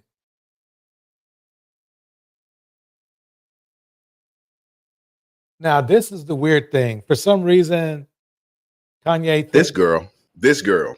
So if you have not heard, Kim Kardashian allegedly had some videotapes and audio tapes that was actually recovered in the raid at P. Diddy's home. And the Kardashians kidnapped my daughter in public, and I didn't have the address to my child. None of these niggas that want to say something now. So this man right here is Sir Lucian Charles Grant. He's been the CEO of Universal Music Group since 2010, so you know he done seen some shit. So I had to go to the damn documents. Y'all, this Diddy situation is getting worse day by day. And the worst part of it all is that more people than we ever thought are getting exposed. Right now, Kanye West has alleged that his ex-wife was the one handling all of Diddy's freak-offs. Now, we all know that the Kardashians were a staple at Diddy's parties, and they had a great relationship with Diddy. The word has it that Kim K has made several appearances in Diddy's freak-off tapes recovered by the authorities. The sudden connection between the Kardashians and Diddy has opened a Pandora's box that no one saw coming. Kanye West. Okay, so we all know that Kanye has been seemingly canceled by the Hollywood industry after he said a few disrespectful things to the community. Well, the word has it that Kanye was allegedly silenced as he started to expose the entertainment industry, and that was damaging their image. Y'all might remember that infamous paparazzi interview where he exposed handlers and sacrifices. Well, it turns out from that day on, he had a target on his back. And have y'all noticed that Kanye seems to have disappeared from the mainstream media? This truth is going to be heard. He needs to. He's bat shy crazy. You know what I mean? He needs to be. Can't send none of y'all meat meals, y'all puppies, y'all little Boosie, none of these names, none of these people that have to listen to y'all because they have legal. Fans have also noticed that it was Kanye's golden period when he was with Kim Kardashian, his ex. And as soon as he divorced Kim, his reputation and his career took a nosedive. Now, it wasn't that Kanye was not talented. In fact, he was called a genius in the music industry. But fans speculate that Kim might have had something to do with it, as we all know that her reach is sky high. In a recent sitting with real-life street stars, Jaguar explained that when Kanye was exposing the industry, no one wanted to hear it. Therefore, they allegedly opt to kick him out of the spotlight. I think he's telling everybody exactly what they It has nothing to do with that. Kanye just, he wasn't taking his meds. I'm sorry, that's what it was about. don't want to hear. He's doing the same thing I did 2 years ago. It's just he's Kanye West. Now, during that time, Kanye was being burned at the stake. But as soon as I'm sorry, but when you have your wife walking around nude in public, that might not be what, the music industry is looking for. I'm sorry. Yeah, I'm sorry.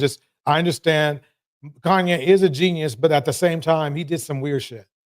As he started to say things back, he was branded as crazy. It looked like everyone was trying to say ish about Kanye, as if they were all in on a prank, except for Kanye, of course.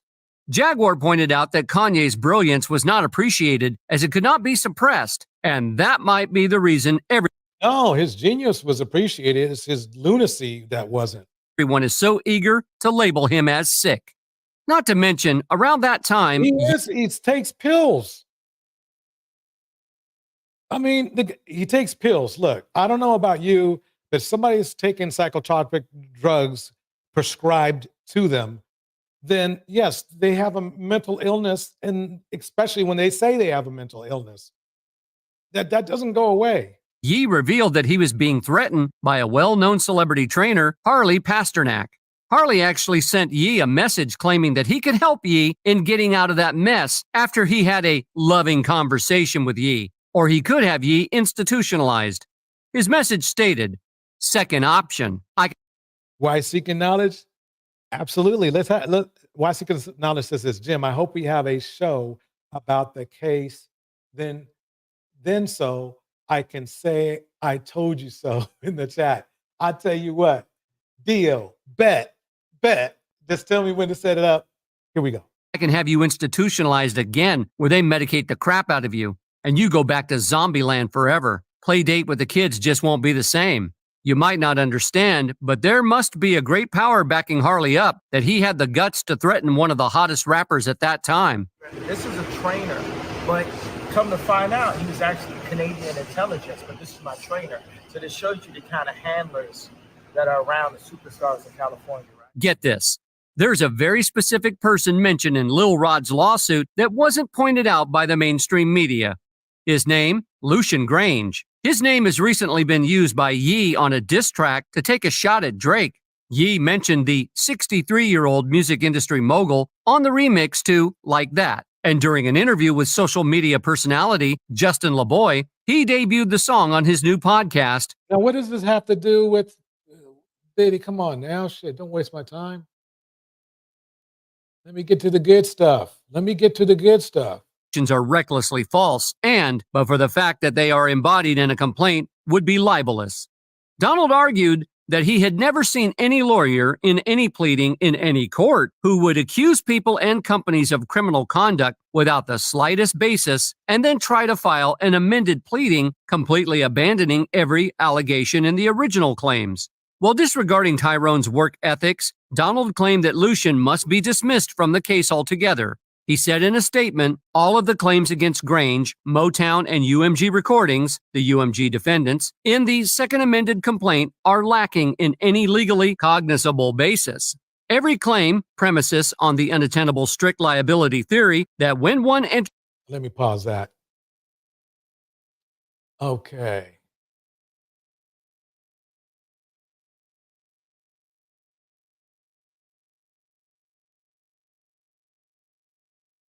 Okay, they're saying, here's Snoop Dogg. Diddy, stop calling my goddamn phone. I ain't have to do with that. Oh yeah, Jay says stop calling them two motherfuckers, and you better not kept them tapes or I'ma let them know what you did to JD. Yeah, take that. Do you think we'll ever have a gay rapper? I believe there are some gay rappers that just ain't came out the closet. Sorry, we got to do it to Cloud, Kill Boston. Take that. Hey, Dog, what about the Lakers? Yeah. They don't like Boston, man. That's one thing about us, man. We don't like Boston, man. Yes, we gonna go to the game and bring this thing on home. You know, we the good luck charm. Yes, sir. Connect the dots. That's right. We see y'all. Yeah, that's right. Game. Diddy has been involved in several scandals recently, with the most notable being Cassie's lawsuit that caused a lot of buzz online. Just when things seem to be settling down, Snoop Dogg might be next to reveal some heavy truths about Diddy. Snoop Dogg and Diddy have had a long-standing relationship that dates back to their early days at Bad Boy Records and Death Row Records. Their connection went beyond just industry ties. Their bond was so strong that even their kids became best friends. Just so you know, Puffy's sons and my sons have been best friends since they were 6-7 years old. I didn't make it happen and Puffy didn't make it happen. One night I was at my house and Puffy's son was over about like 9 o'clock. I'm like, cuz, what time you going home? And he like, I'm spending the night. I'm like, did you tell your dad? He like, nah, my mom dropped me off. So Kim, rest in peace, was connecting my kids with Puff kids, and they formed a friendship and a bond. When Justin went to UCLA, my son went to UCLA. When Christian was rapping, my son was rapping. When he was modeling, they was flying over the world together. So they forged a friendship and a brotherhood that me and Puff always had. So if we got the opportunity to take these two brands and show people what it can be as opposed to what it used to be, that's what...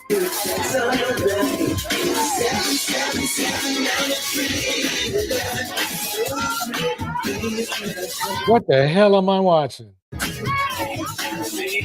That was a jam back in the day, though. 777-9311. That was a jam.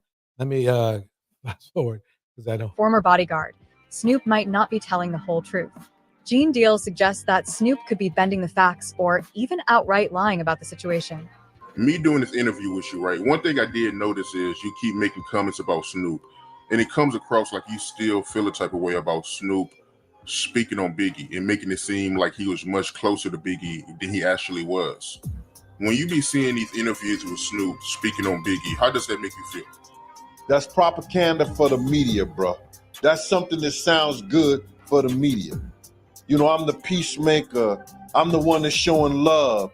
I'm the one that's out here, you know, when everybody else is dead, you know what I'm saying? Wishing that I could have did something to put the together. But when you in fifth, you think Snoop is lying? What do you guys think? Let me know in the chat. For your life, because you put your cover over your head with the fork in your hand, because you wanted to, you know, because you was riding on a plane with Pac, and if it was all that love, you wouldn't have to do that, right? You're right. When there's the same love that when Pac asked you was going to Vegas and the whole 9 yards, and he didn't say nothing to you, or he said some slick to you, or whatever, this, that, and the third. It wasn't all that love until Pac was dead. Wasn't Big out at California 3-4 weeks, and Snoop never saw him? Snoop never came to smoke nothing with him. Snoop never came to eat nothing with him. But it was a whole lot of love. Come on, man. Just don't add up. Businessmen to enjoy and support the and Video support Music the Video Awards. Music Awards for MTV because they support us. So if they want to come and use this business opportunity to get on some gangster, you know, we do that better than anybody. Can you envision a day when, you know, y'all, if not get together and make an album, just peacefully coexist? There's no dream of making an album with Biggie and Puffy or none of them. We're not sweating it like that. This is our we family over peacefully coexist right now Right. because we all cool. Everybody's here. They sell records. We sell records. Well, I guess you could call that selling records. What they do, we sell large amounts of records, and they sell a few records. And really, it's no competition. People are really making. Meanwhile, things have become even more complicated as Napoleon and Nas have also stepped in to provide their perspectives and clarify what really happened. And what's the real Pac Nas relationship? What was it? I heard Snoop told the story a few times, but he had it wrong. How's that? So basically, let's think about this for a minute. What people do we feel? I want to see in the chat, I want you to put your prediction of the next person you think the feds will go after.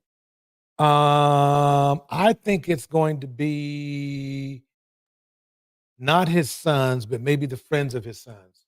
What do you guys think?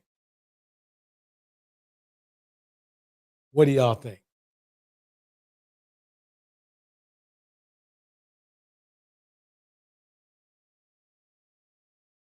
Oh, here's a twist. Well, no, that's not it. Okay.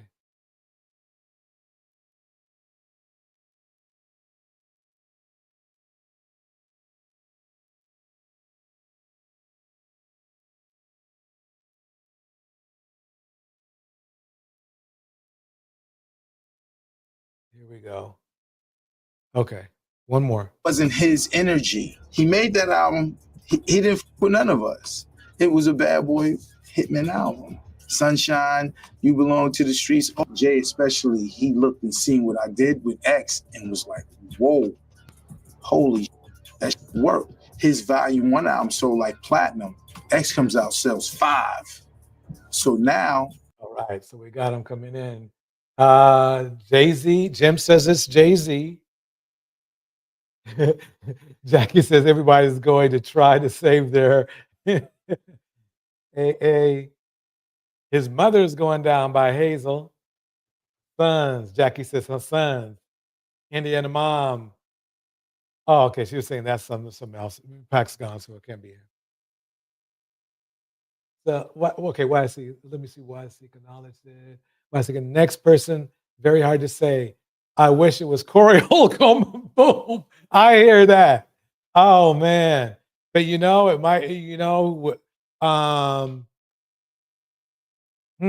thinking of somebody who's close to him, but maybe is not in the limelight all the time. But somebody who, who could it be? Who could it be? We'll find out soon enough. We will find out soon enough. He's looking for. He's in my office a little bit more now at Def Jam. Let's see here. And do you know this guy? Well, first and foremost, you got to realize this.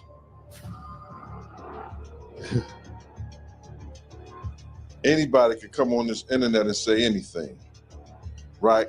And do a lot of attention because people even calling me, asking me about him, you know, and I don't know him from a can of paint. He even mentioned my name. Cuba Gooding Jr. is a good bet. Let me see if I have that. That is a good. Here we go. From Boys in the Hood to his Oscar-winning role in Jerry Maguire, show me the money. Cuba Gooding Jr.'s Hollywood career seemed Yep, Cuba Gooding Jr. He has a creepy demeanor as it is already. If you know, even when he's away from a Diddy party, he gets in trouble.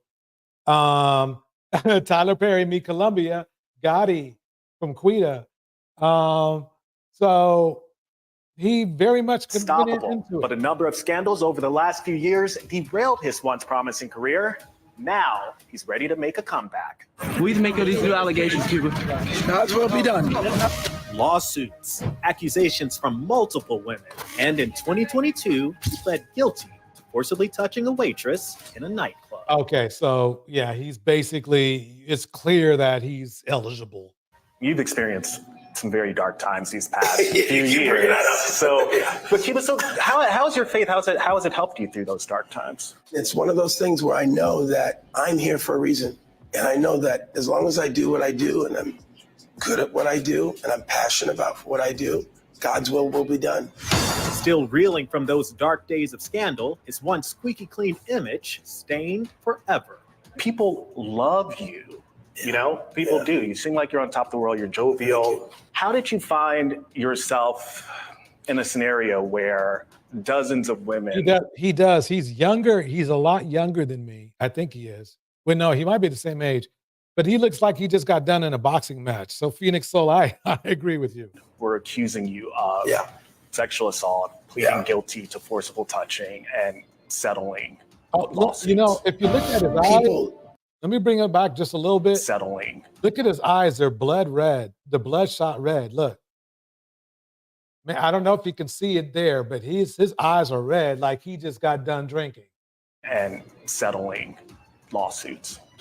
People feel that I'm accessible to them. So I come in contact with all kinds of people, from people who adore you and people who are offended by you, people who feel you're aggressive. And you have to learn that as you walk on this path, you must stay neutral. When people interpret what's going on with you or what you're being exposed to, you have to make sure that you know your intention and you have to be accountable for your own actions. And I have been. Back in March, Cuba was embroiled in another scandal. He was named as a co-defendant, accused of sexual assault in one of the many lawsuits against Diddy. Cuba has vehemently denied there it is. the allegations. Well, how do you fully escape it, though? Like your name, for example, was mentioned in the Diddy case. Which was the most ridiculous thing ever. Because you barely know This is him, the right? most ridiculous thing ever. But again, welcome to being a celebrity. Welcome to my world. Cuba's faith is what has seen him through and may have others seeing him in a new light. We'll walk straight out of here. Pretend to be the media. Now in the wake of the headlines, the Oscar winner is focusing on his latest film, in theaters tomorrow, The Firing Squad, a faith-based redemption story starring newcomer James Barrington and Kevin Sorbo. It's the true story of these Americans who go to Indonesia and get caught up in drugs or whatever, and they get put in an Indonesian prison and sentenced to death. You literally see the journey that these young Americans go through, and I kind of walked them through their journey. I found Christ in here, and he forgave me. I found Christ too. I mean, let's be frank, of people who watch this interview, you know, there are going to be some people who say that's another celebrity who is using faith to make a comeback from experiencing a scandal. You can't please everybody all the time, but the people that are there, My girl thinks it's Jay-Z. there to celebrate your artistry, that's my job, and that's my only mission in life.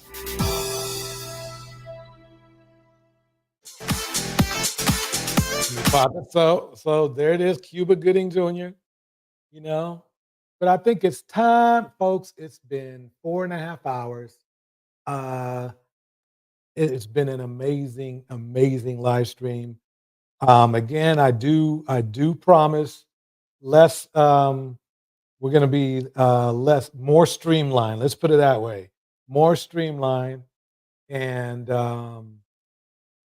you know, but you know what I mean. You know what I mean. But anyway, let me hit that beat. Let me hit that beat. Hold on one second. Bring this up.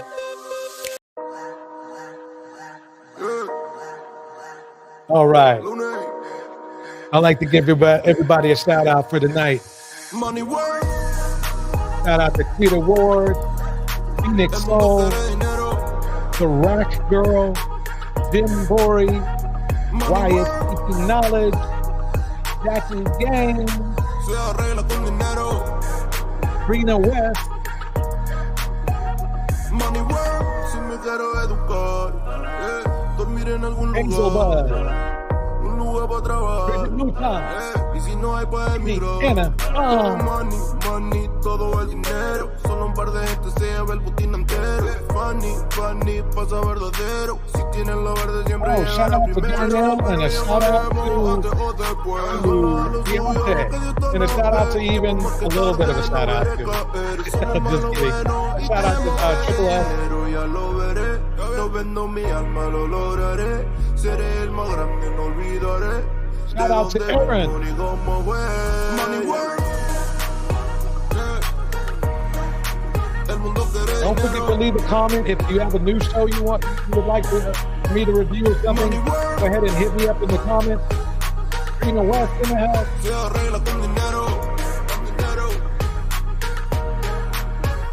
Money work. Yo digo las cosas como son. No quiero ninguna aceptación. Tampoco vengo a pedir perdón porque mis sentimientos se volvieron la canción. Yeah. No me vale mucho como tú me ves. Shout out to Nisha. Shout out to all new subscribers. I really appreciate Ser un buen humano para mí es un deber. El dinero ya lo veré. No vendo mi alma. Remember to hit me up about that live stream you're talking about. You know. Money work. El mundo quiere dinero. Money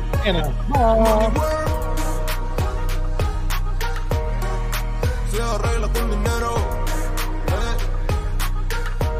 It's a dog. Money work. Corazón, de corazón.